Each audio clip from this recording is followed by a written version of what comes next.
ವಿವಶರಾಗಿ ಯುದ್ಧದಲ್ಲಿ ಕೈಗೊಂಡವರು. ಅಂತಹ ಭೀಷ್ಮಾಚಾರ್ಯರ ಬಗ್ಗೆ ನಾವು ತಿಳ್ಕೋಬೇಕಾದ್ರೆ ಅವರು ಎಂಥವರು, ಅವರ ಸ್ವರೂಪ ಯೋಗ್ಯತಾ ಏನು, ಪರಮಾತ್ಮನ ಏಕಾಂತ ಭಕ್ತಿ ಅವರಲ್ಲಿ ಎಷ್ಟು ಅಡಗಿತ್ತು, ಇವೆಲ್ಲವನ್ನ ಮಹಾಭಾರತ ಮೊದಲಿಂದ ಹೇಳ್ತಾ ಬಂದಿದೆ. ಅವರು ಸಾಮಾನ್ಯರಲ್ಲ, ಅವರ ಅಧ್ಯಯನ ಎಷ್ಟು ದೊಡ್ಡದಿತ್ತು, ಅವರ ಪರಾಕ್ರಮಾದಿಗಳು ಎಷ್ಟು ದೊಡ್ಡದಿದೆ, ಇವೆಲ್ಲದಕ್ಕೂ ಕೂಡ ನಿದರ್ಶನ ಪೂರ್ವಕವಾಗಿ ಉಪಪಾದನೆ ಮಹಾಭಾರತದಲ್ಲಿ ಸಿಗುತ್ತೆ. ಮತ್ತೆ ಹೆಸರೇ ಹೇಳುವಂತೆ ಒಮ್ಮೆಯೂ ಕೂಡ ತಮ್ಮ ಪ್ರತಿಜ್ಞೆಯಿಂದ ಜಾರಿದ್ದು ಅಂತ ಇಲ್ಲ. ಭೀಷ್ಮ ಅನ್ನೋ ಶಬ್ದದ ಅರ್ಥವೇ ಭೀಮವ್ರತತ್ವಾತ್ ಭೀಷ್ಮ, ಭಯಂಕರವಾದ ಪ್ರತಿಜ್ಞೆಯನ್ನ ಮಾಡಿ ಅದನ್ನು ಪೂರ್ಣಗೊಳಿಸಿ ಎಲ್ಲರ ಮಧ್ಯದಲ್ಲಿ ಸೈ ಎನಿಸಿಕೊಂಡಂತಹ ವ್ಯಕ್ತಿಗಳು. ವೃದ್ಧರಾದರೂ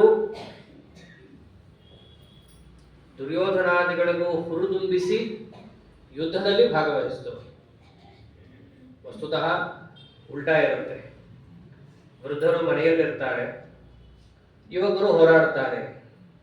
ಆದರೆ ಇಲ್ಲಿ ತದ್ವಿರುದ್ಧ, ವೃದ್ಧರೇ ಆ ಹುಡುಗರಿಗೆ ಉತ್ಸಾಹವನ್ನು ತುಂಬುವಂತೆ ಶಂಖನಾದ ಮಾಡಿ, ಬೆನ್ನು ತಟ್ಟಿ, ಅಳ್ತಾ ಇದ್ದರೆ ಕರ್ಚಿಫಿಂದ ಒರೆಸಿ, ದುರ್ಯೋಧನನಿಗೆ ಪ್ರತಿದಿನವೂ ಕೂಡ ಅವನು ಬಂದು ಅಳಬೇಕು, ಇವರು ಸಮಾಧಾನ ಮಾಡಿ ಕಳಿಸ್ಬೇಕು.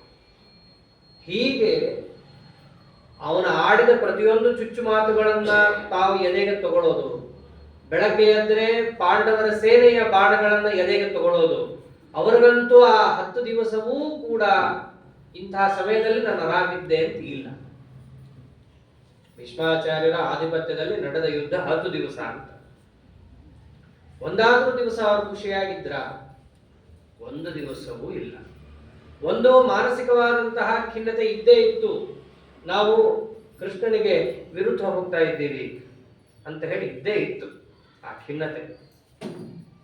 ಆದರೆ ಆ ಖಿನ್ನತೆಯ ಜೊತೆಗೆ 2 ಬಾಣಗಳಿಂದ ಏಟು, ದುರ್ಯೋಧನಾದಿಗಳ ಮಾತಿನಿಂದ ಏಟು, ಎಲ್ಲಾ ಏಟಿನಿಂದ ಬಳಲಿ ಹೋದಂತಹ ಭೀಷ್ಮಾಚಾರ್ಯರು 9ನೇ ದಿವಸದ ಯುದ್ಧವಾದ ಮೇಲೂ ದುರ್ಯೋಧನ ಬಂದು ಅವರನ್ನು ಪೀಡಿಸಿದ ಮೇಲೆ, ಯದ್ಯಪಿ 9ನೇ ದಿವಸದಲ್ಲಿ ತುಂಬಾ ಹೋರಾಡ್ತಾರೆ, ಅವರ ಪ್ರತಿಜ್ಞೆಯೇ ಹಾಗಿರುತ್ತೆ. ದುರ್ಯೋಧನ 10,000 ಯೋಧರನ್ನ ನಾನು ಪ್ರತಿ ದಿವಸವೂ ಕೊಲ್ತೀನಿ, ಕನಿಷ್ಠ 10,000 ಯೋಧರನ್ನ ಕೊಂದೇ ನಾನು ಶಿಬಿರಕ್ಕೆ ತಿರುಗಿ ಬರ್ತೀನಿ, ಅಷ್ಟು ನನ್ನ ಪ್ರತಾಪವನ್ನು ನೋಡ್ತೀಯಾ ಅಂತ. ಆದ್ದರಿಂದ ನನ್ನ ಪ್ರತಾಪದ ಮೇಲೆ ನೀನು ಸಂದೇಹ ಪಡಬೇಡ. ಹೌದು, ನನಗೆ ಪಾಂಡವರ ಮೇಲೆ ಪ್ರೀತಿ ಇದೆ, ಯಾವ ಸಂದೇಹನೂ ಅದ್ರಲ್ಲಿ ಇಟ್ಕೋಬೇಡ. ಪಾಂಡವರನ್ನ ಗೆಲ್ಲಕ್ಕಾಗಲ್ಲ, ನಾನೇ ಹೇಳ್ತೀನಿ ಅದನ್ನ. ಇದಿಷ್ಟು ನಾನೊಬ್ಬನೇ ಅಲ್ಲ, ಎಲ್ಲರೂ ನಿನಗೆ ಹೇಳಿದ್ದಾರೆ, ನಿನಗೂ ಚೆನ್ನಾಗಿ ಗೊತ್ತಿದೆ. ಯಾವುದೋ ದುರ್ಬುದ್ಧಿಯಿಂದ ಹಠಕ್ಕೆ ಬಿದ್ದು ಇದಕ್ಕೆ ಕೈ ಹಾಕಿ ಇಡೀ ಜನಕ್ಷಯಕ್ಕೆ ನೀ ಕಾರಣ ಆಗ್ತಾ ಇದ್ದೀಯಾ? ನಿನ್ನ ಸೇನಾಪತಿ ಆಗಿದ್ದೀನಿ ಅಂತಂದ ಮಾತ್ರಕ್ಕೆ ನಿನಗೆ ಬೇಕಾದನ್ನೇ ಹೇಳಬೇಕು ಅಂತ ನಿರ್ಬಂಧ ಇಲ್ಲ. ಏನು ಸತ್ಯ ಇದೆ ಅದನ್ನ ಹೇಳ್ತೀನಿ. ಇಷ್ಟನ್ನ ಪ್ರತಿ ದಿವಸ ಹೇಳ್ತಾ ಇದ್ರು. ಕೃಷ್ಣ ಅಂದ್ರೆ ಸಾಮಾನ್ಯ ಅಲ್ಲ, ಸಾಕ್ಷಾತ್ ನಾರಾಯಣನೇ. ಬಂದ ಪಾಂಡವರೆಲ್ಲರೂ ದೇವೋತ್ತಮರಿದ್ದಾರೆ, ನೀನ್ ದೊಡ್ಡ ದೈತ್ಯ ಇದ್ದೀಯಾ, ನಿನ್ನ ಕೈಲಿ ಅವರನ್ನ ಗೆಲ್ಲಕ್ಕೆ ಆಗೋದೇ ಇಲ್ಲ. ವಿಶ್ವೋಪಾಖ್ಯಾನದಲ್ಲಿ ಅಪಾರ ತಿಳಿಸ್ತಾರೆ. ಅದನ್ನ ಕಿವಿಗೆ ಹಾಕೊಳ್ಳಲ್ಲ. ಏನಾದ್ರೂ ದೇವರನ್ನು ಹೊಗಳದ ಕೂಡಲೇ ಭೀಷ್ಮಾಚಾರ್ಯ ಪೆಟ್ಟಿಗೆ ನಮಸ್ಕಾರ ಮಾಡಿ ಬಂದ್ಬಿಡ್ತಾನೆ ಅಷ್ಟೇ ದುರ್ಯೋಧನ. ಮನಸ್ಸಿನಲ್ಲಿ ಏನಿರಲ್ಲ ಅವನಿಗೆ. ಯಾಕೆ ಮುದುಕನ ಎದುರಾಕೊಳ್ಳೋಗಿಲ್ಲ, ಕೊಟ್ಟು ಕೂತ್ಬಿಟ್ಟಿದ್ದೀವಿ ಅವ್ನ ಕೇಳಿ ಚುಕ್ಕಾಣಿ. ಹೇಗೆ ಈಗೆಲ್ಲ ಮಾಡ್ತೀವಲ್ಲ, 5 ವರ್ಷ ಒಬ್ಬರಿಗೆ ಓಟ್ ಹಾಕಿ ಕೂಡಿಸಿ ಏನು ಮಾಡಕ್ಕಾಗಲ್ಲ, ಅವ್ರು ಮಾಡಿದ ಅನುಭವಿಸ್ಕೊಂಡು ಕೂಡ್ಬೇಕು, ಹೇಗೋ ಹಾಗಾಗಿತ್ತು ಅವನ ಅವಸ್ಥೆ. ಭೀಷ್ಮಾಚಾರ್ಯ ಕೈ ಕೊಟ್ಬಿಟ್ಟಿದ್ದೀವಿ, ಇಳಿರಿ ಅಂದ್ರೆ ಇಳಿತಿಲ್ಲ, ಬೈದು ಕಳಿಸ್ತಾ ಇದ್ದಾರೆ ನನ್ನನ್ನೇ ಮನೆಗೆ. ಏನಾದ್ರೂ ಮಾಡಿ ಭೀಷ್ಮಾಚಾರ್ಯ ಅಂತ 9ನೇ ದಿವಸದ ರಾತ್ರಿ ಹೋಗಿ ಬಹಳ ಪೀಡಿಸ್ತಾನೆ. ಅವಾಗ ಭೀಷ್ಮಾಚಾರ್ಯರು ಒಂದು ನಿರ್ಣಯ ಕೈಗೊಳ್ತಾರೆ. ಇಷ್ಟು ದಿವಸ ಹೋರಾಡಿದೆ, ಆ ಅಸ್ತ್ರ ಈ ಅಸ್ತ್ರ ಬಿಟ್ಟರೆ ಏನು ನಡೀತಾ ಇಲ್ಲ. ನಮ್ಮ ಗುರುಗಳು ನನಗೊಂದು ವಿಶೇಷವಾದ ಅಸ್ತ್ರ ಕೊಟ್ಟಿದ್ದಾರೆ, ಆ ಅಸ್ತ್ರವನ್ನ ಇವತ್ತು ಬಳಸೋಣ. ಅದ್ಯಾವುದು? ದುರ್ಗಾಸ್ತ್ರ. ದುರ್ಗಾದೇವಿಯನ್ನ ಪೂಜಾ ಮಾಡಿ ಅವಳ ವರಪ್ರಸಾದವನ್ನ ಪಡೆದು ಅವಳನ್ನ ನೆನೀತಾ ಆ ಅಸ್ತ್ರವನ್ನ ಪ್ರಯೋಗ ಮಾಡಿದ್ರೆ ಅದಕ್ಕೆ ಪ್ರತ್ಯಸ್ತ್ರ ಇಲ್ಲ, ಪರಾಜಯ ಇಲ್ಲ. ಬ್ರಹ್ಮದೇವರಿಗಿಂತಲೂ ಮೇಲೆ ಬಿಟ್ಟು ಬಿಡ್ತೀನಿ. ಎದುರುಗಡೆ ಕೃಷ್ಣ ಕೂತಿದ್ರು ಕೂಡ್ಲಿ, ಅವನೇ ತಾನೇ ಕಾಪಾಡ್ತಾ ಇರೋದು. ಹೆಂಗ್ ಕಾಪಾಡ್ತಾ ಇದ್ದಾನೆ ಅಂತಂದ್ರೆ ಪರಮಾತ್ಮ ಯಾವ ಅಸ್ತ್ರ ಶಸ್ತ್ರ ಬಿಟ್ರೂ ಅದು ಅರ್ಜುನನ್ ತನಕ ಬರೋ ಹಾಗೆ ಇಲ್ಲ, ಹಾಗೆ ಕಾಪಾಡ್ತಾ ಇದ್ದಾನೆ. ಎಲ್ಲಿ ತನಕ ಕಾಪಾಡ್ತಾನೆ? ಅವರು ಇವರು ಬಂದ್ರೆ ದೇವರು ಬಡದು ಕೂಡಿಸ್ತಾನೆ. ತನ್ನ ಹೆಂಡತಿನೇ ಬಂದ್ರೆ, ಗಂಡ ಹೆಂಡತಿ ಮಧ್ಯೆ ಇವಾಗ ನೋಡೇ ಬಿಡೋಣ. ದುರ್ಗಾ ಅಂದ್ರೆ ಲಕ್ಷ್ಮೀ ದೇವಿನೇ, ಅವನು ನಾರಾಯಣನೇ. ಆದ್ದರಿಂದ ನಾರಾಯಣನಿಗೂ ಲಕ್ಷ್ಮೀ ದೇವಿಗೂ ಮಧ್ಯೆ ತಂದು ಇಟ್ಟು ಬಿಡೋಣ, ಏನಾಗತ್ತೆ ದೇವರೇ ಮಾಡಿಕೊಳ್ಳಿ ಅಂತ ಹೇಳಿ 9ನೇ ದಿವಸದ ರಾತ್ರಿ ನಾನಿವತ್ತು ದುರ್ಗಾ ಪೂಜಾ ಮಾಡ್ತೀನಿ. ದುರ್ಯೋಧನ, ದುರ್ಗಾ ಪೂಜೆ ಎಲ್ಲ ರಾತ್ರಿನೇ ಮಾಡಬೇಕು, ಅದೆಲ್ಲ ಹಗಲು ಮಾಡೋದಲ್ಲ. ಆ ರಾತ್ರಿ ಪೂಜಾ ಕಾಲದಲ್ಲಿ ಒಬ್ಬಳು ಒಳ್ಳೆ ಮುತ್ತೈದೆಯನ್ನು ಕೊಟ್ಟು ಕಳಿಸು, ನಾ ಪೂಜಾ ಮಾಡ್ತೀನಿ. ಹಾಗೆ ಆಗಲಿ ಅಂತ ದುರ್ಯೋಧನ. ಆ ದುರ್ಯೋಧನ ತಾನು ತನ್ನ ಭೃತ್ಯರಿಗೆ ಹೇಳ್ದ, ತನ್ನ ಭೃತ್ಯರು ಮತ್ತೊಬ್ಬರಿಗೆ ಹೇಳಿದ್ರು, ಅವ್ರು ಇನ್ನೊಬ್ಬರಿಗೆ ಹೇಳಿದ್ರು. ಊರು ತುಂಬಾ ಸುದ್ದಿ ಆಗೋಯ್ತು. ಭೀಷ್ಮಾಚಾರ್ಯ ಪೂಜಾ ಮಾಡ್ತಾರಂತೆ, ಮುತ್ತೈದೆ ಬೇಕಂತೆ, ಮುತ್ತೈದೆ ಬೇಕಂತೆ. ಯಾವಾಗ್ಲೂ ಹಾಗೆ ಆಗುತ್ತೆ. ನೀ ಮಾಡೋ ಅಂತ ಎಲ್ರಿಗೂ ಹೇಳ್ತಾರೆ, ಕಡೆಗೆ ಯಾರು ಮಾಡಲ್ಲ. ಆ ಸುದ್ದಿ ಎಲ್ಲಿ ತನಕ ಬರುತ್ತೆ ಅಂದ್ರೆ ಪಾಂಡವರ ಶಿಬಿರದ ತನಕ ಬರುತ್ತೆ. ಭೀಷ್ಮಾಚಾರ್ಯ ಪೂಜಾ ಮಾಡ್ತಿದಾರಂತೆ, ದುರ್ಗಾ ಪೂಜೆ ಅಂತೆ, ಮುತ್ತೈದೆ ಬೇಕಂತೆ. ತಕ್ಷಣ ಕೃಷ್ಣ ಪರಮಾತ್ಮ ಕವಚ ಕುಂಡಲ ಎಲ್ಲ ಕೆಳಗಿಟ್ಟು ಒಂದು ರಗ್ ಹೊದ್ಕೊಂಡ, ಒಂದು ಲಾಟಿನ್ ಕೈಗೆ ಇಟ್ಕೊಂಡ, ಸೀದಾ ದ್ರೌಪದಿ ದೇವಿ ಹತ್ರ ಬರ್ತಾ ಇದ್ದ. ಈ ರಾಜ ವೇಷಭೂಷ ಎಲ್ಲ ಕಿತ್ತೆಸಿ ಒಳ್ಳೆ ಮುತ್ತೈದೆ ತರ ವೇಷ ಹಾಕುವಂತ ಹಾಕಿಸ್ಬಿಡ್ತಾನೆ. ಕೃಷ್ಣ ಇದೆಲ್ಲ ಯಾಕೆ? ನಾ ಹೇಳ್ತೀನಿ ಹಾಕೋ, ಸರಿ ಆಗ್ಲಿ, ದೇವ್ರ ಮಾತು ಅಂದ್ರೆ ಮರು ಮಾತಿಲ್ಲ. ಆಯ್ತು, ದೇವ್ರು ಹೇಳಿದ್ದಾನೆ ಅಂತಂದು ಒಳ್ಳೆ ಚಲೋ ಮುತ್ತೈದೆ ವೇಷವನ್ನು ಹಾಕಿಸಿ ತಲೆಗೆ ಸೆರಗು ಕಟ್ಟಿಸಿ ಕರ್ಕೊಂಡು ಹೋದ. ಕೌರವರು ಸೇನಾ ಮಧ್ಯದಲ್ಲಿ ಎಲ್ಲರೂ ನೋಡ್ತಾ ಇದ್ದಾರೆ. ಯಾರು ಬಂದಿತ್ತು? ಏನಿಲ್ಲ, ಇಲ್ಲಿ ಭೀಷ್ಮಾಚಾರ್ಯ ದುರ್ಗಾ ಪೂಜಾ ಮಾಡ್ತಾರೆ ಅಂತ ಕರ್ಕೊಂಡು ಹೋಗ್ಲಿಕ್ಕೆ ಬಂದಿತ್ತು. ಎಲ್ಲ ಊರು ತುಂಬಾ ಸುದ್ದಿ ಆಗೋಗಿತ್ತು ಆಗ್ಲೇ. ಹೌದು ಹೌದು ಅಂತ ಹೇಳಿ ಎಲ್ಲರನ್ನೂ ಬಿಟ್ಬಿಟ್ರು. ಎಲ್ಲ ಒಳ ತನಕ ಹೋದ್ರು. ರಾತ್ರಿ ಆಗಿದೆ. ಭೀಷ್ಮಾಚಾರ್ಯ ಆ ಕಡೆ ದುರ್ಗೆಯನ್ನು ಪೂಜೆ ಮಾಡಿ ಆ ಕಡೆ ತಿರ್ಕೊಂಡ್ಬಿಟ್ಟಿದ್ದಾರೆ. ಬ್ರಹ್ಮಚರ್ಯ ಒಂದು ಸ್ತ್ರೀಯನ್ನು ಕಣ್ಣೆತ್ತಿ ನೋಡತಕ್ಕಂಥವ್ರಲ್ಲ. ಅವ್ರು ಆ ಕಡೆ ದುರ್ಗೆಯನ್ನ ಪೂಜೆ ಮಾಡಿ ಮುತ್ತೈದೆ ಬಂದ ಅಂತ ಕೇಳಿದ್ರು ಭಟ್ರನ್ನ. ಹಾ, ಒಬ್ಬ ಕರ್ಕೊಂಡ್ ಬಂದಿದ್ದಾನೆ ಅಂತಂದ್ರು. ಒಳ ಕಳಿಸ್ರಿ ಅಂತಂತ ಬಂದು ಮುತ್ತೈದೆ ಸಪ್ಪಳ ಕೇಳಿಸ್ತು. ಕೂತಿದ್ದು ಆಸನ ಹಾಕಿದ್ದೆಲ್ಲ ನೋಡಿದ್ರು. ಕೇಳ್ತಾ ಇದ್ದಾರೆ, ಏನ್ ಬೇಕು ನಿನಗೆ ಕೇಳು, ನಿನ್ನನ್ನು ಸುಪ್ರಸನ್ನವನ್ನಾಗಿ ಮಾಡಿ ನಾನು ದುರ್ಗೆಯನ್ನ ಒಲಿಸಿಕೊಂಡು ನಾನು ದುರ್ಗೆಯಿಂದ ವರಪ್ರಸಾದ ಪಡಿಬೇಕಿದೆ. ನಿನಗೇನು ಬೇಕು? ದುಡ್ಡು ಬೇಕಾ, ದುಗಾಡಿ ಬೇಕಾ, ಐಶ್ವರ್ಯ ಬೇಕಾ, ಧನ ಕನಕ ವಾಹನ ಮನೆ ಏನು ಬೇಕು ಕೇಳು, ನಾ ಕೊಡ್ತೀನಿ. ಇವತ್ತು ನಿನಗೆ ದಾನ ಮಾಡಲೇಬೇಕು ನಾನು. ಅವಾಗ ದ್ರೌಪದಿ ದೇವಿ ದೊಡ್ಡ ಹೇಳ್ಕೊಟ್ಟಿದ್ದ ಕೃಷ್ಣ, ಅದು ಇದು ಕೇಳಬೇಡ, ನಾ ಏನ್ ಹೇಳ್ತೀನಿ ಅದು ಕೇಳಿ. ಕಾರಣ ದುರ್ಗಾ ಪೂಜೆಯನ್ನು ಅವ್ರು ಮಾಡಿದ್ದು ಮುಂದೆ ಅವರೇ ಹೇಳ್ತಾರೆ. ದುರ್ಯೋಧನ, ನಾಳೆ ದಿವಸ ಎರಡರಲ್ಲಿ ಒಂದಾಗುತ್ತೆ. ಇಲ್ಲ ಒಂದು ನಾ ಬೀಳ್ತೀನಿ, ಇಲ್ಲ ಪಾಂಡವರಲ್ಲಿ ಒಬ್ಬರನ್ನು ಬೀಳಿಸ್ತೀನಿ. ಅದನ್ನು ಮಾಡದೆ ನಾ ಶಿಬಿರಕ್ಕೆ ಹಿಂದೆ ತಿರುಗಲ್ಲ ಅಂತ ಹೇಳಿರ್ತಾರೆ. ಅವು ಎಲ್ಲ ಸುದ್ದಿ ಆಗೋಗಿರುತ್ತೆ. ದ್ರೌಪದಿ ಕೃಷ್ಣ ಹೇಳಿರ್ತಾನೆ, ಅದು ಇದು ಕೇಳಬೇಡ, ಭೀಷ್ಮಾಚಾರ್ಯ ಇದನ್ನೇ ಕೇಳ್ತಾರೆ. ಅವಾಗ ನೀನು ಇದನ್ನು ಕೇಳು. ಏನಂತ?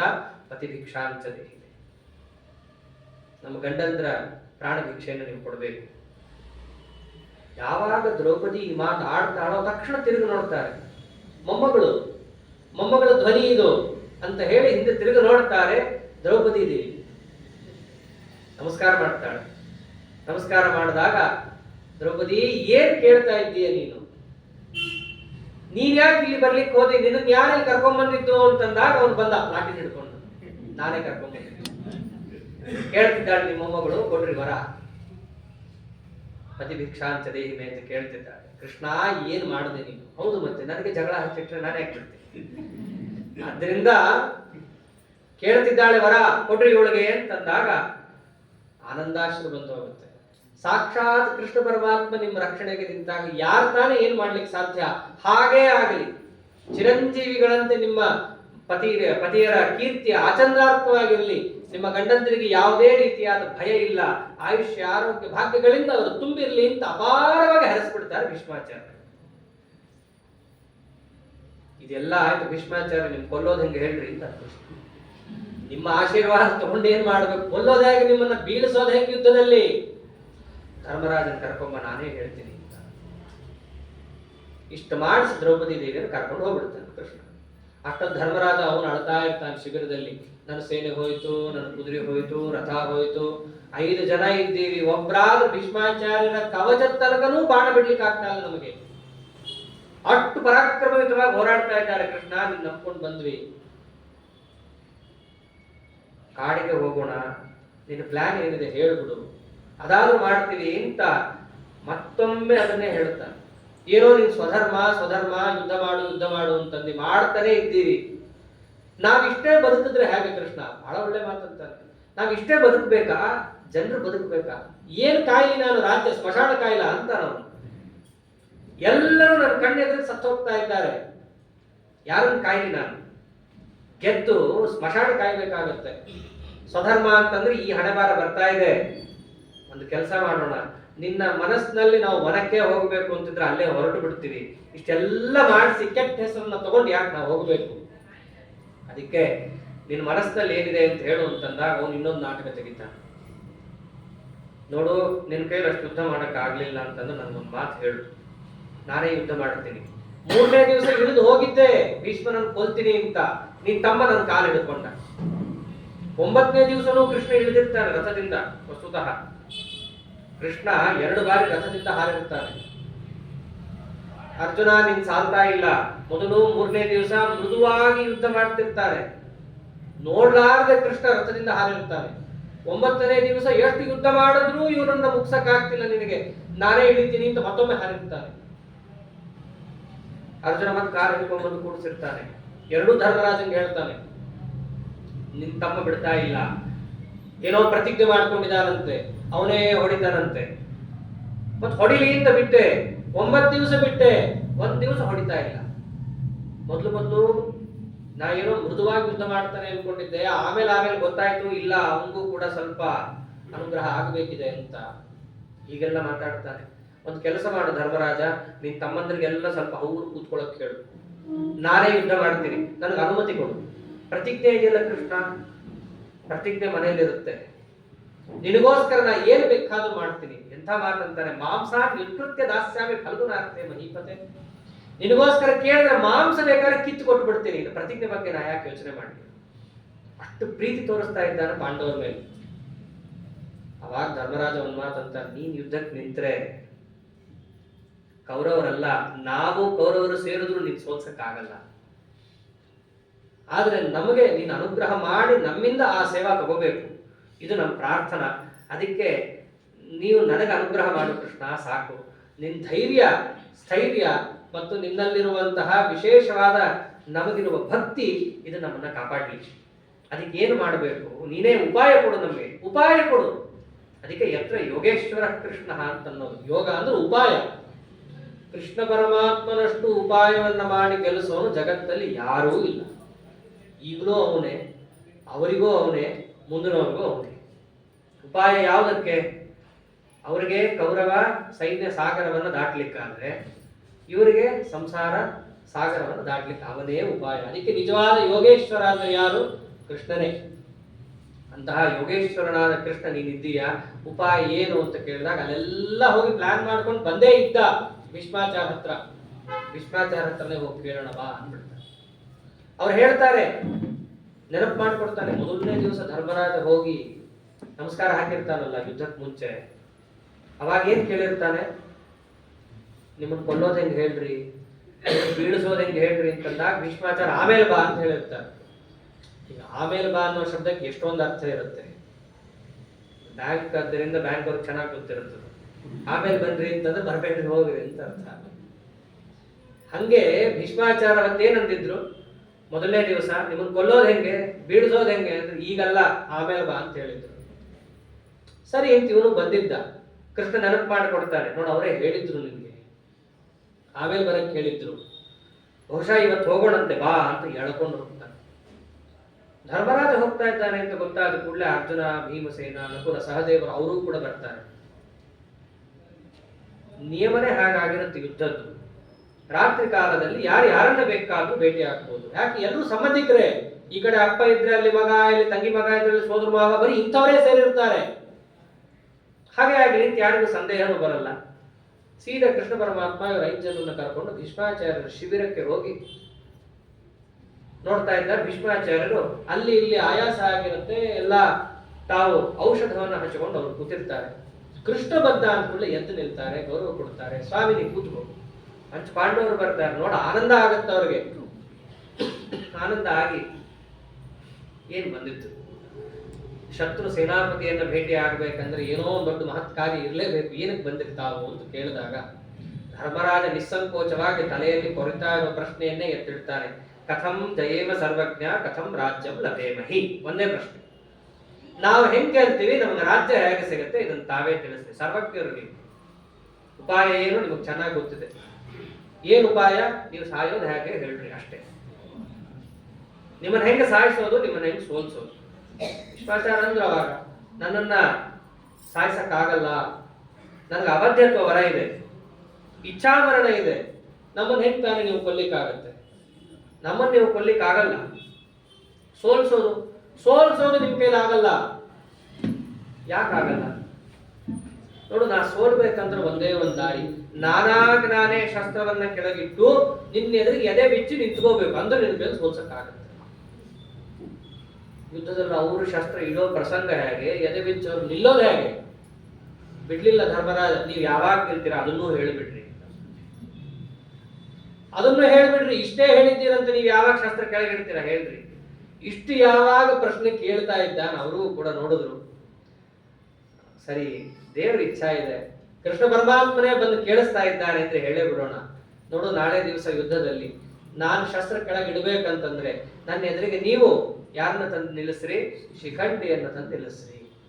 ನನ್ನ ಪ್ರತಿಜ್ಞೆ ಇದೆ, ನಾನು ಎಂತೆಂಥವ್ರ ಎದುರಿಗೆ ಯುದ್ಧ ಮಾಡಲ್ಲ ಗೊತ್ತಾ? ನಿಕ್ಷಿಪ್ತ ಶಸ್ತ್ರೇ ಪತಿತೆ ವಿಮುಕ್ತ ಕವಚಧ್ವಜೆ ದ್ರವಮಾಣೆ ಚ ಭೀತೆ ಚ ತವಾಸ್ಮೀತಿ ಚ ವಾದಿನಿ ಸ್ತ್ರೀಜಿತೆ ಸ್ತ್ರೀ ಪ್ರಧಾನೆ ಚ ವಿಕಲೇ ಚೈಕಪುತ್ರಿಣಿ ಅಪ್ರಸೂತೆ ಚ ಷಂಡೇ ಚ ನಯುದ್ಧಂ ರೋಚತೆ ಮಮ. ಯಾರು ಶಸ್ತ್ರ ಕೆಳಗಿಟ್ಟು ಬಿಟ್ರೆ ಅವ್ರ ಮೇಲೆ ನಾ ಬಾಣ ಬಿಡಲ್ಲ. ಯಾರಿಗಾದ್ರೂ ಒಬ್ಬನೇ ಮಗ ಇದ್ದಾನೆ ಅಂತಂದ್ರೆ ಅದು ನನಗೆ ಗೊತ್ತಿದ್ರೆ ಅವನ ಮೇಲೆ ನಾ ಬಾಣ ಬಿಡಲ್ಲ. ಯಾರಿಗಾದ್ರೂ ಬರೀ ಹೆಣ್ಮಕ್ಳಿದ್ರೆ ಅವನ ಮೇಲೆ ನಾ ಬಾಣ ಬಿಡಲ್ಲ. ಯಾರಾದರೂ ಸ್ತ್ರೀಯರ ಮೇಲೆ ಅತ್ಯಂತ ಮೋಹ ಇಟ್ಕೊಂಡ ಸ್ತ್ರೀ ಜಿತನಾದ ವ್ಯಕ್ತಿ ಇದ್ರೆ ಅವನನ್ನು ನೋಡಿ ಹೇಸಿಗೆ ಆಗುತ್ತೆ, ಅವನ ಮೇಲೆ ನಾ ಬಾಣ ಬಿಡೋದೇ ಇಲ್ಲ. ಅಷ್ಟೇ ಅಲ್ಲ, ಯಾರಾದರೂ ಕೂಡ ತವಾಸ್ಮೀತಿ ಚವಾದಿನಿ, ನಾನ್ ನಿಮ್ಮವರೇ ಅಂತ ಒಂದು ಸತಿ ಅಂದುಬಿಟ್ರೆ ಸಾಕು, ಅವ್ರ ಮೇಲೆ ನಾ ಶಸ್ತ್ರ ಬಿಡಲ್ಲ. ಹಾಗೆ ಅಪ್ರಸೂತೇಚ ಷಂಡೇಚ, ಯಾವ ಪುರುಷನಿಗಿನ್ನ ಮಕ್ಕಳಾಗಿರಲ್ವೋ, ಮದುವೆ ಆಗಿರುತ್ತೋ ಅಂಥವ್ರ ಮೇಲೂ ನಾ ಬಾಣ ಬಿಡಲ್ಲ. ಹಾಗೆ ಷಂಡನ ಮೇಲೂ ಕೂಡ ನಾ ಬಾಣ ಬಿಡಲ್ಲ. ನಿಮ್ ಸೇನೆಯನ್ನು ಒಬ್ಬನ ಕಟ್ಕೊಂಡಿದ್ದೀರಲ್ಲ ಶಿಖಂಡಿ, ಅವನನ್ನ ಕರೆಸ್ರಿ. ಅವನನ್ನು ಎದುರಿಗಿಟ್ಕೊಂಡಾಗ ಮಾತ್ರ ನಾನು ಅವಾಗ ಯುದ್ಧ ಮಾಡಲ್ಲ, ಶಸ್ತ್ರವನ್ನ ಕೆಳಗಿಡ್ತೀನಿ. ಅದೊಂದೇ ನಿಮಗಿರುವ ಅವಕಾಶ. ಆ ಅವಕಾಶ ಇದ್ದಾಗ ನೀವು ನನ್ನ ಎದೆಗೆ ಬಾಣ ಹೊಡಿಬಹುದು. ಅದಿಲ್ಲದೆ ಇದ್ದಾಗ ನೀವು ಏನೇ ಮಾಡಿದ್ರು ಕೂಡ ನನ್ನ ತನಕ ಬಾಣ ಬರೋದೇ ಇಲ್ಲ. ಹಾಗೆ ಆಗಲಿ ಅಂತಂದ್ರು. ಅಂದ್ರೆ ಒಂದು ಉಪಾಯ ಆದ್ರೂ ಹೇಳಿದ್ರು, ಶಿಖಂಡಿಯನ್ನು ತಂದು ಎದುರಿಗೆ ನಿಲ್ಲಿಸ್ರಿ, ಆಗ ನಾನು ಶಸ್ತ್ರವನ್ನು ಕೆಳಗಿಡ್ತೀನಿ. ತಂದು ನಿಲ್ಲಿಸೋದು ಹೇಗೆ ಅವರನ್ನ? ಅದೇನು ಸ್ಟೇಜ ಎದುರಿಗೆ ತಂದು ನಿಲ್ಲಿಸ್ಲಕ್ಕೆ? ಯುದ್ಧ ಭೂಮಿ ಅದು, ಯಾರು ಎಲ್ಲಿಂದ ಯಾರಿಗೆ ಬಾಣ ಬಿಡ್ತಾರೆ ಅನ್ನೋದು ಸಹಿತ ಗೊತ್ತಿಲ್ಲ. ಹಾಗೆ ಆಗಲಿ ಏನೊಂದು ಉಪಾಯ ಸಿಕ್ತಲ್ಲ ಅಂತ ಹೇಳಿ ಪರಮಾತ್ಮ ಪಾಂಡವರನ್ನೆಲ್ಲ ಶಿಬಿರದಿಂದ ಹೊರಗೆ ಕರ್ಕೊಂಡ್ ಬರ್ತಿದ್ದಾಗ ಧರ್ಮರಾಜ ಒಂದ್ ಸ್ವಲ್ಪ ನಿಟ್ಟುಸಿರು ಬಿಟ್ಟು ಅಂತೂ ನಮ್ಗೇನೋ ಒಂದು ಉಪಾಯ ಸಿಕ್ತು ಅಂತ ಅವ್ನು ಅನ್ಕೊಂಡ್ರೆ ಅರ್ಜುನನ ಕಣ್ಣಲ್ಲಿ ದಳ ದಳ ದಳ ನೀರು ಬರ್ತಾ ಇದೆ. ಅವ್ನಿಗೆಲ್ಲಾ ಹಳೆಯದು ನೆನಪಾಗ್ತಾ ಇದೆ. ನಾಳೆ ಕೃಷ್ಣ ಏನೋ ಮಾಡಿಸ್ತಾನೆ ನನ್ನ ಕೈಯಲ್ಲಿ ಅಂತ ಅವನಿಗೆ ಸ್ಪಷ್ಟ ಗೊತ್ತಾಗೋಗಿತ್ತು. ಕೃಷ್ಣನ ಎದುರಿಗೆ ಅಂತಾನೆ, ಕೃಷ್ಣ ಹೆಗಲ ಮೇಲೆ ಕೈ ಹಾಕೊಂಡು ಅರ್ಜುನನನ್ನ ಶಿಬಿರದಿಂದ ಕರ್ಕೊಂಡ್ ಬರ್ತಾ ಇದ್ದಾಗ ಅಂತಾನೆ, ಕೃಷ್ಣ ನಾಳೆ ದಿವಸ ಏನಾಗುತ್ತೆ? ಪಾಂಸರೂಷಿತ ಗಾತ್ರೇಣ ಮಹಾತ್ಮ ಪರುಷೀಕೃತ. ಚಿಕ್ಕವರಿದ್ದಾಗ ನಾನು ಅವ್ರ ಜೊತೆ ಕುಸ್ತಿ ಆಡ್ತಾ ಇದ್ದೆ. ನನ್ನನ್ನ ಗೆಲ್ಸಕ್ಕೆ ಅಂತ ಹೇಳಿ ತಾವು ನೆಲಕ್ಕೆ ಅವರೇ ಬಿದ್ದು ಧೂಳೆಲ್ಲ ತಮ್ಮ ಮೇಲೆ ಹಾಕೋತಾ ಇದ್ರು. ಬಹುಶಃ ಇವತ್ತು ನಾಳೆನೂ ಹಾಗೆ ಆಗತ್ತೆ ಅನ್ಸುತ್ತೆ. ನನಗೆ ಕೀರ್ತಿ ಕೊಡಬೇಕು ಅಂತ ಹೇಳಿ ತಾವು ಭೂಮಿಗೆ ಬಿಡೋರಿದ್ದಾರೆ ಅನ್ಸುತ್ತೆ. ನನಗೆ ಗೊತ್ತೇ ಇರಲಿಲ್ಲ ಸಣ್ಣವನಿದ್ದಾಗ ಅವ್ರ ತೊಡೆ ಮೇಲೆ ಕೂತ್ಕೊಂಡು ಅವ್ರನ್ನ ಅಪ್ಪ ಅಪ್ಪ ಅಂತ ಕರೀತಾ ಇದ್ರು. ಅವ್ರು ಅವಾಗಂದ್ರು, ನಾನಿನ್ನ ಅಪ್ಪ ಅಲ್ಲಪ್ಪ, ನಾನು ನಿಮ್ಮ ಅಪ್ಪನ ಅಪ್ಪ ಆಗಬೇಕು ಅಂತ ಹೇಳಿ ನನಗೆ ಪ್ರೀತಿಯಿಂದ ತಲೆ ಸವರ್ತಾ ಇದ್ರು. ನಾನು ಕೆಳಗೆ ಬಿದ್ದಾಗ ಎತ್ತಾ ಇದ್ರು. ಅಂಥವ್ರು ನಾನೇ ಕೆಳಗೆ ಬೀಳಿಸ್ಬೇಕಾ ಕೃಷ್ಣ, ಆಗ್ತಾ ಇಲ್ಲ ನನ್ನ ಕೈಯಲ್ಲಿ ಅಂತ ಹೇಳಿ ಕಣ್ಣಲ್ಲಿ ದಳ ದಳ ದಳ ನೀರು ಗೊತ್ತಾಗೋಯ್ತು ನನಗೆ. ಯಾವಾಗ ಕೃಷ್ಣ ಇಷ್ಟು ಪ್ಲಾನ್ ಮಾಡಿ ವ್ಯವಸ್ಥಿತವಾಗಿ ಅವ್ರ ಬಾಯಿಂದಲೇ ಹೇಳಿಸಿ ಮಾಡಿಸ್ತಾ ಇದ್ದಾನೋ, ಆಯ್ತು ನಾಳೆ ದಿವಸ ಏನೋ ಮಾಡ್ತಾನೆ ದೇವರು ಅಂತ ಹೇಳಿ ಅರ್ಜುನನಿಗೂ ಖಾತ್ರಿಯಾಗಿತ್ತು. ಇಷ್ಟ ಹಾಗೆ ಅರ್ಜುನ ಎಲ್ಲ ತಮ್ಮ ತಮ್ಮ ಶಿಬಿರಕ್ಕೆ ಬಂದು ಶಿಖಂಡಿಗೆ ವಿಶೇಷವಾದ ಗೌರವ ಮಾಡ್ತಾ ಇದ್ದಾರೆ.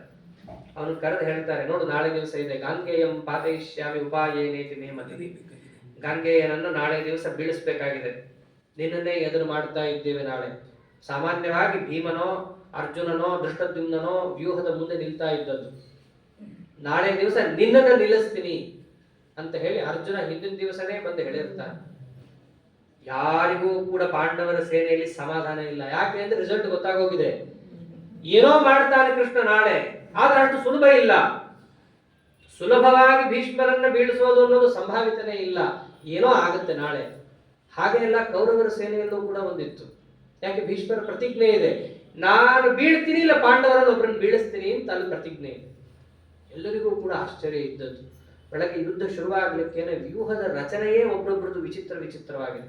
ಮಕರ ವ್ಯೂಹ, ಕ್ರೌಂಚ ವ್ಯೂಹ ಅಂತ ಹೇಳಿ ಏನು ಕಸ್ಟಮೈಸ್ಡ್ ವ್ಯೂಹಗಳಿದ್ವು. ಅವತ್ತಿನ ದಿವಸ ಅದು ಯಾವುದೂ ಇಲ್ಲ. ಅತ್ಯಂತ ವಿಚಿತ್ರವಾದ ರೀತಿಯಲ್ಲಿ ಇಬ್ಬರು ನಿರ್ಮಾಣ ಮಾಡಿದ್ದಾರೆ. ಮೊದಲು ಎದುರಿಗೆ ನಿಲ್ಲಿಸಿರೋದೇನೆ ಶಿಖಂಡಿಯನ್ನ. ಆ ಶಿಖಂಡಿಯನ್ನ ಕಾಪಾಡಲಿಕ್ಕೆ ಭೀಮ ಅರ್ಜುನರು ಅಕ್ಕಪಕ್ಕ ನಿಂತಿರೋದು. ಅವರ ಹಿಂದೆ ಶಿಖಂಡಿಯ ಹಿಂದೆ ನಿಂತಿರೋದು ಅಭಿಮನ್ಯು ಮತ್ತು ದ್ರೌಪದಿಯ ಮಕ್ಕಳು. ಅವರನ್ನ ರಕ್ಷಣೆ ಮಾಡಲಿಕ್ಕೆ ಸಾತ್ಯಕಿ, ಕೃತ ಇವರೆಲ್ಲ ನಿಂತಿರೋದು. ಎಲ್ಲರೂ ಕಾನ್ಸಂಟ್ರೇಟ್ ಮಾಡಿ ಒಬ್ಬರ ಮೇಲೆ ನಿಂತಿಯ ಏನಾರು ಮಾಡ ಶಿಖಂಡಿಯ ರಕ್ಷಣೆ ಮಾಡಬೇಕು, ತಗೊಂಡೋಗಿ ಭೀಷ್ಮರ ಎದುರು ನಿಲ್ಲಿಸ್ಬೇಕು. ಪ್ಲಾನ್ ಇದ್ದಿದ್ದದೇ. ಆದ್ರೆ ದುರ್ಯೋಧನನ ಪಾಡೆಯಲ್ಲಿ ಗೊತ್ತಿದ್ದಿದ್ದು ಯಾರಿಗೂ ಇಲ್ಲ. ಅವ್ರು ಯಥಾಸ್ಥಿತ ನೋಡ್ತಿದ್ರು. ಗೊತ್ತಿದ್ದು ಭೀಷ್ಮಾಚಾರ್ಯಗೆ ಒಂದೇ, ನನ್ನನ್ನೇನಾದ್ರೂ ಕೂಡ ನಿಶಸ್ತ್ರನನ್ನಾಗಿ ಮಾಡಬೇಕು ಅಂತಂದ್ರೆ ಅವರು ಶಿಖಂಡಿಯನ್ನು ಎದುರು ತಂದು ನಿಲ್ಲಿಸ್ತಾರೆ. ದುರ್ಯೋಧನನ್ ಮೊದ್ಲಿಂದಲೂ ಅದು ಗೊತ್ತಿತ್ತು, ಶಿಖಂಡಿ ಬಂದ್ರೆ ಈ ಮುದುಕ ಬಾಣ ಬಿಡಲ್ಲ. ಅದಕ್ಕೋಸ್ಕರ ಎಲ್ಲರೂ ಶಿಖಂಡಿಯನ್ನು ಹೊಡಿರಿ ಅಂತ ಅವ್ನು ಹೇಳಿರ್ತಾರೆ. ಯುದ್ಧದ ಮೊದಲನೇ ದಿವಸನೂ ಅದನ್ನೇ ಹೇಳಿರ್ತಾರೆ. ಯಾಕೆ ಅವ್ರ ಪ್ರತಿಜ್ಞೆ ಜಗಜ್ಜಾಹೀರ ಆಗೋಗಿರುತ್ತೆ. ಅದಕ್ಕೆ ಅವತ್ತಿನ ದಿವಸ ವಿಶೇಷವಾಗಿ ಆ ಭೀಷ್ಮಾಚಾರ್ಯ ಪಕ್ಕ ದುಶಾಸನ, ಅವನ ತಮ್ಮಂದ್ರು ಎಲ್ಲರೂ ಹಾಕ್ಬಿಟ್ಟಿರ್ತಾನೆ. ಡಿಪ್ಲಾಯ್ಮೆಂಟ್ ಅಂತಾರಲ್ಲ, ಎಲ್ಲ ಅಲ್ಲೇ ಆಗೋಗಿರುತ್ತದೆ. ಒಂದು ರೀತಿ ಭೂತಗನ್ನಡಿಯನ್ನ ಕೇಂದ್ರೀಕರಿಸಿ ಒಂದ್ ಕಡೆ ಹೇಗೆ ಬಿಡಬೇಕೋ ಹಾಗೆ ಪಾಂಡವರು ಎಲ್ಲರೂ ಕೂಡ ಅವತ್ತು ಭೀಷ್ಮಾಚಾರ್ಯ ಮೇಲೆ ಕೇಂದ್ರೀಕರಿಸಿದ್ರೆ, ಕೌರವರೆಲ್ಲರೂ ಭೀಷ್ಮರನ್ನು ರಕ್ಷಣೆ ಮಾಡ್ಲಿಕ್ಕೆ ಕೇಂದ್ರೀಕರಿಸಿರ್ತಾರೆ. ಆದ್ರೆ ಭೀಷ್ಮರು ಮಾತ್ರ ಅವೆರಡಕ್ಕೂ ತಲೆ ಕೆಡಿಸ್ಕೊಂಡು ಯುದ್ಧ ಮಾಡ್ತಾ ಇರ್ತಾರೆ. ಅವತ್ತಿನ ದಿವಸ ಭೀಷ್ಮರ ಪ್ರತಾಪವನ್ನು ವರ್ಣನೆ ಮಾಡ್ತಾರೆ. ದಶಮೇ ಹನಿ ಸಂಪ್ರಾಪ್ತೆ ರಥಾನಿಕಂ ಶಿಖಂಡಿನಃ ಅದಹನ್ ನಿಜಿತೆ ಬಾಣೇಹಿ ಕೃಷ್ಣವರ್ತ್ಮೇವ ಕಾನನಂ. ಕಾಡಿನ ಮಧ್ಯೆ ಕಾಡಿಗಿಚ್ಚಿ ಬಿದ್ದರೆ ಅದು ಹೇಗೆ ಎಲ್ಲಾ ಕಡೆ ಹರಡುತ್ತೋ, ಎಲ್ಲರೂ ಭೀಷ್ಮರ ಮಧ್ಯೆ ಇದ್ರೆ ಭೀಷ್ಮರು ಹಂಗೆ ಹೊಳಿತಾ ಇದ್ರು ಅವತ್ತಿನ ದಿವಸ. ಅಪಾರವಾದ ತಮ್ಮ ಮೂಲ ಶಕ್ತಿ ಏನಿತ್ತು ಅದನ್ನು ಅವರು ಬಳಸ್ತಾ ಇದ್ದಾರೆ. ಅದಕ್ಕಂತಾರೆ ಸುದೃಷ್ಟ ಕ್ರಿಯತಾಂ ಭೀಷ್ಮ ಲೋಕೋಯಂ ಸಮಿತಿಂಜಯ. ಇಡೀ ಯುದ್ಧವನ್ನ ಗೆಲ್ಲುವಂತಹ ಸಾಮರ್ಥ್ಯ ಹೊಂದಿದ ಭೀಷ್ಮಾಚಾರ್ಯರು ಅವತ್ತು ಧನುಸ್ಸನ್ನ ಎತ್ತಿ ಬಿಡ್ತಾ ಇದ್ರೆ, ಆ ಭೀಷ್ಮಾಚಾರ್ಯರು ಯುದ್ಧದಲ್ಲಿ ಮುನ್ನುಗ್ಗಬೇಕಾದ್ರೆ ಮೊದಲು ಶಿಖಂಡಿಯೇ ಬರ್ತಾನೆ. ಶಿಖಂಡಿ ಬಂದಾಗ ಬಿಡೋದೇ ಇಲ್ಲ ಬಾಣ ಅವರಿಗೆ. ಶಿಖಂಡಿ ಎತ್ತೆತ್ತು ಬಾಣ ಬಿಡ್ತಾ ಇದ್ದಾನೆ. ಆ ಬಾಣ ಭೀಷ್ಮಾಚಾರ್ಯರಿಗೆ ತಾಗೋದೂ ಇಲ್ಲ ಸರಿಯಾಗಿ. ಕೂಗ್ತಾ ಇದ್ದಾನೆ ಅಲ್ಲಿಂದಲೇ, ಎತ್ರಿ ಧನುಸ್ಸು, ಬಿಡ್ರಿ ಬಾಣವನ್ನ ಅಂತ. ಅವ್ನು ಎಷ್ಟು ಕೂಗಿದ್ರು ಕೂಡ ನಿನ್ನ ಮೇಲೆ ನಾ ಯುದ್ಧ ಮಾಡಲ್ಲ, ಬೇಕಾದ್ರೆ ನೀ ಬಿಟ್ಕೋ, ನನಗೇನು ಹತ್ತಲ್ಲ ಅಂತ ಹೇಳಿ ಭೀಷ್ಮಾಚಾರ್ಯ ಅವ್ರ ಮೇಲೆ ಯುದ್ಧವನ್ನೇ ಮಾಡ್ತಾ ಇದ್ದ. ಕೆಲವೊಮ್ಮೆ ಈ ಯಾರಾದ್ರೂ ನಮ್ಮ ಮೇಲೆ ರೇಗ್ತಾ ಇದ್ದಾಗ ನಾವು ಅವ್ರ ಮೇಲೆ ರೇಗದವ್ರಿಗೆ ಒಂದು ಸಮಾಧಾನ ಇರುತ್ತೆ, ಏನೋ ರಿಪ್ಲೈ ಬರ್ತಾ ಇದೆ ಅಂತ. ಅವನು ಬೈಯೋದು ಬೈತಾನೇ ಇರ್ತಾನೆ, ಇವನು ಕೇರೆ ಮಾಡ್ತಾ ಇರಲ್ಲ ಅಂತಂದ್ರೆ ಅವ್ರಿಗೆ ಇನ್ನಷ್ಟು ಕೆರಳು ಬಿಡುತ್ತೆ. ಹಾಗೆ ಶಿಖಂಡಿ ಇದ್ದದ್ದಕ್ಕೂ ಅವನು ಇನ್ನಷ್ಟು ಕೆರಳಿ ಹೋದ. ಆದ್ರೆ ಕೆರಳಿ ಏನ್ ಪ್ರಯೋಜನ ಭೀಷ್ಮಾಚಾರ್ಯ ಎದುರಿಗೆ? ಅದರಂತೆ ಶಿಖಂಡಿಯನ್ನು ಎದುರಿಗೆ ತಂದು ನಿಲ್ಲಿಸ್ತಾ ಇದ್ದಾರೆ, ಆಗ್ತಾ ಇಲ್ಲ. ಅರ್ಜುನ ಬಂದು ಬೈತಾನೆ ಶಿಖಂಡಿಗೆ, ಅಲ್ಲೋ ನೀ ಎದುರಿಗೆ ತಂದು ನಿಲ್ಲಿಸ್ತೀನಿ. ಈಗಿನ ಭಾಷೆಯಲ್ಲಿ ಹೇಳ್ಬೇಕಂದ್ರೆ ಕವರ್ ಫೈರಿಂಗ್ ಅಂತಾರಲ್ಲ, ನೀನು ಅವ್ರ ಮುಂದೆ ಹೋಗಿ ನಿಲ್ಲು, ಬೇರೆಯವ್ರಿಗೆ ಹೆದರಬೇಡ, ಬೇರೆಯವರನ್ನು ನಾನು ವಾರಣೆ ಮಾಡ್ತೀನಿ. ಅಹಂ ಆವಾರಯಿಷ್ಯಾಮಿ ಸಾಧಯಸ್ವ ಪಿತಾಮಹಂ. ಅವ್ರ ಮುಂದೆ ಹೋಗಿ ನಿಲ್ಲು ಸಾಕು, ಮುಂದಿನ ನಾನು ನೋಡ್ಕೋತೀನಿ. ಶಿಖಂಡಿ ಅಂತಾನೆ ಏನು ಅವರೊಬ್ಬರೇ ಇದ್ದಾರಾ? ದ್ರೋಣಾಚಾರ್ಯ ಇದ್ದಾರೆ, ಕೃಪಾಚಾರ್ಯ ಇದ್ದಾರೆ, ಯಾರು ದ್ರೋಣಾಚಾರ್ಯ ಮಗ ಅಶ್ವತ್ಥಾಮ ಇದ್ದಾನೆ, ಎಲ್ಲರೂ ಅವ್ರ ಪಕ್ಕದಲ್ಲೇ ನಿಂತಿದ್ದಾರೆ. ಹೋಗಿ ನಿಲ್ಲು ಅನ್ನಕ್ಕದೇ ಕ್ಯೂನ? ಅಷ್ಟು ಸುಲಭ ಇಲ್ಲ ಅಲ್ಲಿ ನಿಲ್ಲೋದು. ಅರ್ಜುನ ಅಂತ ಅವ್ರನ್ನೆಲ್ಲ ನಾ ತಡಿತೀನಿ. ಅಹಂ ಆವಾರಯಿಷ್ಯಾಮಿ, ಅದನ್ನ ನಾ ವಾರಣೆ ಮಾಡ್ತೀನಿ. ಸಾಧಯಸ್ವ ಪಿತಾಮಹಂ, ಆ ಪಿತಾಮಹನ ಎದುರು ಹೋಗಿ ನಿಲ್ಲೋದಷ್ಟೇ ನಿನ್ ಕೆಲಸ. ಯಾರನ್ನ? ದ್ರೋಣಂಚ ದ್ರೋಣಪುತ್ರಂಚ ಕೃಪಂಚಾತ ಸುಯೋಧನಂ. ರಾಜನನ್ನ ಸೇನಾಪತಿ ರಕ್ಷಣೆ ಮಾಡಬೇಕು, ಉಲ್ಟಾ ದುರ್ಯೋಧನನೇ ನಿಂತ್ಬಿಟ್ಟಿರ್ತಾನೆ ಕಾಪಾಡಕ್ಕೆ. ಯಾಕೆ ಗೊತ್ತಿತ್ತು ಅವನಿಗೆ ನನ್ನನ್ನು ಇವರೇನು ಮುಟ್ಟಲ್ಲ, ಅವ್ರಿಗೆಲ್ಲ ಭೀಷ್ಮರ ಮೇಲಿದೆ ಇವತ್ತು ಅಂತ. ಅಷ್ಟು ಇಬ್ಬರು ಸೇರ್ಕೊಂಡಿದ್ದಾಗ ಎಷ್ಟು ಹೋರಾಡ್ತಾ ಇದ್ದಾರೆ. ಭೀಷ್ಮರ ಹತ್ತಿರ ಶಿಖಂಡಿಯನ್ನು ತಂದು ನಿಲ್ಲಿಸೋದಿರ್ಲಿ, ಅರ್ಜುನ ಸಹಿತ ಹೋಗಕ್ಕಾಗ್ತಾ ಇಲ್ಲ ಅಂತಾರೆ. ನಹಿ ಭೀಷ್ಮಂ ಮಹೇಶ್ವಾಸಂ ಪಾಂಡವಾಹ ಪಾಂಡಪೂರ್ವಜ ಅಶಕ್ನುವನ್ ರಣೇ ಚೇತಂ ಪಾಶಹಸ್ತಮಿವಾಂತಿಕಂ ದುರ್ಯೋಧನಸ್ತತೋ ಭೀಷ್ಮಂ ಅಬ್ರವೀತ್ ವೃಷಭೀಡಿತಃ. ಅವನು ಯಾಕೋ ದುರ್ಯೋಧನನಿಗೆ ಎಲ್ಲೋ ಸ್ವಲ್ಪ ಸಮಸ್ಯೆ ಇದೆ ಅಂತ ಅರ್ಥ ಆಯ್ತು. ಯಾಕೆ ಎಲ್ಲರೂ ಭೀಷ್ಮರ ಮೇಲೆ ಇಷ್ಟು ಆಕ್ರಮಣ ಮಾಡ್ತಾ ಇದ್ದಾರೆ? ಆಕ್ರಮಣ ಮಾಡೋ ನಿಟ್ಟಿನಲ್ಲಿ ಪ್ರತಿಯೊಬ್ಬರು ಯಾರ್ಯಾರು ಅಡ್ಡ ಬರ್ತಾರೋ ಎಲ್ಲರನ್ನು ತಂದು ಹಾಕ್ತಾ ಇದ್ದಾನೆ ಅರ್ಜುನ. ಯಾಕೆ? ಶಿಖಂಡಿಗೆ ದಾರಿ ಮಾಡ್ಕೊಡೋಣ ಅಂತ. ಆ ದಾರಿ ಮಾಡಿಕೊಡೋ ನಿಟ್ಟಲ್ಲಿ ಎಲ್ಲಾ ಕೌರವ ಸೇನೆ ಪುಡಿ ಪುಡಿ ಆಗ್ತಾ ಇದೆ. ಭೀಷ್ಮಾಚಾರ್ಯ ಹತ್ರ ಬಂದ. ಅವ್ರಿಗೆ ಗೊತ್ತಿಲ್ಲ ದುರ್ಯೋಧನನಿಗೆ ಇವತ್ತು ನಮ್ಮ ಅಜ್ಜನ ಕಡೆ ದಿವಸ ಅಂತ ರೇಗ್ತಾ ಇದ್ದಾನ ಅವ್ರ ಮೇಲೆ. ನಿಮ್ಮನ್ನ ನಂಬಿಕೊಂಡಿದ್ದೀನಿ ನಾನು, ನೀವೇನೋ ದೇವದಾನವರನ್ನ ಗೆಲ್ತೀರಿ ಅಂತೆ, ಪರಶುರಾಮ ದೇವರನ್ನ ಗೆದ್ರಂತೆ, ಎದುರುಗಡೆ ಇರೋ ಶಿಖಂಡಿಯನ್ನು ಎದುರಿಸಕ್ ಆಗ್ತಾ ಇಲ್ಲ ನಿಮ್ ಕೈಲಿ ಅಂತ. ಅವರಲ್ಲೇ ಬೈದೇ ಹೇಳ್ತಾರೆ, ಶಿಖಂಡಿ ಅಲ್ಲ, ನಾನು ಅವನ್ನ ಮುಟ್ಟೋದೇ ಇಲ್ಲ. ನನ್ನ ಪ್ರತಿಜ್ಞೆ ನಿನಗೆ ಚೆನ್ನಾಗಿ ಗೊತ್ತಿದೆ. ನಿನಗೋಸ್ಕರ ಪ್ರತಿಜ್ಞೆ ಮಾಡಿ ಅದನ್ನ ಪಾಲನೆ ಮಾಡ್ತಾ ಇದ್ದೀನಿ, ಅದನ್ನ ನಿನ್ ಕಣ್ಣಿಗೆ ಕಾಣಿಸ್ತಾ ಇಲ್ಲ. ಏನು ಪ್ರತಿಜ್ಞೆ? ಹತ್ವಾ ದಶಸಹಸ್ರಾಣಿ ಕ್ಷತ್ರಿಯಾಣಾಂ ಮಹಾತ್ಮನಾಂ. ಯಾರೋ ಪದಾತಿಗಳನ್ನ ಸಾಯಿಸ್ತೀನಿ ಅಂತ ಪ್ರತಿಜ್ಞೆ ಮಾಡ್ಲಿಲ್ಲ ನಾನು. 10,000 ರಥಿಗಳನ್ನ ಕೊಲ್ತೀನಿ ಅಂತ ಪ್ರತಿಜ್ಞೆ ಮಾಡಿದ್ದು. ಅಷ್ಟೇ ಅಲ್ಲ, ನಿನ್ನೆ ದಿವಸನೇ ಹೇಳಿದ್ದೆ, ಮತ್ತೆ ನೆನಪು ಮಾಡಿ ಹೋಗ್ತೀನಿ ನಿಮಗೆ. ಅದ್ಯವಾಹಂ ಹತಶೇಷ್ಯೆ ಹನಿಷ್ಯೇ ವಾದ್ಯ ಪಾಂಡವ. ಇವತ್ತು ನಾನು ಅವರಿಂದ ಹೊಡೆಸ್ಕೊಂಡು ಮಲ್ಕೋತೀನಿ, ಇಲ್ಲ ನನ್ನಿಂದ ಹೊಡೆಸ್ಕೊಂಡು ಅವರಲ್ಲೊಬ್ಬ ಮಲ್ಕೋತಾನೆ. ಇದನ್ನ ಪ್ರತಿಜ್ಞೆ ಮಾಡಿದ್ದೀನಿ. ಅಷ್ಟೇ ಅಲ್ಲ, ಇಷ್ಟು ಬೈತಾ ಇದ್ದೀಯಲ್ಲ, ಒಂದು ಮಾತು ಕೇಳ್ಕೋ. ಅದ್ಯತೆ ಪುರುಷವ್ಯಾಗ್ರ ಪ್ರತರಿಷ್ಯೇ ಋಣಂ ತವ ಭರ್ತೃಪಿಂಡ ಕೃತಂ ರಾಜನ್ ನಿಹತಃ ಪೃತನಾಮುಖೆ. ಇವತ್ತು ಯುದ್ಧದಲ್ಲಿ ಸತ್ತಾದ್ರೂ ನಿನ್ನ ಋಣ ತೀರಿಸ್ತೀನಿ ನಾನು ಅಂದ್ಬಿಡ್ತೇನೆ. ಎಷ್ಟು ಬಯಸ್ಕೋಬೇಕ್ರಿ, ನಿನ್ನ ಋಣವನ್ನ ತೀರಿಸ್ಬಿಡ್ತೀನಿ ಇವತ್ತು ನಾನು. ಒಬ್ಬ ವ್ಯಕ್ತಿ ಮಾತನಾಡಬೇಕಂದ್ರೆ ಅವನನ್ನು ಎಷ್ಟು ಚುಚ್ಚಿರ್ಬೇಕು ದುರ್ಯೋಧನ. ಭೀಷ್ಮರು ಅಂತಂದ್ರೆ ಸಾಫ್ಟ್ ಹಾರ್ಟೆಡ್ ವ್ಯಕ್ತಿಯವರು. ಧರ್ಮ ಅಂತ ಬಂತು ಅಂದ್ರೆ ಅಷ್ಟೇ ಕಠಿಣ. ಅದು ಬಿಟ್ರೆ ಸಾಮಾನ್ಯರು ಯಾರೇ ಬಂದ್ರು ಅಷ್ಟು ಕಾರುಣ್ಯ ತೋರಿಸುವಂತಹ ವ್ಯಕ್ತಿಗಳು ಯುದ್ಧದ ಮಧ್ಯದಲ್ಲಿ ತನ್ನ ಮೊಮ್ಮಗನಿಗೇನೆ ನಿನ್ನ ಋಣ ತೀರಿಸ್ತೀನಪ್ಪ ನಾನು ಅಂತ ಅನ್ಬೇಕಂದ್ರೆ ಇವನು ಎಷ್ಟು ನಡ್ಕೊಂಡಿರ್ಬೇಕು ಅಯೋಗ್ಯ. ಇಷ್ಟು ಅಂದ ಮೇಲೆ ಆ ಭೀಷ್ಮಾಚಾರ್ಯ ತೋರಿಸ್ತಾ ಇರೋ ಪ್ರತಾಪ ಏನು ಅಂತ ಸಂಜಯ ಒಂದು ನಂಬರ್ ಕೊಡ್ತಾನೆ ಧೃತರಾಷ್ಟ್ರನಿಗೆ. ಅವಾಗ ನಿಮ್ಮ ಅಪ್ಪ ಹೇಗೆ ಹೋರಾಡಿದ್ರು ಗೊತ್ತಾ? ಒಂದು ಪಾಂಚಾಲಾರಾಂಚ ಏ ಶ್ರೇಷ್ಠ ರಾಜಪುತ್ರ ಭಾರತ. ತಮ್ಮ ಮೇಲೆ ಎರಗಿ ಬರ್ತಿದ್ದಂತಹ ದೃಪದನ ಮಕ್ಕಳು ಯಾರ್ಯಾರಿದ್ರು ಎಲ್ಲರನ್ನ ಸಾಯಿಸ್ಬಿಟ್ಟಿದ್ದಾರೆ ಅವತ್ತು ಅವ್ರು ತೋರಿಸಿದ್ದು. ಅಷ್ಟೇ ಅಲ್ಲ, ಹತ್ವಾ ದಶಸಹಸ್ರಾಣಿ ಕುಂಜರಾಣಾಂ ತರಸ್ವಿನಾಂ. 10,000 ಆನೆಗಳು ಬಿದ್ದೋಗಿವೆ. ಅಷ್ಟೇ ಅಲ್ಲ, ಸಾರೋಹಾಣ ಮಹಾರಾಜ ಹಯಾನಾಂಚ ಅಯುತಂ ತಥ. 10,000 ಕುದುರೆ ಸವಾರರು ಇಬ್ರು. ಅಷ್ಟೇ ಅಲ್ಲ, ಪೂರ್ಣೇ ಶತಸಹಸ್ರೇ ದ್ವೇ ಪದಾತಾನಾಂ ನರೋತ್ತಮ. 2,00,000 ಸೈನಿಕರನ್ನು ಆಗಲೇ ಭೀಷ್ಮಾಚಾರ್ಯರು ಕೊಂದಿರ್ತಾರೆ. ಮಧ್ಯಾಹ್ನ ಆಗೋಗಿದೆ, ರಣವಿಕ್ರಮ ಮೆರಿತಾ ಇದ್ದಾರೆ ಭೀಷ್ಮಾಚಾರ್ಯರು. ಇಷ್ಟು ಮೆರಿತಾ ಇದ್ರೂ ಕೂಡ ಪಾಂಡವರಿಗೆ ಎದುರಿಗೆ ಶಿಖಂಡಿಯನ್ನು ತಗೊಂಡು ನಿಲ್ಲಿಸಲಿಕ್ಕೆ ಆಗ್ತಾ ಇಲ್ಲ. ಆಗ ಅರ್ಜುನ ಬಂದು ಹೇಳ್ತಾನೆ, ಶಿಖಂಡಿನ ಮಥೋವಾಚ ಸಮಭ್ಯೇಹಿ ಪಿತಾಮಹಂ. ಎಷ್ಟು ಕವರ್ ಫೈರಿಂಗ್ ಕೊಡ್ಬೇಕು, ಎದುರಿಗೆ ಹೋಗಿ ನಿಲ್ಲು ಅಂತ ಬೈತಾ ಇದ್ದಾನೆ ಶಿಖಂಡಿಗೆ. ಅದು ಯುದ್ಧ, ಅವ್ರಿಗೆ ಪ್ರೀತಿಯಿಂದ ಹೇಳುವಂತಹ ಸನ್ನಿವೇಶನೇ ಅಲ್ಲ. ಕೂಗೋದಿರುತ್ತೆ, ರೇಗೋದಿರುತ್ತೆ, ಎಲ್ಲ ಇರುತ್ತೆ. ಹೋಗಿ ಅವ್ರು ಎದುರಿಗೆ ನಿಲ್ಲು ಅಂತ ಬೈದು ಹೇಳ್ತಾ ಇದ್ದಾನೆ. ಶಿಖಂಡಿಯಲ್ಲ ಆಗ್ತಾ ಇಲ್ಲ, ನೀನು ನೋಡ್ತಿದ್ದೀಯಲ್ಲ, ನಾನೇನು ಸುಮ್ಮನೆ ನಿಂತಿದ್ದೀನ, ಖಾಲಿ ಇದೆಯಾ ಎದುರಿಗೆ, ನೀನು ನೋಡ್ತಿದ್ದೀಯಲ್ಲ ಅಂತ ಅವನು ಅಂತಾನೆ. ಅವಾಗ ಅರ್ಜುನ ನಾನು ಒಬ್ಬನೇ ಹೋದ್ರೆ ಸಾಲದು ಅಂತ ಹೇಳಿ ತನ್ನ ಜೊತೆಗೆ ಅನೇಕ ಸಂಘಟಿಗರು ಮಹಾರಥಿಗಳನ್ನ ಕರ್ಕೊಂಡು ಹೋಗುತ್ತಾನೆ. ಅವ್ರು ಯಾರ್ಯಾರು ಬರ್ತಾರೆ? ದೃಷ್ಟದ್ಯುಮ್ನ ಬರ್ತಾನೆ, ವಿರಾಟ, ನಕುಲ, ಸಹದೇವ, ಭೀಮಸೇನ, ಸಾತ್ಯಕಿ, ಅಭಿಮನ್ಯು, ಇವರು ಎಲ್ಲರೂ ಕೂಡ ಏಕಕಾಲಕ್ಕೆ ಭೀಷ್ಮರ ಮೇಲೆ ಬರ್ತಾರೆ. ಎಲ್ಲರೂ ನುಗ್ಗಿದಾಗ ಎಲ್ಲೊಂದ್ ಕಡೆ ಜಗ ಸಿಗುತ್ತಲ್ಲ ಅಂತ ಅವರು ಹಾಗೆ ತಯಾರು ಮಾಡಿದ್ರು. ಒಬ್ರೊಬ್ರು ಎದುರುಗೊಳ್ತಾ ಇದ್ದಾರೆ. ಅರ್ಜುನನನ್ನ ಸಾಕ್ಷಾತ್ ದುಶ್ಯಾಸನ ಬಂದು ಎದುರುಗೊಂಡ. ದುಶ್ಯಾಸನಿಗೆ ಏನೂ ಬರಲ್ಲ ಅನ್ಕೊಂಡ್ಬಿಟ್ಟಿದ್ರು. ದುಶ್ಯಾಸನ ಬರೀ ಹೆಣ್ಮಕ್ಳು ಸೀರೆ ಸೆಳೆಯಕ್ಕಷ್ಟೇ ಲಾಯಕ್ಕು, ಹೋಪ್ಲೆಸ್, ಇದೇ ಭಾವನೆ ಇತ್ತು. ಅವತ್ತಿನ ದಿವಸ ಭೀಷ್ಮಾಚಾರ್ಯನ ಕಾವಲು ಗಾಯಲಿಕ್ಕೆ ದುಶ್ಯಾಸನ ತನ್ನ ಪ್ರಾಣ ಪಣಕ್ಕಿಟ್ಟು ಹೋರಾಡ್ತಾ ಇದ್ದಾನೆ. ಎಲ್ಲಿ ತನಕ? ಅರ್ಜುನ ಎದುರಿಗೆ ಬಂದ್ರೆ ಅರ್ಜುನನ್ ತನಕ ರೀಚೇ ಆಗ್ತಾ ಇಲ್ಲ ಬಾಣ. ಅಂಥ ದುಶ್ಯಾಸನಂಗೆ ಬಾಣ ಎಲ್ಲ ಎಲ್ಲಿ ತನಕ ಹೋಗ್ತಾ ಇತ್ತು? ಕೃಷ್ಣನ್ ಹೊಡಿತಾ ಇದ್ದಾನ. ಅರ್ಜುನ ನೋಡೋ ತನಕ ನೋಡ್ದ. ದುಶ್ಯಾಸನ ಏನೂ ಅಲ್ಲ ಅರ್ಜುನನ ಬಿಲ್ಗಾರಿಕೆಯ ಮುಂದೆ. ಎಲ್ಲ ಕೃಷ್ಣನಿಗೆ ಬಾಣ ಬಿಡ್ತಾ ಇದ್ದಾನ ಯೋಗ್ಯ ಅಂತ ಹೇಳಿ. ದುಶ್ಯಾಸನದ ಮೇಲೆ ಅವನು ಸುರಿಸೋ ಬಾಣ ಹೇಗಿತ್ತು?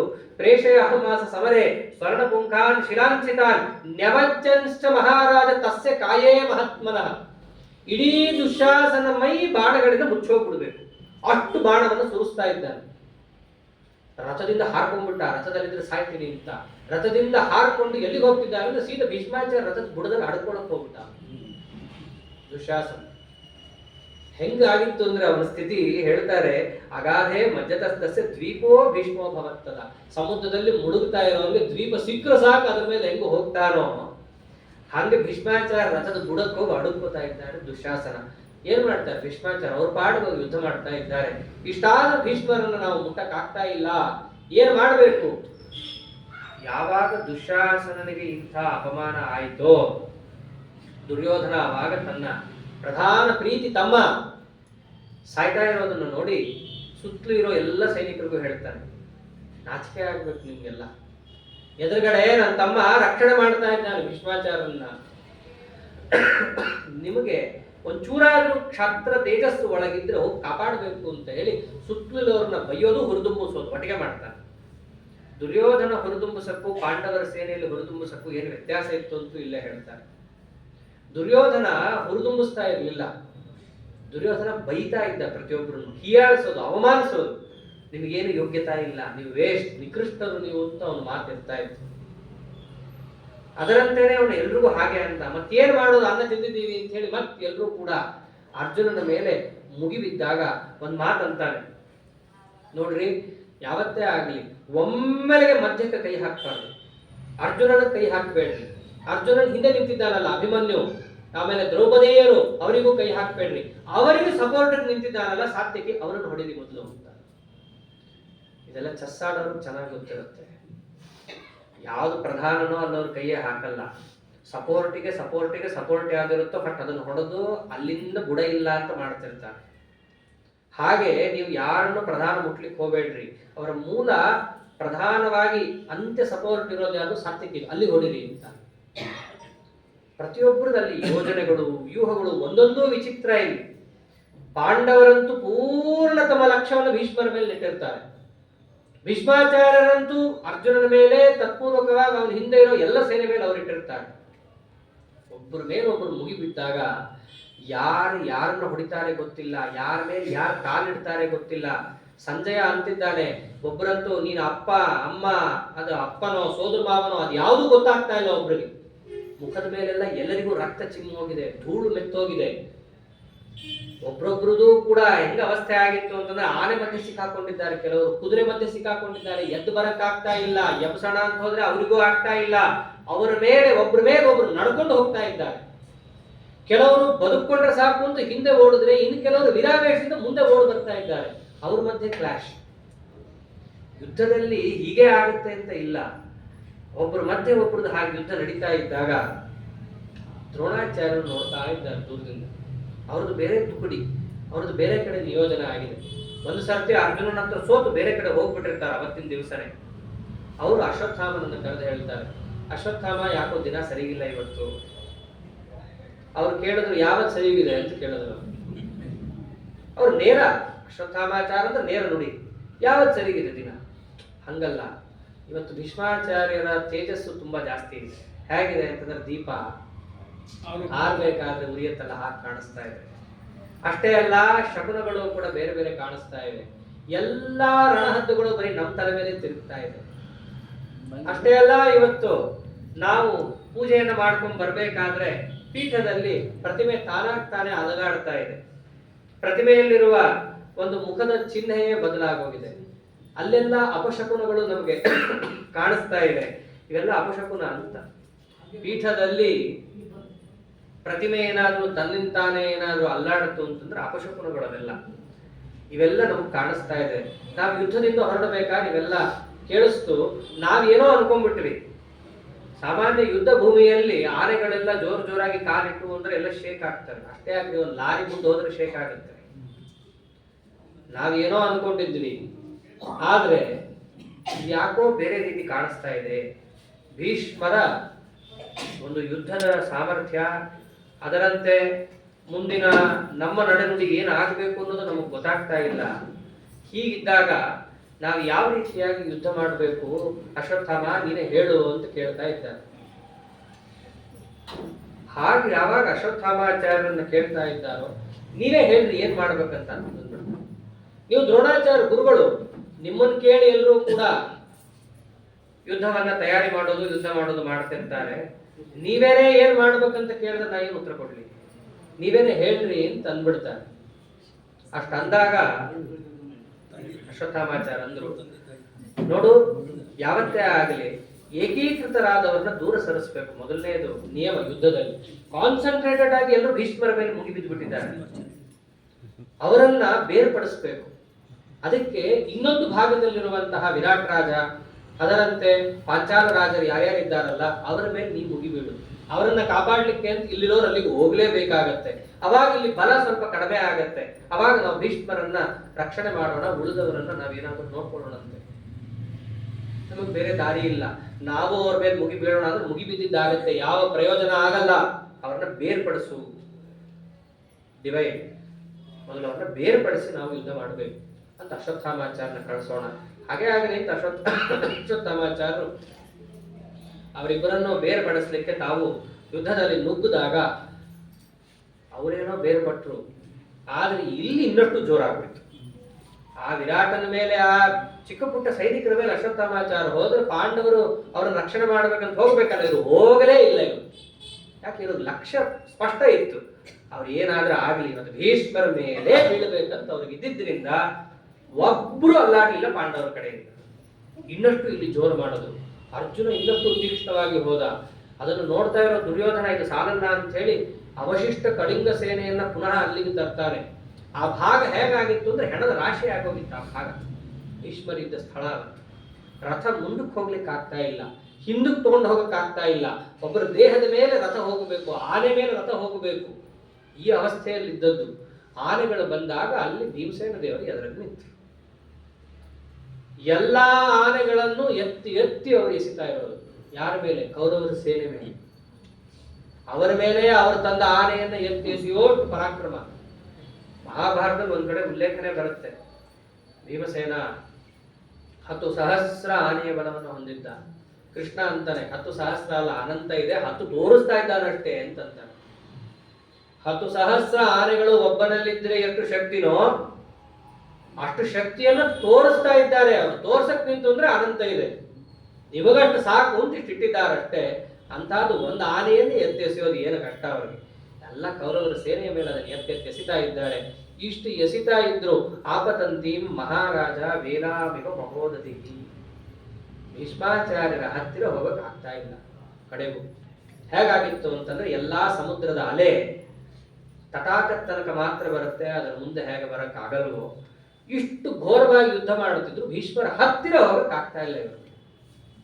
ಅದನ್ನೆಲ್ಲ ನೋಡ್ತಾ ಧೃತರಾಷ್ಟ್ರ ಕೇಳ್ತಾನೆ, 10ನೇ ದಿವಸ ಭೀಷ್ಮರು ಇಷ್ಟು ಜೋರಾಗಿ ಯುದ್ಧ ಮಾಡ್ತಾ ಇದ್ದಾರಲ್ಲ, ಇವರನ್ನ ಎದುರುಗೊಳ್ಳಕ್ಕೆ ಶಿಖಂಡಿ ಏನೋ ಬರ್ತಾನೆ ಅಂತ ಅದೆಲ್ಲ ಎಲ್ಲಿದನು ಶಿಖಂಡಿ ಅಂತ ಕೇಳ್ದ. ಬರೀ ಭೀಮಸೇನ ಅರ್ಜುನನ ಪರಾಕ್ರಮನೆ ವರ್ಣನೆ ಮಾಡ್ತಾ ಇದ್ದೀಯಾ, ಶಿಖಂಡಿ ಯಾವಾಗ ಬರ್ತಾನೆ, ಅವನನ್ನು ಹೆಂಗ ತಂದು ನಿಲ್ಲಿಸ್ತಾರೆ, ಅಷ್ಟು ಸುಲಭವಾಗಿ ನಿಲ್ಲಿಸಕ್ ಆಯ್ತಾ ಅಂತ ಕೇಳಿದಾಗ ಮುಂದೆ ಉತ್ತರ ಕೊಡ್ತಾ ಹೋದ. ಭೀಷ್ಮರ ಅವತ್ತು ಎಷ್ಟು ಕ್ರುದ್ಧರಾಗಿ ಯುದ್ಧ ಮಾಡುತ್ತಿದ್ರು ಅಂತಂದ್ರೆ, ಯೇಷಾಂ ಅಜ್ಞಾತ ಕಲ್ಪಾನಿ ನಾಮ ಗೋತ್ರಾಣಿ ಪಾರ್ಥಿವ ತೇಹತಾಸ್ತತ್ರ ಭೀಷ್ಮೇಣ ಶೂರಾ ಸರ್ವೇ ನಿವರ್ತಿನ. ಅವತ್ತಿನ ದಿವಸ ಭೀಷ್ಮರ ಕೈಗೆ ಸಿಕ್ಕ ಸತ್ತವರ ನಾಮಗೋತ್ರಗಳು ಕೂಡ ನಮಗೆ ಗೊತ್ತಿಲ್ಲ. ನಮಗಲ್ಲ, ಭೀಷ್ಮಾಚಾರ್ಯರಿಗೂ ಗೊತ್ತಿಲ್ಲ. ಅವ್ರು ಯಾರನ್ನ ಕೊಲ್ತಾ ಇದ್ದೀನಿ ಅಂತ ಕೂಡ ಗೊತ್ತಿಲ್ಲ, ಅದು ಪಾಂಡವರ ಸೇನೆ, ಹೊಡಿಬೇಕು ಅಷ್ಟೇ ಅವ್ರ ಕರೆಯಲ್ಲಿ ಇದ್ದದ್ದು. ಇಷ್ಟು ಕ್ರೂರವಾಗಿ ಯುದ್ಧವನ್ನು ಮಾಡ್ತಾ ಇದ್ದಾಗ ಧೃಷ್ಟದ್ಯುಮ್ನ ಎಲ್ಲರಿಗೂ ಹುರಿದುಂಬಿಸ್ತಾ ಇದ್ದಾನೆ. ಇವತ್ತು ನಮಗಿರುವಂತಹ ಒಂದೇ ಲಕ್ಷ್ಯ, ಎಲ್ಲ ಸೈನಿಕರಿಗೂ ಹೇಳ್ತಾ ಇರೋದು ಧೃಷ್ಟದ್ಯುಮ್ನ, ಏನೇ ಇದ್ರು ಹೋಗಿ ಭೀಷ್ಮಾಚಾರ್ಯ ಮೇಲೆ ಬೀಳ್ರಿ ನೀವು ಅಷ್ಟೇ. ಭೀಷ್ಮಾಚಾರ್ಯನ ನೀವು ಇವತ್ತು ತಡಿಬೇಕು, ಅವ್ರ ಎದೆಗೆ ಬರ್ತಿರೋ ಸೇನೆಯನ್ನ ನಿಲ್ಲಿಸ್ಬೇಕು, ಇಷ್ಟೇ ಅಂತ ಹೇಳಿದಾಗ ಎಲ್ಲರೂ ಮುಗಿಬೀಳ್ತಾ ಇದ್ದಾರೆ. ಅದು ಮುಗಿಬಿದ್ದಾಗ ಏನಾಯ್ತು, ಒಮ್ಮೆಲೆಗೆ ಪಾಂಡವರ ಸೇನೆ ಅವ್ರ ಮೇಲೆ ಮುಗಿಬಿದ್ದಾಗ ಅವರ ಸೇನೆ ಸ್ವಲ್ಪ ಹಿಂದೆ ಹೋಗ್ಬೇಕಾಗುತ್ತೆ. ಅವಾಗ ಏನ್ ಮಾಡ್ತಾರೆ, ಶಿಖಂಡಿನಂ ಪುರಸ್ಕೃತ್ಯ ಪಾಂಡವಂಚ ಧನಂಜಯಂ ಭೀಷ್ಮಂ ಸಮರ ಮಧ್ಯಸ್ಥಂ ಪಾಲಯಾಮಿ ಚಕ್ರದೇತದ. ಅವಾಗ ಇವರು ಶಿಖಂಡಿಯನ್ನು ಮುಂದೆ ಬಿಡ್ತಾರೆ. ಇವಾಗ ನೀವು ಮುಂದೆ ಹೋಗು, ಜಾಗ ಸಿಕ್ಕಿದೆ ಸ್ವಲ್ಪ ಮುಂದೆ ನಡಿ ಅಂತ ಕಳಿಸ್ತಾರೆ. ಮುಂದೆ ಕಳಿಸಿದಾಗಲೂ ಕೂಡ ಎದುರಿಗಿದ್ದವರು ಭೀಷ್ಮಾಚಾರ್ಯರು, ಅವರು ಮುಂದೆ ಪಾಲನೆ ಮಾಡ್ಲಿಕ್ಕೆ ಎಷ್ಟೋ ಜನ ನಿಂತಿರ್ತಾರೆ. ಅಷ್ಟಾದರೂ ಕೂಡ ಮುಂದೆ ಹೋಗ್ಲಿಕ್ಕೆ ಆಗ್ತಾ ಇಲ್ಲ. ಮುಂದೆ ಹೋಗ್ಲಿಕ್ಕೆ ಆಗ್ತಾ ಇದ್ದಾಗ ಮುಂದೆ ಏನು ಮಾಡಬೇಕು ಅನ್ನೋದು ಎಲ್ರಿಗೂ ಸಂದೇಹನೇ. ಭೀಷ್ಮಾಚಾರ್ಯನ ಎದುರುಗೊಳ್ಳೋದು ಹೇಗೆ? ಯಾಕಂದ್ರೆ ಅವ್ರನ್ನ ನೋಡಿದ್ರೆ ಪಾಂಡವರಿಗೆ ಒಂದು ಕಡೆಯಿಂದ ಗೌರವ ಉಗ್ತಾ ಇದೆ, ಒಂದು ಕಡೆಯಿಂದ ಕರ್ತವ್ಯ ಪ್ರಜ್ಞೆ ಉಗ್ತಾ ಇದೆ, ಇನ್ನೊಂದು ಕಡೆಯಿಂದ ಶಕ್ತಿ ಮೀರಿ ಪ್ರಯತ್ನ ಪಡ್ತಾ ಇದ್ದೀವಿ, ಆದ್ರೆ ಏನೂ ಕೂಡ ಆಗ್ತಾ ಇಲ್ಲ. ದಿನದಲ್ಲಿ ಮಧ್ಯಾಹ್ನ ಆಯ್ತು, ಸಂಜೆ 3 ಗಂಟೆ ಹೊತ್ತಾದರೂ ಕೂಡ ಮುಂದೆ ಹೋಗ್ತಾ ಇಲ್ಲ. ಅರ್ಜುನನಿಗೆ ಸಾಕಾಯ್ತು. ಎಷ್ಟಂತ್ರಿ, ಒಬ್ಬರನ್ನ ಕವರ್ಗಿನ ಫೈಲ್ ಕೊಡ್ಬೇಕು, ಒಬ್ಬನನ್ನ ಮುಂದೆ ತಳ್ಳಿಕ್ಕೂ ಬಾಣ ಬಿಡಬೇಕು, ತನ್ನ ಮೇಲೆ ಬರ್ತಿರೋದನ್ನು ಕೂಡ ಅರ್ಜುನ ತಡ್ಕೋಬೇಕು. ಸಾಕಾಗಿ ಹೋಗಿ ಶಿಖಂಡಿಗೆ ಅಂತಾರೆ, ಕಿಂ ತೇ ವಿವಕ್ಷಯಾ ವೀರ ಜಹಿ ಭೀಷ್ಮಂ ಮಹಾರಥಂ. ನಿನಗೇನಾದ್ರು ಹೇಳ್ಬೇಕಂತಿದ್ರೆ ಹೇಳ್ಬಿಡಪ್ಪ ಅಂದ್ಬಿಡ್ತಾನೆ ಶಿಖಂಡಿಗೆ. ನಿನ್ ಮನಸ್ಸಲ್ಲಿ ಏನಾದ್ರು ಇಟ್ಕೊಂಡಿದ್ಯಾ, ಹೇಳ್ಬೇಕಾಗಿದ್ಯಾ, ಹೇಳ್ಬಿಡು. ಏನ್ ಕೆಲಸ ಮಾಡ್ತಾ ಇಲ್ಲ, ಎಷ್ಟಂತ ನಾವು ದಾರಿ ಮಾಡ್ಕೊಡ್ಬೇಕು ನಿನಗೆ, ಬಾಯಿ ಬಿಟ್ಟು ಹೇಳು, ಇಂಥದ್ದು ಮಾಡ್ರಿ ಅಂತದ್ ಮಾಡ್ಬಿಡ್ತೀವಿ, ಮುಂದೆ ನುಗ್ಗು. ಇಷ್ಟು ಹೇಳಿದಾಗ ಅವನು ಕೂಡ ಅನೇಕ ಪ್ರಯತ್ನ ಪಡ್ತಾನೆ. ಪ್ರಯತ್ನ ಪಟ್ಟಾಗ ಆಗ್ತಾ ಇಲ್ಲ. ಎಷ್ಟಂತ ನುಗ್ಲಿ, ಅವನ ಕಡೆಗೆ ಒಂದು ಮಾತು ಅಂತಾನೆ, ನೀವು ಒಂಚೂರು ನನಗೆ ದಾರಿ ಕೊಟ್ಟರೆ ನಾನು ಮಾಡ್ಕೊಡ್ತೀನಿ, ಇಲ್ಲ ಅಂತಂದ್ರೆ ಹೇಗೆ ಮಾಡ್ಲಿಕ್ಕೆ ಸಾಧ್ಯ? ನೋಡ್ತಾ ಇದೀಯ ನೀನು ನನ್ನ ಮೇಲೆ ರೇಗದ ಏನ್ ಬಂತು? ಕಡೆಗೆ ಅವನಂತಾನೆ, ಶಿಖಂಡೀತು ಮಹಾಬಾಣ ತಾನ್ ಮೋಚ ಮಹಾರಥಃ ನಚಕೃಸ್ತೆ ರುಜಂತಸ್ಯ ಸ್ವರ್ಣ ಪುಂಖ ಶಿಲಾಶಿತ. ದಿನದ ಮೊದಲಿಗೆ ಸಿಕ್ಕಿರ್ತಾರೆ, ಯಾಕೆ ಎದುರ ಇರ್ತಾರೆ, ಬಾಣ ಹೊಡೆದು ಬಿಟ್ಟಿರ್ತಾನೆ. ಆಮೇಲೆ ಇವ್ರು ದಾರಿ ಮಾಡಿಕೊಟ್ಟ ಮೇಲೆ ಶಿಖಂಡಿಗೆ ಭೀಷ್ಮಾಚಾರ್ಯ ಎದುರಿಗೆ ಸಿಕ್ಕಾಗ ಬರೋ ಶಕ್ತಿಯನ್ನೆಲ್ಲ ತಗೊಂಡು ಅವರ ಮೇಲೆ ಬಾಣ ಬಿಡ್ತಾರೆ. ಬಿಟ್ಟಿದ್ದಷ್ಟೇ, ಆದರೆ ನಚಕೃಸ್ತೆ ರುಜಂತಸ್ಯ ಸ್ವರ್ಣ ಪುಂಖಾಹ. ಭೀಷ್ಮಾಚಾರ್ಯನಿಗೆ ಒಂದು ತರಚಿದ ಗಾಯ ಕೂಡ ಆಗಲಿಲ್ಲ ಅವನ ಬಾಣದಿಂದ. ಒಂದು ಅವರ ಅಖಂಡ ಬ್ರಹ್ಮಚರ್ಯ, ಯಾವ ಸ್ತ್ರೀ ಬಾಣ ಅವರನ್ನು ಮುಟ್ಲಿಕ್ಕೆ ಸಾಧ್ಯ ಇಲ್ಲ. ಮತ್ತು ಇವನು ಅವ್ರ ಮುಂದೆ ಏನು ವೀರಾದೇವಿಯರು ಕೂಡ ಅಲ್ಲ. ಆ ಬಾಣ ಇವನ ತನಕ ಬರಲೇ ಇಲ್ಲ, ಬಂದ್ರೂ ಕೂಡ ಒಂದು ಗಾಯ ಸಹಿತ ಮಾಡಲಿಲ್ಲ ಭೀಷ್ಮಾಚಾರ್ಯ. ಅಷ್ಟರಲ್ಲೇ ಭೀಷ್ಮಾಚಾರ್ಯರ ಮೇಲೆ ಆ ಪಾಂಚಾಲ ದೇಶದ ಮಕ್ಕಳನ್ನ ಕೊಂದಿದ್ದ ಸಿಟ್ಟಿಗೆ ಅವರೆಲ್ಲರೂ ಮುಗಿಬಿದ್ದು ಸ್ವಲ್ಪ ಭೀಷ್ಮಾಚಾರ್ಯರ ತನುತ್ರಾಣ ಅಂದ್ರೆ ಕವಚ ಸ್ವಲ್ಪ ಅಸ್ತವ್ಯಸ್ತ ಆಗಿರುತ್ತೆ ಭೀಷ್ಮಾಚಾರ್ಯರು. ಇಷ್ಟು ಹೋರಾಡ್ತಾ ಇದ್ದಾಗ ಭೀಷ್ಮಾಚಾರ್ಯರಿಗೆ ಒಂದು ಚಿಂತನೆ ಬರುತ್ತೆ. ಅಚಿಂತಯದ್ ರಣೇ ವೀರಃ ಬುದ್ಧ್ಯಾ ಪರಪುರಂಜಯಃ ಶಕ್ತೋಹಂ ಧನುಷೇಕೇನ ನಿಹಂತಂ ಸರ್ವ ಪಾಂಡವಾನ್. ಒಂದೇ ಒಂದು ಬಿಲ್ಲನ್ನು ಹಿಡ್ಕೊಂಡು ಪಾಂಡವರನ್ನು ಗೆಲ್ಲಿಕ್ಕೆ ನನ್ನ ಸಾಮರ್ಥ್ಯ ಇದೆ, ಆದರೆ ಗೆಲ್ಲಕ್ಕಾಗಲ್ಲ. ಯಾಕಾಗಲ್ಲ? ಯದ್ದೇಶಾಂ ನ ಭವೇದ್ ಗೋಪ್ತಾ ವಿಶ್ವಕ್ಸೇನೋ ಮಹಾಮುಖ. ಒಂದು ವೇಳೆ ಕೃಷ್ಣ ಪರಮಾತ್ಮ ಇರಲಿಲ್ಲ ಅಂತಂದಿದ್ರೆ ಇವತ್ತೇ ಧನುಸ್ಸನ್ನ ಎತ್ತವ್ರನ್ನ ಸೋಲಿಸ್ತಾ ಇದ್ದೆ. ಅಜಯ್ಯಶ್ಚೈವ ಸರ್ವೇಷಾಂ ಲೋಕಾನಾಮಿತಿ ನೇಮತಿ ಅಬದ್ಧತ್ವಾಚ್ಚ ಪಾಂಡೂನಾಂ ಸ್ತ್ರೀಭಾವಾಚ್ಚ ಶಿಖಂಡಿನಃ. 2 ಕಾರಣ ಇದೆ, 2 ಕಾರಣ ಹಿಡ್ಕೊಂಡು ಬಂದಿದ್ದಾರೆ. ನಾನೇ ಹೇಳಿ ಕಳಿಸಿದ್ದು ಕೂಡ. ಎದುರಿಗೆ ಬಂದಿದ್ದಾರೆ, ಇವನ ಮೇಲೆ ನಾ ಬಾಣ ಬಿಡೋ ಹಂಗಿಲ್ಲ, ಪಾಂಡವರನ್ನ ಕೊಲ್ತೀನಿ ಅಂದ್ರೆ ಕೊಲ್ಲಿಕ್ಕೆ ಆಗಲ್ಲ. ಹಿಂಗಿದ್ದಾಗ ಬಹುಶಃ ನನ್ನ ಕಾಲ ಬಂದಿದೆ ಅನ್ಸುತ್ತೆ. ಅವಾಗ ಅವ್ರು ಅಂದ್ಕೊಂಡು ಸುಸ್ತಾಗಿತ್ತು, ನನ್ನ ಕಾಲ ಬಂದಿದೆ ಅಂತ ಅವ್ರಿಗೆ ಅರ್ಥ ಆಯ್ತು. ಅರ್ಥ ಆಗತಿರ್ಲಿಕ್ಕೇನೆ ಅವ್ರಿಗೆ ಅಶರೀರವಾಣಿ ಆಗುತ್ತೆ ಭೀಷ್ಮಾಚಾರ್ಯರಿಗೆ. ಅವ್ರೇನಂತಾರೆ, ಇವತ್ತಿನ ದಿವಸ ನಾನು ಯುದ್ಧದಿಂದ ವಿರಾಮವನ್ನು ಪಡಿತೀನಿ. ಅವರಿಗೆ ಅನ್ಸುತ್ತೆ ಇವತ್ತಿನ ದಿವಸ ನಾನು ಹೆಚ್ಚು ಯುದ್ಧ ಮಾಡಬಾರ್ದು, ಇನ್ನು ನಾ ಯುದ್ಧ ಮಾಡಬಾರ್ದು ಅಂತ ಅವ್ರಿಗೆ ಅನಿಸ್ತಿರ್ಲಿಕ್ಕೇನೆ ಋಷಯೋ ಬಸವಶ್ಚೈವ ವಿಯತ್ಸ್ಥಾ ಭೀಷ್ಮಬ್ರುವನ್. ಎಲ್ಲ ವಸುಗಳು ಆಕಾಶದಲ್ಲಿ ನಿಂತು ನೋಡ್ತಾ ಇದ್ರು. ಯಾಕೆ? ಅವರೇ ಅಲ್ಲ ಕಳಿಸಿದ್ದವರನ್ನು, ಎಲ್ಲ ಋಷಿಗಳು ನೋಡ್ತಾ ಇದ್ರು.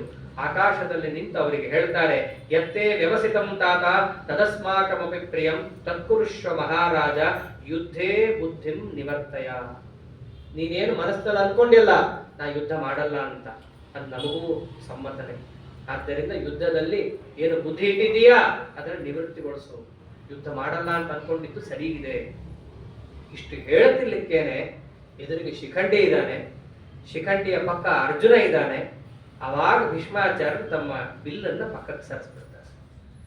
ಬಿಡ್ಲಿಕ್ಕೆ ಹೋಗಲ್ಲ ಯಾವ ಬಾಣವನ್ನು, ಎಡಗೈಯನ್ನು ಕೆಳಗೆ ಇಳಿಸ್ಬಿಡ್ತಾರೆ. ಮಹಾನುಭಾವರು 10 ದಿವಸ ಎಡಗೈಯನ್ನು ಕೆಳಗೆ ಇಳಿಸೇ ಇಲ್ಲ, ಬಲಗೈಯನ್ನ ಅಲ್ಲಾಡಿಸದೆ ಬಿಟ್ಟಿಲ್ಲ. ಅದು ಧನುಸ್ಸನ್ನು ಹಿಡಿದಿತ್ತು ಅಂದ್ರೆ ಹಿಡದೇ ಇತ್ತದು. ಶಂಖನಾದ ಮಾಡಿದಾಗ್ಲೇ ಕೈಯನ್ನು ಕೆಳಗಿಳಿಸೋದು. ಇಂಥ ವೀರಾದಿ ವೀರರು ಸಂಜೆ ಹೊತ್ತಾಗಿದೆ, ಧನುಸ್ಸನ್ನ ಪಕ್ಕಕ್ಕೆ ಸರಿಸಿದ್ರು, ಬಲಗೈಯನ್ನ ಕೆಳಗಿಟ್ರು. ಅಷ್ಟೇ ಕ್ಷಣ ಸಾಕಾಗಿತ್ತು. ಶಿಖಂಡಿ 9 ಬಾಣವನ್ನು ಬಿಟ್ಟಿದ್ದಾರೆ. ಕ್ಷಣ ಕ್ಷಣಕ್ಕೂ ಒಂದೊಂದು ಒಂದು ಕ್ಷಣದಲ್ಲಿ 9 ಬಾಣ ಬಂದು ಬಿದ್ದಿದೆ. ಬಿದ್ರೆ ಭೀಷ್ಮಾಚಾರ್ಯಕ್ಕೆ ಆಗೋದಿರ್ಲಿ, ಕವಚಕ್ಕೂ ಕೂಡ ಒಂದು ಸ್ಕ್ರಾಚ್ ಆಗಲಿಲ್ಲ. ಹಾಗಿದ್ರು ಭೀಷ್ಮಾಚಾರ್ಯರು. ಆದ್ರೆ ಶಿಖಂಡಿ ತಾಗದೆ ಇರ್ಬೋದು. ಶಿಖಂಡಿ ಪಕ್ಕದಲ್ಲಿ ಅರ್ಜುನಂದು ಬಂತು. ಅರ್ಜುನಂದು ಶಿಖಂಡಿದು 9 ಬಂದ್ರೆ ಅರ್ಜುನಂದು ಒಮ್ಮೆಗೆ 25 ಬಾಣ ಬಂದು ಬೀಳುತ್ತೆ ಮುಖದ ಮೇಲೆ. ಮೈ ಮೇಲೆ ಅಷ್ಟು ಬಾಣಗಳು ಒಂದು ಬಿತ್ತು. ಒಂದು ಕ್ಷಣಕ್ಕೆ 25, ಎರಡನೇ ಕ್ಷಣಕ್ಕೆ 100 ಬಾಣ ಬಂದು ಬೀಳುತ್ತೆ. ಈಗ ತುಂಬಾ ವೇಗವಾಗಿ ಗಾಡಿ ಓಡಿಸೋನ್ಗೆ ಸಡನ್ ಆಗಿ ಬ್ರೇಕ್ ಹಾಕೊಂಡ್ರೆ ಹಾಕ್ಲಿಕ್ಕೆ ಆಗಲ್ಲ. ಅಲ್ಲಿ ತನಕ ಅರ್ಜುನ ಏನು ವೇಗವಾಗಿ ತಾನು ಬಾಣ ಬಿಡೋದು, ಪ್ರತಿಯಾಗಿ ಭೀಷ್ಮಾಚಾರ್ಯ ಬಿಡೋದು ನಡೀತಾನೆ ಇತ್ತದು. ಸಡನ್ ಆಗಿ ಇವರು ಬಿಲ್ಲು ಬಾಣ ತೆಗೆದ್ರೆ ಅವನು ಏನ್ ಗೊತ್ತಾಗುತ್ತೆ? ಅವನು ಕೂಡ ಅದೇ ವೇಗದಲ್ಲೇ ತನ್ನ ಅಸ್ತ್ರ ಪ್ರತ್ಯಸ್ತ್ರಗಳನ್ನು ಬಿಡ್ತಾ ಇದ್ದಾಗ ಶಿಖಂಡಿ ಏನೋ ಸ್ವಲ್ಪ ಯೋಧ ಇರ್ಲಿ, ಆದರೆ ಅರ್ಜುನಂದು ಇನ್ನ ಪರಾಕ್ರಮ ಇತ್ತು. ಒಂದು ಕ್ಷಣಕ್ಕೆ 25, ಎರಡನೇ ಕ್ಷಣಕ್ಕೆ 100, ಮೂರನೇ ಕ್ಷಣಕ್ಕೆ ಇನ್ನೂ ಜಾಸ್ತಿ ಆಗ್ತಾ ಇದೆ. ಏಕಕಾಲಕ್ಕೆ ಆ ಭೀಷ್ಮರ ಮೇಲೆ ಅರ್ಜುನನ ಬಾಣ ಬಂದು ಬೀಳೋದು ನೋಡೋರ ಕಣ್ಣಿಗೆ ಇಬ್ರು ಬಿಡ್ತಾ ಇದ್ದಾರೆ ಅಂತ. ಒಂದು ಶಿಖಂಡಿ, ಇನ್ನೊಂದು ಅರ್ಜುನ, ಇಬ್ರು ಬಿಡ್ತಾ ಇದ್ದಾರೆ ಅಂತ. ದುಶ್ಯಾಸನ ಅಲ್ಲೇ ರಥದ ಕೆಳಗೆ ಹೊಕ್ಕೊಂಡಿದ್ನಲ್ಲ, ಅವ್ನು ನೋಡ್ತಾ ಇದ್ದಾನೆ ಬಿಡೋದನ್ನ, ನನ್ನ ಮೇಲೆ ಬೀಳೋದು ಇವ್ರ ಮೇಲೆ ಬೀಳ್ತಾ ಇದೆ ಅಂತ. ಅವಾಗ ಭೀಷ್ಮಾಚಾರ್ಯರು ಸ್ವಲ್ಪ ವಾಲ್ತಾರೆ. ಆ ಬಾಣದ ಬೇಗಕ್ಕೆ ಸ್ವಲ್ಪ ಹಿಂದೆ ವಾಲದಾಗ ಅಲ್ಲಿ ದುಶ್ಯಾಸನ ಇರ್ತಾನೆ. ಅವನು ನೋಡ್ಬಿಟ್ಟು ನಗ್ತಾರೆ ಒಂದ್ಸರ್ತಿ. ಏನ್ ಅನ್ಕೊಂಡಿದ್ದೆ ದುಶ್ಯಾಸನ? ಶಿಖಂಡಿ ಹೊಡಿತಾ ಇದ್ದಾರೆ ಅಂತ ಅನ್ಕೊಂಡಿದ್ಯಾ? ಶಿಖಂಡಿ ಬಾಣ ನಂತರಕ್ಕೆ ಬರ್ತಾನೆ ಇಲ್ಲ, ರೀಚೆ ಆಗ್ತಾ ಇಲ್ಲ ಅದು. ಈ ಬಾಣ ಯಾರದ್ದು ಗೊತ್ತಾ? ಸುಮುಕ್ತಾವ್ಯವಚ್ಛಿನ್ನಾಃ ನೇಮೇ ಬಾಣಾ ಶಿಖಂಡಿನಃ ಅರ್ಜುನಸ್ಯೈಮೇ ಬಾಣಾಃ ನೇಮೇ ಬಾಣ ಶಿಖಂಡಿನಃ. ನನಗೆ ಬಂದು ಬೀಳ್ತಾ ಇರೋ ಬಾಣ ಶಿಖಂಡಿನಲ್ಲ, ಅಷ್ಟು ನಿಂಗೆ ಸಂದೇಹ ಇದ್ರೆ ನೋಡ್ಕೋ ಅಂತ ಹೇಳಿ ಒಂದು ಬಾಣ ಕಿತ್ತಿ ಅವ್ರಿಗೆ ತೋರಿಸ್ತಾರೆ. ನೋಡ್ಕೋ, ಈ ಬಾಣದ ಮೇಲೆ ಏನ್ ಬರೆದಿದೆ ಓದು. ವಿಜಯ ವಿಜಯ ಅಂತ ಬರೆದಿರುತ್ತೆ ಒಂದೊಂದು ಬಾಣದ ಮೇಲೂ. ಅರ್ಜುನ ಆವಾಗ ಬಿಡ್ತಾ ಇದ್ದಾನೆ. ಭೀಷ್ಮಾಚಾರ್ಯರು ಕ್ಷತ್ರಧರ್ಮ, ಬಿಲ್ಲು ಕೆಳಗಿಳಿಸಿರಬಹುದು, ಬೇರೆ ಆಯುಧ ಮುಟ್ಟಲ್ಲ ಅಂತ ಹೇಳಿಲ್ಲಲ್ಲ. ಹಾಗಾಗಿ ಶಕ್ತ್ಯಾಯುಧವನ್ನು ತಗೊಳ್ತಿರ್ಲಿಕ್ಕೇನೆ ಮತ್ತೆ ಅವ್ರ ಕೈ ಮೇಲೆ ಬಾಣಗಳು ಬೀಳುತ್ತೆ. ಅದರಂತೇನೆ ಗುರಾಣಿ ಹಿಡ್ಕೊಳ್ಳಿಕ್ಕೆ ಹೋಗ್ತಾರೆ, ಗುರಾಣಿಯೇ ಬಾಣದಿಂದ ಮುಚ್ಚೋಗುತ್ತೆ. ಎದುರಿಗೆ ಬಿಡ್ತಾ ಇರೋನು ಅರ್ಜುನ ಅಲ್ಲಿ. ಅವರೇ ಅಂದಿರ್ತಾರೆ, ಬಾಣ ಬಿದ್ರೆ ನಿನ್ನಿಂದ ಬೀಳ್ಬೇಕು ಅರ್ಜುನ ಅಂತ ಅಪೇಕ್ಷೆ ಪಟ್ಟಿರ್ತಾರೆ ಭೀಷ್ಮಾಚಾರ್ಯರು. ಅವ್ರ ಅಂಥ ವೀರರು, ಅಂತಿಂತವರೆಲ್ಲ ನಾನು ಮುಟ್ತಕ್ಕದ್ದಲ್ಲ ಅಂತ ಅಂತಿರ್ತಾರೆ. ಹಾಗೆ ಯಾವಾಗ ಆ ಬಾಣದಿಂದ ತುಂಬಿಸ್ತಾ ಇರ್ತಾರೋ ಅವ್ರ ಮೈಯನ್ನ, ಅಷ್ಟರೊಳಗೆ ಇವರೆಲ್ಲ ಬಂದರು. ಪಾಂಡವರ ಉಳಿದ ಅಣ್ಣ ತಮ್ಮಂದರು ಬಂದು ಆ ಭೀಷ್ಮಾಚಾರ್ಯರ ಸುತ್ತಲೂ ಇರುವ ಕೌರವ ಸೇನೆಯನ್ನು ಓಡಿಸ್ತಾ ಇದ್ದಾರೆ. ನಿಲ್ಲಕ್ಕಾಗ್ತಾ ಇಲ್ಲ. ಭೀಷ್ಮಾಚಾರ್ಯ ಒಬ್ಬರೇ ಏಕಾಂಗಿಯಾಗಿ ಸಿಕ್ಕಾಕೋತಾರೆ. ಅದು ಯಾರು ಭೀಷ್ಮಾಚಾರ್ಯ ಹೊಡಿತಾ ಇಲ್ಲ, ಅರ್ಜುನನ್ ಒಬ್ಬರೇ ಬೀಳ್ತಾ ಇರೋರು. ನೋಡಿದ್ರು ಭೀಷ್ಮಾಚಾರ್ಯನ ನೋಡಿದಾಗ ಅವ್ರು ಹೆಂಗ್ ಕಾಣಿಸ್ತಿದ್ರು ಅಂತಂದ್ರೆ, ನತಸ್ಯಾಸೀಡ್ ಅನಿರ್ಭಿನ್ನಂ ಗಾತ್ರೇ ದ್ವೆಂಗುಲ ಮಂತರಂ. 2 ಇಂಚ್ ಜಾಗ ಇರಲಿಲ್ಲ ಅವರ ದೇಹದಲ್ಲಿ. ಅಷ್ಟು ಬಾಣಗಳಿಂದ ಮೈಯನ್ನು ತುಂಬಿಸ್ಬಿಟ್ಟಿರ್ತಾನೆ ಅರ್ಜುನ. ಇಷ್ಟು ತುಂಬಿಸಿದಾಗ ಅವ್ರಿಗೆ ನಿಲ್ಲಿಕ್ಕೆ ಆಗ್ತಾ ಇಲ್ಲ ರಥದಲ್ಲಿ. ಶಿತಾಗ್ರೈಹಿ ಫಲ್ಗುಣೇನಾದವು ಪ್ರಾಕ್ಷಿರಾಹ ಪ್ರಾಪತದ್ ರಥ. ರಥದಿಂದ ಅವಾಗ ಅವರು ಕೆಳಗೆ ಬೀಳ್ತಾರೆ. ಮೊದಲು ತಲೆ ಬೀಳುತ್ತೆ, ತಲೆ ನೆಲಕ್ಕೆ ತಾಗಲ್ಲ. ಅನಂತರದಲ್ಲಿ ಇಡೀ ದೇಹ ರಥದಿಂದ ವಾಲಿ ನೆಲಕ್ಕೆ ಬಿದ್ದಾಗ ಅವರ ಶರೀರ ರಥಕ್ಕೆ ತಾಗಲ್ಲ, ಭೂಮಿಗೆ ತಾಗ್ತಾ ಇರಲ್ಲ. ತಲೆ ಜೊತಾಡ್ತಾ ಇರುತ್ತೆ. ಯಾಕೊಂದು ತಲೆಗೆ ಏನು ಬಾಣ ಬಿಟ್ಟೇ ಇರಲ್ಲ. ಇಡೀ ಮೈಯನ್ನ ಬಾಣದಿಂದ ತುಂಬಿಸ್ಬಿಟ್ಟಿರ್ತಾನೆ. ಕೆಳಗೆ ಭೀಷ್ಮಾಚಾರ್ಯರ ಪತನ ಆಗತ್ತೆ. ಸಂಗಾತವಾಗಿ ಆಕಾಶವನ್ನು ನೋಡ್ತಾ ಅವ್ರು ಬಿದ್ದಿರೋಣ. ಅಷ್ಟು ಬೀಳ್ತಿರ್ಲಿಕ್ಕೇನೆ ಸಣ್ಣದಾಗಿ ಮಳೆ ಹನಿ ಆಗುತ್ತೆ. ಅಭ್ಯವರ್ಷಚ್ಚ ಪರ್ಜನ್ಯ ಪ್ರಾಕಂಪನ ಚ ಮೇದಿನಿ ಪತಂಸ ದದೃಶೇ ಚಾಪಿ ದಕ್ಷಿಣೇನ ದಿವಾಕರಂ. ಸೂರ್ಯ ಅಸ್ತ ಆಗ್ತಾ ಇದ್ದಾನೆ. ಅವರು ಬಿದ್ದಾಗ ಸೂರ್ಯ ಅಸ್ತ ಆಗೋದನ್ನು ಅವರು ಕಣ್ಣಾರೆ ನೋಡ್ತಾರೆ. ಸೂರ್ಯ ಅಸ್ತ ಆಗ್ತಾ ಇರ್ತಾನೆ, ಇನ್ನ ಪೂರ್ಣ ಅಸ್ತ ಆಗಿರಲ್ಲ, ಇನ್ನು ಸ್ವಲ್ಪ ಹೊತ್ತು ಅಷ್ಟೇ ಇರುತ್ತೆ. ಅಷ್ಟಾಗುತ್ತಿರ್ಲಿಕ್ಕೇನೆ ಗಂಗಾದೇವಿ ನನ್ನ ಮಗ ಬಿದ್ದ ಅಂತ ಗೊತ್ತಾಗಿ ಮಾನಸ ಸರೋವರದಿಂದ ಕೆಲವೊಂದು ಹಂಸ ಪಕ್ಷಿಗಳನ್ನು ಕಳಿಸ್ತಾಳೆ. ನನ್ನ ಮಕ್ಕಳನ್ನು ನೋಡ್ಕೊಂಡ್ ಬರಲಿ, ನನ್ನ ಪ್ರೀತಿ ಮಗ ಅಂತ ಹೇಳಿ ಅವಳು ಮಾನಸ ಸರೋವರದಿಂದ ಹಂಸ ಪಕ್ಷಿಗಳು ಬಂದು ಭೀಷ್ಮರನ್ನು ನೋಡ್ಕೊಂಡು ಹೋಗ್ತಾರೆ. ಒಂದು ಹಂಸ ಪಕ್ಷಿ ಅನ್ನತ್ತೆ, ಬಿದ್ದ ಅನ್ಸುತ್ತೆ ಇವತ್ತೆ, ಏನ್ ಹೋಗಿ ಹೇಳೋಣ ಅಂತ ಒಂದನ್ನತ್ತೆ. ಅಷ್ಟರಲ್ಲಿ ಭೀಷ್ಮಾಚಾರ್ಯರು ಅವರೇ ಅಂತಾರೆ, ನಾನಿನ್ನ ಬಿದ್ದಿಲ್ಲ, ನಾನಿನ್ನ ಮಲ್ಕೊಂಡಿರ್ಬೋದು ಕೆಳಗೆ, ನೀವ್ ಅನ್ಕೊಂಡಂಗೆ ನಾ ಬಿದ್ದಿಲ್ಲ, ನಾನ್ ನಿರೀಕ್ಷೆ ಮಾಡ್ತಾ ಇದ್ದೀನಿ, ಚಂದ್ರ ಸೂರ್ಯ ಬೀಳೋದನ್ನ ನಾನು ನೋಡ್ತಾ ಇದ್ದೀನಿ ಅಂತಾರ. ನಾನು ಚಂದ್ರ ಸೂರ್ಯ ಬೀಳೋದನ್ನ ನೋಡ್ತಾ ಇದ್ದೀನಿ ಅಂದ್ರೆ ಅರ್ಥ ಇನ್ನ ಟೈಮ್ ಇದೆ, ಉತ್ತರಾಯಣಕ್ಕೆ ನಾ ಕಾಯ್ತಾ ಇದ್ದೀನಿ, ಆದ್ದರಿಂದ ನಾನಿನ್ನ ಈಗಲೇ ಶರೀರ ಬಿಡಲ್ಲ, ಹೀಗೋಗಿ ಹೇಳಿ ನಮ್ಮ ತಾಯಿಗೆ ಅಂತ ಹೇಳಿ ಕಳಿಸ್ತಾರೆ. ಹೀಗೆ ಭೀಷ್ಮಾಚಾರ್ಯರು ಹೇಳಿದಾಗ ಅಷ್ಟರಲ್ಲೇ ಪಾಂಡವರ ಕಡೆ ಆಯ್ತಲ್ಲ, ಸೇನಾಪತಿ ಬಿದ್ದಾಯ್ತು. ಅರ್ಜುನ ಶಂಖನಾದವನ್ನು ಮಾಡ್ತಾ ಇದ್ದಾನೆ, ಪರಮಾತ್ಮ ಪಾಂಚಜನ್ಯವನ್ನು ಊದ್ತಾ ಇದ್ದಾನೆ. ಅದರಂತೆ ಭೀಮಾದಿಗಳು ಕೂಡ ವಿವಾದಿಗಳಂತೂ ಆಸ್ಫೋಟಯಾಮಾಸ ಭೃಶಂ ಭೀಮಸೇನೋ ನನಾದ, ಭೀಮಸೇನ ದೇವರಂತೂ ಸಿಂಹಗರ್ಜನೆಯನ್ನು ಮಾಡ್ತಾ ಇದ್ದಾರೆ. ಆಯ್ತಲ್ಲ, ಇದಕ್ಕಿಂತ ವಿಜಯ ಇನ್ನೇನು? ಅವರನ್ನ ಕೊಂದೆ ಇವರನ್ನ ಕೊಂದೆ ಅನ್ನೋದಕ್ಕಿಂತ ದೊಡ್ಡ ಸೇನಾಪತಿ ಅವರೇ ಬಿದ್ದಿದ್ದಾರೆ ಇವತ್ತು ಅಂತ ಹೇಳಿ ಭೀಮಸೇನ ದೇವರು ಕುಣಿತಾ ಇದ್ದಾರಂತ ಒಂದು ಕಡೆ. ಇವೆಲ್ಲ ಸಾಮಾನ್ಯವಾಗಿ ಯುದ್ಧದಲ್ಲಿ ಆಗೋದೆ. ಆನಂತರದಲ್ಲಿ ಕುಣಿದಾಗ ಅವರೆಲ್ಲರೂ ಕೂಡ ಸೇರಿದ್ದಾರೆ. ಭೀಷ್ಮರ ಪತನ ಆಗಿದೆ. ಪತನ ಆದಾಗ ಧೃತರಾಷ್ಟ್ರ ಮೊದಲು ಕೇಳಿದ್ದ ಈ ಪ್ರಶ್ನೆಯನ್ನು. ಸಂಜಯ ಬಂದು ಹೇಳೋದೇನೆ ಇದು, ಹತೋ ಭೀಷ್ಮ ಶಿಖಂಡಿನ. ಯುದ್ಧ ಶುರುವಾಗೋದೇ ಕ್ಲೈಮ್ಯಾಕ್ಸ್ ಇಂದ. ಭೀಷ್ಮಾಚಾರ್ಯರು ಬಿದ್ರು ಅಂತ ಭೀಷ್ಮ ಪರ್ವ ಶುರುವಾಗೋದು. ಅವಾಗ ಕೇಳಿದ್ದ ಅಷ್ಟೇ, ಇವಾಗ ಹೆಂಗ್ ಬಿದ್ರು, ಯಾವ ರೀತಿ ಬಿದ್ರು, ಅವರು ಬೀಳ್ಬೇಕಾದ್ರೆ ಅವ್ರ ಮನಸ್ಥಿತಿ ಹೇಗಿತ್ತು, ಇವೆಲ್ಲವನ್ನ ಕೇಳಿದಾಗ ಧೃತರಾಷ್ಟ್ರನ ಕಣ್ಣಲ್ಲಿ ನೀರು ಬಂದಿದೆ. ಭೀಷ್ಮರು ಬಿದ್ರ ಇವತ್ತು, ಅವನು ಇವತ್ತು ಬಿದ್ರ ಅಂತ, ಅವನು ಯಾವತ್ತೋ ಬಿದ್ರು ಅಂತ ಹೇಳಿರ್ತಾನ. ಇವತ್ತು ಭೀಷ್ಮರು ಬಿದ್ರ ಕೇಳೋಣ ಅಂತ ಹೇಳಿರ್ತಾನ. ಅವನು ಭೀಷ್ಮರು ಬಿದ್ರು ಇವತ್ತು ಅಂತ ಹೇಳಿದಾಗ ಅವಾಗ ಅವನಂತಾನೆ, ನಹತೋ ಜಾಮದಗ್ನೇನ ದಿವ್ಯೈರಸ್ತ್ರೈಶ್ಚಯ ಪುರ ಸಹತೋ ದ್ರೌಪದೇಯೇನ ಪಾಂಚಾಲೇನ ಶಿಖಂಡಿನ. ಪರಶುರಾಮ ದೇವರು ಬಂದು ದಿವ್ಯಾಸ್ತ್ರಗಳಿಂದ ಅವರನ್ನ ಕೊಲ್ಲಿಕ್ ನೋಡಿದ್ರು, ಆಗ್ಲಿಲ್ಲ. ಅಂಥವ್ರು ಶಿಖಂಡಿಯಿಂದ ಹೊಡೆಸ್ಕೊಂಡ್ರ. ಸಂಜಯ ಅಂದ, ಶಿಖಂಡಿ ಇದ್ದ, ಶಿಖಂಡಿ ಹೊಡೆದ, ಬಿದ್ದಿದ್ದು ಶಿಖಂಡಿಯಿಂದ ಅಲ್ಲ. ಹೆಸರು ಶಿಖಂಡಿ ಕೊಟ್ಟಿದಾರಷ್ಟೇ, ಶಿಖಂಡಿಯಿಂದ ಹೊಡೆದ, ಶಿಖಂಡಿಯಿಂದ ಹೊಡೆದ. ಶಿಖಂಡಿ ಒಂದು ಬಾಣ ಕೂಡ ಶಿಖಂಡಿನ ಅವ್ರಿಗೆ ತಾಗಿಲ್ಲ. ಅವರಿಗೆ ಬಿದ್ದ ಪ್ರತಿಯೊಂದು ಬಾಣವೂ ಕೂಡ ಅರ್ಜುನದ್ದೇ. ಹೆಸರಿಗೆ ಶಿಖಂಡಿಗೆ ಬಂದಿತ್ತು. ಶಿಖಂಡಿಗೆ ಬಂದಿದ್ದೇ ಸಾಕಾಗಿತ್ತು. ಪಾಂಚಾಲ ದೇಶದವರೆಲ್ಲ ಕುಣಿದಾಡ್ಬಿಟ್ಟು. ಯಾಕೆ? ಒಂದು ದೃಪದರಾಜನ ಮಗ ಅಲ್ಲ, ಎಷ್ಟೇ ಆದ್ರು. ಅಂತೂ ನಮ್ಮ ಕಡೆಯವರಿಂದ ಕೆಲಸ ಆಯ್ತು, ಅದೊಂದಿರುತ್ತಲ್ಲ, ನಮ್ಮ ಕಡೆಯವರು ಮಾಡಿದ್ರು ಅಂತ. ಹಾಗ ಅವರೆಲ್ಲ ಕುಣಿದಾಡ್ತಾ ಇದ್ದಾರೆ. ಇಷ್ಟೆಲ್ಲ ಕುಣಿದಾಡ್ತಾ ಇದ್ದಾಗ ದುರ್ಯೋಧನಗೂ ಗೊತ್ತಾಯ್ತು. ಯಾಕೆ? ಹೊಡಿಸ್ಕೊಂಡು ಹೋದಾಗ ಅವ್ರಿಗೂ ಗೊತ್ತಾಯ್ತು, ಭೀಷ್ಮರ ಪತನ ಆಯ್ತು. ಸತ್ತಿಲ್ಲ, ಪತನ ಆಯ್ತು. ಎದ್ದೇಳದೇ ಇರೋ ಹಾಗೆ ಪತನ ಆಗಿದೆ ಭೀಷ್ಮಾಚಾರ್ಯರದ್ದು ಅಂತ ಗೊತ್ತಾಗತ್ತೆ. ಕರ್ಣ ಅಲ್ಲೇ ಶಿಬಿರದಲ್ಲೇ ಇರ್ತಾನೆ, ಒಂದ್ ದಿವಸ ಯುದ್ಧ ಕಾಲಿಟ್ಟಿರಲ್ಲ. ದುರ್ಯೋಧನ ಕರ್ಣನ ಪಕ್ಕನೇ ಇರ್ತಾನೆ. ಕರ್ಣ ದುರ್ಯೋಧನ ಚಾಪಿ ನಿಶ್ವಸೇತ ಮುಹುರ್ಮುಹು, ಗಾಬರಿ ಆಗೋಗುತ್ತೆ ಅವ್ರಿಗೆ. ಎದುರಿಗೆ ಭೀಷ್ಮಾಚಾರ್ಯರಿದ್ರು, ಕರ್ಣ ಏನ್ ಬೇಕಾದ್ರೆ ಹಾರಾಡ್ತಾ ಇದ್ದ, ಅವ್ರನ್ನ ಕೊಲ್ತೀನಿ ಇವ್ರನ್ನ ಕೊಲ್ತೀನಿ ಅಂತ. ಯಾವಾಗ ಭೀಷ್ಮಾಚಾರ್ಯರು ಬಿದ್ರು, ಬಿದ್ದಿದ್ದು ಕೂಡ ಎಷ್ಟು ಘೋರವಾಗಿ ಬಿದ್ದದ್ದು, ಒಂದು ಇಂಚು ಕೂಡ ಜಾಗ ಬಿಟ್ಟಿಲ್ಲ ಅರ್ಜುನ. ಹಾಗೆ ಬಾಣ ಹೊಡೆದು ಬೀಳಿಸಿದ್ದಾನೆ ಅಂತ ಗೊತ್ತಾದಾಗ ಏರುಸಿರು ಬಿಡ್ತಾ ಇದ್ದಾನೆ ಕರ್ಣ. ಇಷ್ಟು ದಿನ ನಾನೇನೋ ಮಾಡ್ತಾ ಇದ್ದೆ, ಇಂದ ನನ್ನ ಅವಸ್ಥೆ ಏನು? ಆದ್ರೆ ಏನ್ ಮಾಡೋದು, ಹೆದರ್ಕೊಂಡ್ರಲ್ಲ ಅಲ್ಲ. ಇವಾಗ ಎಲ್ಲರೂ ಕೂಡ ಸೇರ್ತಾ ಇದ್ದಾರೆ ಭೀಷ್ಮಾಚಾರ್ಯರ ಹತ್ತಿರ. ಎಲ್ಲರೂ ಶಸ್ತ್ರವನ್ನ ಇಟ್ಟರು. ಸೂರ್ಯ ಮುಳುಗಿದ್ದಾಯ್ತು. ಮುಳುಗಿದ್ದಾದ್ಮೇಲೆ ಎಲ್ಲರೂ ಶಸ್ತ್ರವನ್ನ ಇಟ್ಟು ಪಾಂಡವರು ಸೇರ್ತಾ ಇದ್ದಾರೆ, ಕೌರವರು ಸೇರಿದ್ರು. ಎಲ್ಲರೂ ನಾ ಮುಂದೆ ಅಂತ ಬಂದು ನೋಡ್ತಾ ಇದ್ದಾರೆ. ಯಾರಿಗೂ ಕೂಡ ಕಲ್ಪನೆ ಇಲ್ಲ ಹಾಗೆ ಬೀಳ್ತಾರೆ ಭೀಷ್ಮಾಚಾರ್ಯರು ಅಂತ. ಈಗ ಆಕ್ಸಿಡೆಂಟ್ ಆದಾಗ ಜನ ಒಬ್ರು ಕತ್ತೆತ್ತಿ ನೋಡ್ತಾರಲ್ಲ, ಹಿಂದಿಂದನೇ ಇದ್ರು, ಕಾಣಿಸ್ದೇ ಇದ್ರು. ಹಾಗೆ ಪ್ರತಿಯೊಬ್ಬರು ಕೂಡ ನೋಡ್ತಾ ಇದ್ದಾರೆ. ಕೆಲವರು ಆನೆ ಸತ್ತೋಗಿರೋ ಆನೆ ಮೇಲೆ ಹತ್ತಿ ನೋಡ್ತಾ ಇದ್ದಾರೆ. ರಥದ ಧ್ವಜವನ್ನು ಹಿಡ್ಕೊಂಡು ಕೆಲವರು ನೋಡ್ತಾ ಇದ್ದಾರೆ. ನೋಡ್ಬೇಕು ಅಂತ ಎಲ್ಲರೂ ಭೀಷ್ಮಾಚಾರ್ಯರು ಬಿದ್ದಿರೋದನ್ನು. ಹಾಗೆ ಬಿದ್ದಾಗ ದುರ್ಯೋಧನ ಮುಂದೆ ಬಂದ. ಈ ಕಡೆಯಿಂದ ಪಾಂಡವರೆಲ್ಲರೂ ಮುಂದೆ ಬಂದರು. ನೋಡ್ತಾ ಇದ್ದಾರೆ ಭೀಷ್ಮಾಚಾರ್ಯನ ಏನು ಮಾಡಬೇಕು ಗೊತ್ತಾಗ್ತಾ ಇಲ್ಲ ಎಲ್ರಿಗೂ ಕೂಡ. ಅವಾಗ ಭೀಷ್ಮಾಚಾರ್ಯರ ತಲೆ ಅಲ್ಲಾಡ್ತಾ ಇರುತ್ತೆ, ಸಪೋರ್ಟೇ ಇರಲ್ಲ ಅದಕ್ಕೆ.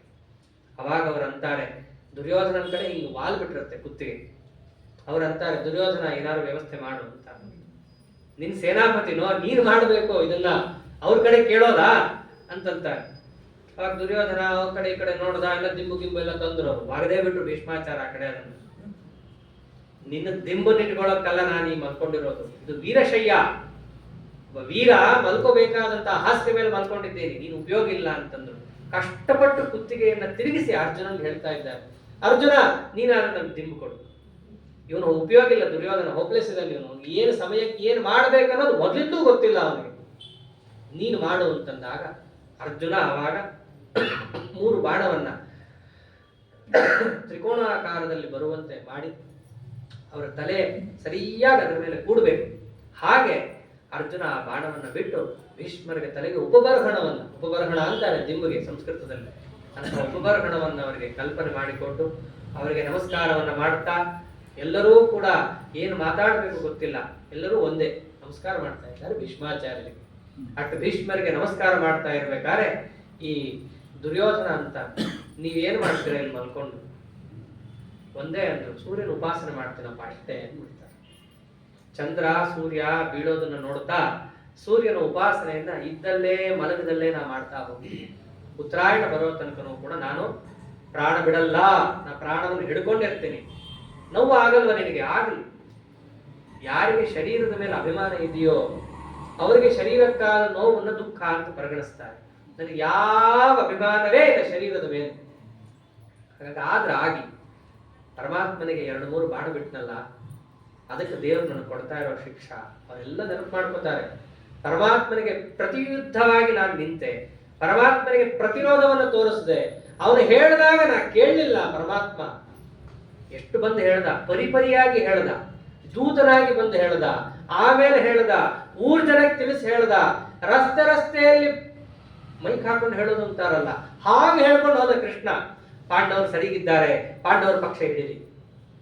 ಇಷ್ಟು ಯಾರು ಮಾಡ್ತಾರ್ರಿ? ಪಾಂಡವರಿಗೋಸ್ಕರ ಕೃಷ್ಣ ಅಷ್ಟು ಮಾಡ್ದ. ಆದ್ರೂ ಅದೇನೋ ದುರ್ಯೋಧನ ಅನ್ನ ಅನ್ಕೊಂಡು ನಿಂತೆ. ಅದಕ್ಕೆ ಆಗಬೇಕಾದ್ದೆ ನನಗೆ. ಆದ್ದರಿಂದ ನಾನು ಏನು ಅನುಭವಿಸ್ತಾ ಇದ್ದೀನೋ ಅದು ಪರಮಾತ್ಮನಿಗೆ ಸಮ್ಮತ ಇದೆ. ನಾನು ಅನುಭವಿಸ್ಬೇಕಾದದ್ದೇ, ನಾನು ಅನುಭವಿಸ್ತೀನಿ. ಆದ್ರೂ ಬಿಡ್ಲಿಲ್ಲ. ಆ ಗೀಕ್ಟರ್ನ ಕರೆಸಿ ಹೆಂಗಾರು ಮಾಡಿ ಬಾಣ ತೆಗೆಸ್ಬೋದಾ ಅಂತ ದುರ್ಯೋಧನ ಏನೇನೋ ಪ್ರಯತ್ನ ಪಡ್ತಾನೆ. ಎಲ್ಲಾರನ್ನು ಕಳಿಸ್ಬಿಡ್ತಾನೆ. ನಾನೇ ದೇಹವನ್ನು ಬಿಡಬೇಕಂತ ನಿರ್ಣಯ ಮಾಡಿ ಬಿಡ್ತಾ ಇದ್ದೀನಿ, ಡಾಕ್ಟ್ರಿಂದ ಆಗ್ಬೇಕಾಗಿಲ್ಲ, ಡಾಕ್ಟರ್ನ ಕಳಿಸ್ಬಿಡು ಅಂತ. ಈಗ ದುರ್ಯೋಧನ ಏನನ್ನ ಕರ್ಕೊಂಡ್ಬಂದ್ರು ಆಗಲಿಲ್ಲ. ಕಡೆಗೆ ಹೊರಡ್ಬೇಕಲ್ಲ, ಎಷ್ಟೊತ್ತಂತ ಅಲ್ಲೇ ನಿಲ್ತಾರೆ. ಕೃಷ್ಣ ಧರ್ಮರಾಜನ ಹೆಗಲ ಮೇಲೆ ಕೈ ಹಾಕೊಂಡು ವಾಪಸ್ ಹೋಗ್ತಾ ಇದ್ದಾನೆ. ಬಾ ಹೋಗೋಣ, ಆಯ್ತು ಸಂಧ್ಯಾವಂದನೆ ಮಾಡ್ಬೇಕು, ಗೊತ್ತಾಗತ್ತಂತ ಕರ್ಕೊಂಡು ಹೋದ. ಧರ್ಮರಾಜನ ಹೆಗಲ ಮೇಲೆ ಕೈ ಹಾಕೊಂಡು ಹೋಗ್ತಿರ್ಬೇಕಾದ್ರೆ ಅಂತಾನೆ ಕೃಷ್ಣ, ಏದುಸಿರು ಬಿಡ್ತಾನೆ, ಅಬ್ಬಾ ಅಂತೂ ಭೀಷ್ಮರು ಬಿದ್ರು. ಧರ್ಮರಾಜ ತಿರುಗಿ ಹೇಳ್ತಾನೆ, ಎಲ್ಲ ನಿನ್ನಿಂದ ಆಗಿತ್ತು, ಎಲ್ಲ ಗೊತ್ತಿದೆ. ನೀನ್ ಹಿಂದೆ ಹೋಗಿ ಏನ್ ಮಾಡ್ದಿ, ರಾತ್ರಿ ಹೋಗಿ ಏನ್ ಮಾಡ್ದಿ, ಎಷ್ಟು ಅವ್ರ ಕೈಯೆಲ್ಲ ಅವ್ರ ಬಾಯಲ್ಲೇ ಅವ್ರ ಮರಣ ಬರಬೇಕು ಹಂಗ ಮಾಡಿಸ್ದಿ ನೀನು ಅಂತಾನೆ. ತವ ಪ್ರಸಾದಾತ್ ವಿಜಯ, ಕ್ರೋಧಾತ್ ತವ ಪರಾಜಯ. ನಮಗೇನಾದ್ರೂ ಗೆಲುವು ಬರುತ್ತೆ ಅಂತಂದ್ರೆ ಅಂದಿನ ಪ್ರಸಾದದಿಂದ ಬರಬೇಕು, ಸೋತ್ವಿ ಅಂತಂದ್ರೆ ನಿನ್ನ ಅವಗ್ರಹದಿಂದ ಆಗಬೇಕು, ಅನುಗ್ರಹದಿಂದ ವಿಜಯ ಅಷ್ಟೇ. ಇದನ್ನ ನಾನು ಪೂರ್ಣ ಅರ್ಥ ಮಾಡ್ಕೊಂಡಿದ್ದೀನಿ. ಇಲ್ಲೆಲ್ಲ ಕೈವಾಡ ನಿಂದೆ ಕೃಷ್ಣ. ಇಷ್ಟು ಹೇಳಿ ಆನ್ನಿಕ ಮುಗಿಸಿ ಮತ್ತೆ ಬಂದ್ರು ನೋಡಕ್ಕೆ ಭೀಷ್ಮಾಚಾರ್ಯನ ಏನಾಗಿದೆ ಭೀಷ್ಮರ ಅವಸ್ಥೆ ಅಂತಂದ್ರೆ. ದುರ್ಯೋಧನಾದಿಗಳು ಬರ್ತಾರೆ, ನೋಡ್ತಾರೆ, ತಾವೆಲ್ಲ ತಿಂದು ಕುಡದೆ ಬಂದಿರ್ತಾರೆ. ಪಾಪ ಈ ಮುದುಕಂಗೆ ಏನಿಲ್ಲ, ಬಾಯಾರಿಕೆ ಆಗಿರುತ್ತೆ, ಏನಾದ್ರು ಬೇಕು ನನಗೆ ಅಂತಂತಾರೆ. ಸಾಮಂತರಾಜರಿಂದ ಪಾನೀಯಗಳನ್ನೆಲ್ಲ ತರಿಸ್ತಾನೆ, ಬೈದು ಬಿಡ್ತಾರೆ. ನಗೋ ಗೋಮಯಂ ನತು ಗೋಮಯಂ, ನಾನು ಲೋಟದಲ್ಲಿ ತಂದಿರೋ ಹಾಲು ಕುಡಿಯಲ್ಲ, ಮಡಿ ಅಂತಿಂತ ಹಾಲೆಲ್ಲ ನಾನು ಕುಡಿಯಲ್ಲ, ಅಂತಿಂತ ನೀರು ನಾನು ಕುಡಿಯಲ್ಲ, ನನಗೆ ಬೇಕಾಗಿರೋದನ್ನ ನೀನು ಕೊಡಿಸು ಅಂತ ಹೇಳಿದಾಗ, ನಿನ್ನ ಕೈಲಲ್ಲಿ ಆಗಲ್ಲ, ಕರಿ ಅರ್ಜುನನ್ನ ಅಂತಂತಾರೆ. ಅರ್ಜುನ ಬಂದು ಪರ್ಜನ್ಯಾಸ್ತ್ರದಿಂದ ನೆಲಕ್ಕೆ ಬಾಣವನ್ನು ಹೂಡಿ ಅಲ್ಲಿಂದ ಸೀದಾ ನೀರು ಬಂದು ಭೀಷ್ಮಾಚಾರ್ಯರ ಬಾಯಲ್ಲಿ ಬೀಳಬೇಕು. ಹಾಗೆ ತನ್ನ ಕಲಾ ಕೌಶಲವನ್ನು ತೋರಿಸಿದಾಗ ಭೀಷ್ಮಾಚಾರ್ಯ ದುರ್ಯೋಧನಂಗೆ ಅಂತಾರೆ, ನೋಡು ಈಗಲೂ ಕಾಲ ಮಿಂಚಿಲ್ಲ, ಪ್ರಪಂಚದಲ್ಲಿರುವ ಶಾಸ್ತ್ರದಲ್ಲಿರುವ ಪ್ರತಿಯೊಂದು ಅಸ್ತ್ರವೂ ಅರ್ಜುನನ ಕರಗತ ಆಗಿದೆ. ಅವನ ಜೊತೆ ಯುದ್ಧ ಮಾಡಕ್ ಆಗಲ್ಲ ನಿನ್ ಕೈಯಲ್ಲಿ. ಕೃಷ್ಣ ಪರಮಾತ್ಮ ನಿಂತಿದ್ದಾನೆ, ಭೀಮಸೇನ ನಿಂತಿದ್ದಾನೆ. ನಿಮಗೆ ಸರ್ವಥಾ ಯುದ್ಧದಲ್ಲಿ ವಿಜಯ ಇಲ್ಲ. ನನ್ನ ಮಾತು ಕೇಳು, ಈಗಲೂ ಸಂಧಿ ಮಾಡ್ಕೋ. ಧರ್ಮರಾಜ ಒಳ್ಳೆಯವನಿದ್ದಾನೆ, ನೀನು ಬಂದ್ರೆ ಅವನು ಸ್ವಾಗತ ಮಾಡುತ್ತಾನೆ. ಮೊದಲನೇ ದಿನನೂ ಹೇಳಿದ್ದ, ಈಗಲೂ ಹೇಳ್ತಾನೆ. ನನಗೆ ಗೊತ್ತು ಅವನ ಸ್ವಭಾವ. ನನ್ನ ಮಾತು ಕೇಳು ಅಂತಂದ್ರೆ ದುರ್ಯೋಧನ ಮುಖ ತೆಗೆದುಕೊಂಡು ಹೊರಟೋಗ್ತಾನೆ. ಅವನು ಕೇಳೋ ಸ್ಥಿತಿಯಲ್ಲಿ ಇರೋದೇ ಇಲ್ಲ ದುರ್ಯೋಧನ. ಇಷ್ಟಾಗ್ತಿದ್ದ ಹಾಗೇನೆ ಪಾಂಡವರು ತಮ್ಮ ತಮ್ಮ ಶಿಬಿರಕ್ಕೆ ಹೋದ್ರು. ದುರ್ಯೋಧನನು ಹೊರಟ. ಆದ್ರೆ ಕರ್ಣನಿಗೆ ಒಂದಿತ್ತು, ಮಾತಾಡಿಸ್ಬೇಕು ಸ್ವಲ್ಪ ಇವನ್ನ. ಯಾಕೆ ಮೊದಲಿಂದೂ ಕರ್ಣನಿಗೆ ಭೀಷ್ಮರಿಗೆ ಒಂದು ಸ್ವಲ್ಪ ತಿಕ್ಕಾಟ ಇದ್ದದ್ದು, ಎಣ್ಣೆ ಸೀಗೆಕಾಯಿ. ಕಡೆಗೆ ಕರ್ಣ ಬಂದ, ಒಬ್ಬನೇ ಒಬ್ಬ. ರಾತ್ರಿ ಆಗಿದೆ, ಭೀಷ್ಮಾಚಾರ್ಯ ಮಲ್ಕೊಂಡಿದ್ದಾರೆ. ಅವರ ಪಾದದ ಹತ್ರ ಬಂದು ಪಾದವನ್ನು ಮುಟ್ಟಿ ನಮಸ್ಕಾರ ಮಾಡುತ್ತಾ, ನಾ ಬಂದಿದ್ದೀನಿ, ಸದಾ ನೀವು ವಿನಾಕಾರಣ ಬೈತಾ ಇದ್ದಂತಹ ಕರ್ಣ ಬಂದಿದ್ದಾನೆ, ಕಣ್ಣು ತೆಗಿರಿ ಅಂತ. ಅವಾಗಂದ್ರು, ಸದಾ ನಿನ್ನ ಬೈತಾ ಇದ್ದೀನಿ, ನಿನ್ ಮೇಲೆ ದ್ವೇಷದಿಂದ ಅಲ್ಲ ಕರ್ಣ ಅಂತ. ನೀನ್ ಯಾರು ಗೊತ್ತಾ? ನೀನು ಕೌಂತೆಯ. ನನಗಿದನ್ನ ನಾರದ್ರೆ ಹೇಳಿದ್ದಾರೆ, ಕೃಷ್ಣ ಹೇಳಿದ್ದಾನೆ ಬಂದು. ಅಷ್ಟೇ ಅಲ್ಲ, ಇದು ನಿನಗೂ ಚೆನ್ನಾಗಿ ಗೊತ್ತಿದೆ. ಯಾಕೆ ಸುಮ್ಮನೆ ದುರ್ಯೋಧನನಿಗೆ ತುಪ್ಪ ಹಾಕಿ ಎರಡು ಕಡೆ ಎರಡು ಕುಟುಂಬದ ಮಧ್ಯೆ ಯಾಕೆ ಜಗಳ ತಂದಿಡ್ತೀಯ ಅಂತ ಅನ್ನೋದಕ್ಕೆ ನಿನ್ನ ಮೇಲೆ ಬೈತಾ ಇದ್ದಿದ್ದಷ್ಟೇ. ನಾನು ನಿನ್ನ ಮೇಲೆ ಯಾವ ದ್ವೇಷವೂ ನನಗಿಲ್ಲ. ನಿನ್ನ ಬಲ ಇದೆ ಅಂತ ಹೇಳಿ ದುರ್ಯೋಧನ ಇಷ್ಟು ಹಾರಾಡ್ದ. ಒಂದು ವೇಳೆ ನಿನ್ ಸಪೋರ್ಟ್ ತೆಗೆದು ಬಿಟ್ಟಿದ್ದಿದ್ರೆ ಎರಡು ಕುಟುಂಬ ಉಳಿತಾ ಇರ್ತೀವಿ. ಕೆಲವರು ಹಾಗೇ ಇರ್ತಾರೆ, ಅವ್ರವ್ರು ಜಗಳ ಆಡ್ತಿದ್ದಾಗ ಯಾರಿಗೋ ಒಬ್ಬರಿಗೆ ಇವನು ಚೂ ಬಿಟ್ಟು ಎತ್ತು ಕೊಟ್ಟು ಅವ್ರವ್ರ ಜಗಳ ಆಗ್ಲಿಕ್ಕೆ ಕಾರಣ ಆಗತ್ತೆ. ಈಗಲೂ ಇದ್ದಾರೆ ಅಂತವ್ರು, ಬೇಕಾಡ್ ಜನ ಇದ್ದಾರೆ. ಹಾಗೆ ನಿನ್ನಿಂದಾಗಿ ಇಷ್ಟೆಲ್ಲ ಆಯ್ತು. ನೀನು ಅವನಿಗೆ ಚೂ ಕೊಟ್ಟಿದ್ದಕ್ಕೆ ಅವನೇನ್ ಮಾಡ್ದ? ಜೂತ ಅಂತ ಹುಡ್ಕೊಂಡ, ಪಾಂಡವರ ಮೇಲೆ ಮುಗಿಬಿದ್ದ. ಇಲ್ದೇ ಆಗಿದ್ರು ತನ್ಪಾಡಕ್ ತಾನು ಇರ್ತಾ ಇದ್ದ. ನಿನ್ನಿಂದಾಗಿ ಇಷ್ಟ ಆಯ್ತು. ನಿನ್ನ ಸಪೋರ್ಟ್ ಕೌರವರಿಗೆ ಸಿಗಬಾರದು ಅನ್ನೋದಕ್ಕೋಸ್ಕರ ನಿನ್ನ ಬೈತಿದ್ನೇ ಹೊರತು ನಿನ್ನ ಮೇಲೆ ನನಗೆ ಯಾವ ದ್ವೇಷವೂ ಇಲ್ಲ. ಕಾರಣ ನೀನು ಒಳ್ಳೆಯವನೇ, ನೀನ್ ದೊಡ್ಡ ಯೋಧ, ನನಗೂ ಗೊತ್ತು. ಆದ್ರೆ ಗುರುಗಳ ಶಾಪನೂ ಕೂಡ ನಿನ್ ತಲೆ ಮೇಲಿದೆ, ಅದನ್ನು ಮರಿಬಾರದು ನೀನು. ಅದೆಲ್ಲ ಇಟ್ಟುಕೊಂಡು ನೀನು ಇಷ್ಟು ಹಾರಾಡಬಾರದು. ನೀನು ವಿನೀತನಾಗಿ ತಗ್ಗಿ ಬಗ್ಗೆ ಇದ್ದಿದ್ರೆ ನನಗೂ ಅದು ಸಂತೋಷನೇ. ಆದ್ದರಿಂದ ಈ ರೀತಿಯಾಗಿ ನೀನು ನನ್ನ ಮಾತು ಕೇಳೋದಾದ್ರೆ ಒಂದು ಮಾತು ಹೇಳ್ತೀನಿ, ಈಗಲಾದ್ರೂ ದುರ್ಯೋಧನನ ಸಂಖ್ಯೆ ಬಿಡು. ಎಷ್ಟು ಜನ ಇದ್ದಾರೋ ಅಷ್ಟು ಜನ ನಾನು ಉಳ್ಕೊಳ್ಳಿ, ಪಾಂಡವರ ಕಡೆ ಹೋಗಿ ಸೇರು, ನಿನಗೆ ಅವನು ಸ್ವಾಗತ ಮಾಡ್ತಾನೆ. ನನ್ನ ಮಾತು ಕೇಳು, ಹಿತ ಹೇಳ್ತಾ ಇದ್ದೀನಿ ಅಂತಂದ್ರೆ ಕರ್ಣ ಆಗಿದ್ದು ಒಂದೇ, ನನಗೂ ಗೊತ್ತಿದೆ ನಾ ಕೌಂತೆಯ ಅಂತ. ಆದ್ರೆ ನೀವ್ಯಾರು ನನ್ನನ್ನು ಅಂಗರಾಜ ಮಾಡಲಿಲ್ಲ. ನನ್ನನ್ನು ಅಂಗರಾಜ ಮಾಡಿದ ದುರ್ಯೋಧನ, ನನ್ನನ್ನು ಎತ್ತಿಡಿದಿದ್ದ ಅವನು. ಬೈದ್ರು ಭೀಷ್ಮಾಚಾರ್ಯ, ಎತ್ತಿಡಿದಿಲ್ಲೋ, ತನಗೆ ಬೇಕಾಗಿದ್ದಕ್ಕೆ ತಾನು ನಿನ್ನ ಉಪಯೋಗಿಸ್ಕೊಂಡಿದ್ದಾನಷ್ಟೇ, ನಿನ್ನನ್ನು ಲೆಕ್ಕಕ್ಕೆ ಹಿಡಿದಿಲ್ಲ. ಆದ್ರೂ ಪರವಾಗಿಲ್ಲ, ನಾನು ದುರ್ಯೋಧನಗೋಸ್ಕರ ಪ್ರಾಣ ಬೇಕಾದ್ರೂ ಬಿಡ್ತೀನಿ. ಆದ್ರೂ ಬೇಕಾದ್ರೆ ಅನ್ನೋದ್ರಲ್ಲೇ ವ್ಯಾಮೋಹ ಅಂತ ಅರ್ಥ. ತನಗೆ ಗೊತ್ತು ತನ್ನನ್ನು ದುರ್ಯೋಧನ ಲೆಕ್ಕಕ್ಕಿಟ್ಟಿಲ್ಲ ಅನ್ನೋದು ಗೊತ್ತು, ತಾನು ಅಧರ್ಮ ಪಕ್ಷಪಾತಿ ಅನ್ನೋದು ಗೊತ್ತು. ಬಟ್ ಗೊತ್ತಿದ್ರು, ಎಲ್ಲ ತಪ್ಪಿದೆ ಅಂತ ಗೊತ್ತಿದ್ರು ಒಬ್ಬರು ಪಕ್ಷವನ್ನು ಹಿಡಿತಾನೆ ಅಂತಂದ್ರೆ ವ್ಯಾಮೋಹ. ಇಷ್ಟು ಗೊತ್ತಾಗ್ತಿರ್ಲಿಕ್ಕೆ ಭೀಷ್ಮಾಚಾರ್ಯ ಅಂತಾರೆ, ನಿನ್ನ ಮೇಲೆ ನನ್ಗೆ ಯಾವುದೇ ದ್ವೇಷ ಇಲ್ಲಪ್ಪ, ಅದನ್ನಾದ್ರೂ ಗಟ್ಟಿಯಾಗಿ ಇಟ್ಟುಕೋ ಅಂತಂತಾರೆ. ಹಾಗೆ ಆಗ್ಲಿ, ನಂಗೆ ಆಶೀರ್ವಾದ ಮಾಡಿ ಪಾಂಡವರನ್ನು ಗೆಲ್ಲಿಕ್ಕೆ ಅಂತಂದ್ರೆ ಭೀಷ್ಮಾಚಾರ್ಯ ಅಂದ್ರು, ಅದೊಂದು ಬಿಟ್ಟು ಇನ್ನೇನ್ ಬೇಕಾದ್ರೂ ಕೇಳು, ನನ್ನ ಮಾತು ಸುಳ್ಳು ಆಗಲ್ಲ. ಸುಳ್ಳನ್ನು ಹೇಳು ಅಂತಂದ್ರೆ ನಾ ಹೇಗೆ ಹೇಳಿ? ಅದು ಆಗೋಲ್ಲ. ಬೇಕಾದ್ರೆ ಚೆನ್ನಾಗಿ ಯುದ್ಧ ಮಾಡು ಅಂತ ಆಶೀರ್ವಾದ ಮಾಡ್ಬೋದು ಅಷ್ಟೇ ನಿನಗೆ, ಪಾಂಡವರನ್ನು ಗೆಲ್ಲು ಅಂತ ಮಾತ್ರ ಹೇಳಲಿಕ್ಕೆ ಆಗಲ್ಲ. ನನ್ನ ಕೈಲೇ ಆಗ್ಲಿಲ್ಲ, ಬಿದ್ದಿದ್ದೀನಿ, ಇಷ್ಟು ಬಾಣ ಹೊಡೆಸ್ಕೊಂಡು ಬುದ್ಧಿ ಇಲ್ಲ ನಿನಗೆ ವಹಿಸ್ಬಿಡ್ತಾರೆ. ಇಷ್ಟ ಆಗ್ತಿರ್ಲಿಕ್ಕೆ ನಮಸ್ಕಾರ ಮಾಡಿ ಅವನು ಹೊರಟು ಬಿಡ್ತಾನೆ. ಏವಂ ಬ್ರುವಂತಂ ಗಂಗೇಯಂ ಅಭಿವಾದ್ಯ ಪ್ರಸಾದ್ಯ ಚ ರಾಧೆಯೋ ರಥಮಾರುಹ್ಯ ಪ್ರಾಯಾತ್ ತವ ಸುತಂ ಪ್ರತಿ. ರಾಧೆಯನು ಕೂಡ ರಥವನ್ನ ಹತ್ತಿ ದುರ್ಯೋಧನನ ಕಡೆ ಹೊರಟ. ಇದಿಷ್ಟು ಭೀಷ್ಮ ಪರ್ವದಲ್ಲಿ ಆದಿಯಿಂದ ಕಡೆಯ ತನಕ ಇಲ್ಲಿಗೆ ಭೀಷ್ಮ ಪರ್ವ ಮುಗೀತದೆ. ಭೀಷ್ಮ ಪರ್ವವನ್ನು ಈ ರೀತಿಯಾಗಿ ಮುಗಿಸಿ ಮುಂದೆ ದ್ರೋಣರು ಯಾವ ರೀತಿಯಾಗಿ ಆಧಿಪತ್ಯವನ್ನು ನಡೆದರು ಅನ್ನೋ ಭಾಗ ಮುಂದೆ ಬರುತ್ತೆ. ಹೀಗೆ ಭೀಷ್ಮ ಪರ್ವ ಅನ್ನೋದನ್ನ ಸಂಜಯ ಧೃತರಾಷ್ಟ್ರನಿಗೆ ತಿಳಿಸಿ, ನಾನಿಗೆ ಹೇಳಿದ್ದೆ ಅಥೋ ಭೀಷ್ಮ ಅದ್ಯ ಶಿಖಂಡಿನ, ಭೀಷ್ಮರು ಇವತ್ತು ಬಿದ್ರು ಅಂತ ಹೇಳಿದ್ದೆ. ಹೇಗೆ ನಡೀತು, ಎಲ್ಲಿಂದ ನಡೀತು ಅಂತ ಕೇಳಿದಾಗ ಮೊದಲಿಂದ ಕಡೆ ತನಕ ಅವರು ಬೀಳೋ ತನಕ ಹೇಳಿದ್ದೇನೆ ನಿನಗೆ. ಆದ್ದರಿಂದ ಈಗಲಾದ್ರೂ ಅರ್ಥ ಮಾಡಿಕೋ ಧೃತರಾಷ್ಟ್ರ, ನಿನ್ನ ಮಕ್ಕಳು ಖಂಡಿತವಾಗಿಯೂ ವಿಜಯವನ್ನ ಪಡೆಯಲ್ಲ. ಕಾರಣ ಯಥೋ ಧರ್ಮ ತಥೋ ಜಯ. ನಿನ್ನ ಮಕ್ಕಳು ಧಾರ್ಮಿಕರಲ್ಲ, ನಿನ್ನ ಮಕ್ಕಳಲ್ಲಿ ಧರ್ಮ ಇಲ್ಲ, ಆದ್ದರಿಂದ ನಿನ್ನ ಮಕ್ಕಳಿಗೆ ಜಯ ಇಲ್ಲ. ಇಷ್ಟನ್ನ ಹೇಳಿ ಸಂಜಯ ಆ ಭೀಷ್ಮ ಪರ್ವವನ್ನು ನಿಲ್ಲಿಸ್ತಾ ಇದ್ದಾನೆ. ಇಂಥ ಭೀಷ್ಮ ಪರ್ವ ಇಡೀ ಮಹಾಭಾರತದಲ್ಲೇ ಅತ್ಯಂತ ಪ್ರಮುಖವಾದ ಪರ್ವ. ಕಾರಣ ಇಡೀ ಜಗತ್ತಿಗೆ ಬೇಕಾದ ಭಗವದ್ಗೀತೆ ಇರೋದು ಇದೇ ಪರ್ವದಲ್ಲೇನೆ. ವಿಷ್ಣು ಸಹಸ್ರನಾಮ ಮುಂದೆ ಅನುಶಾಸನ ಪರ್ವದಲ್ಲಿ ಬರುತ್ತೆ.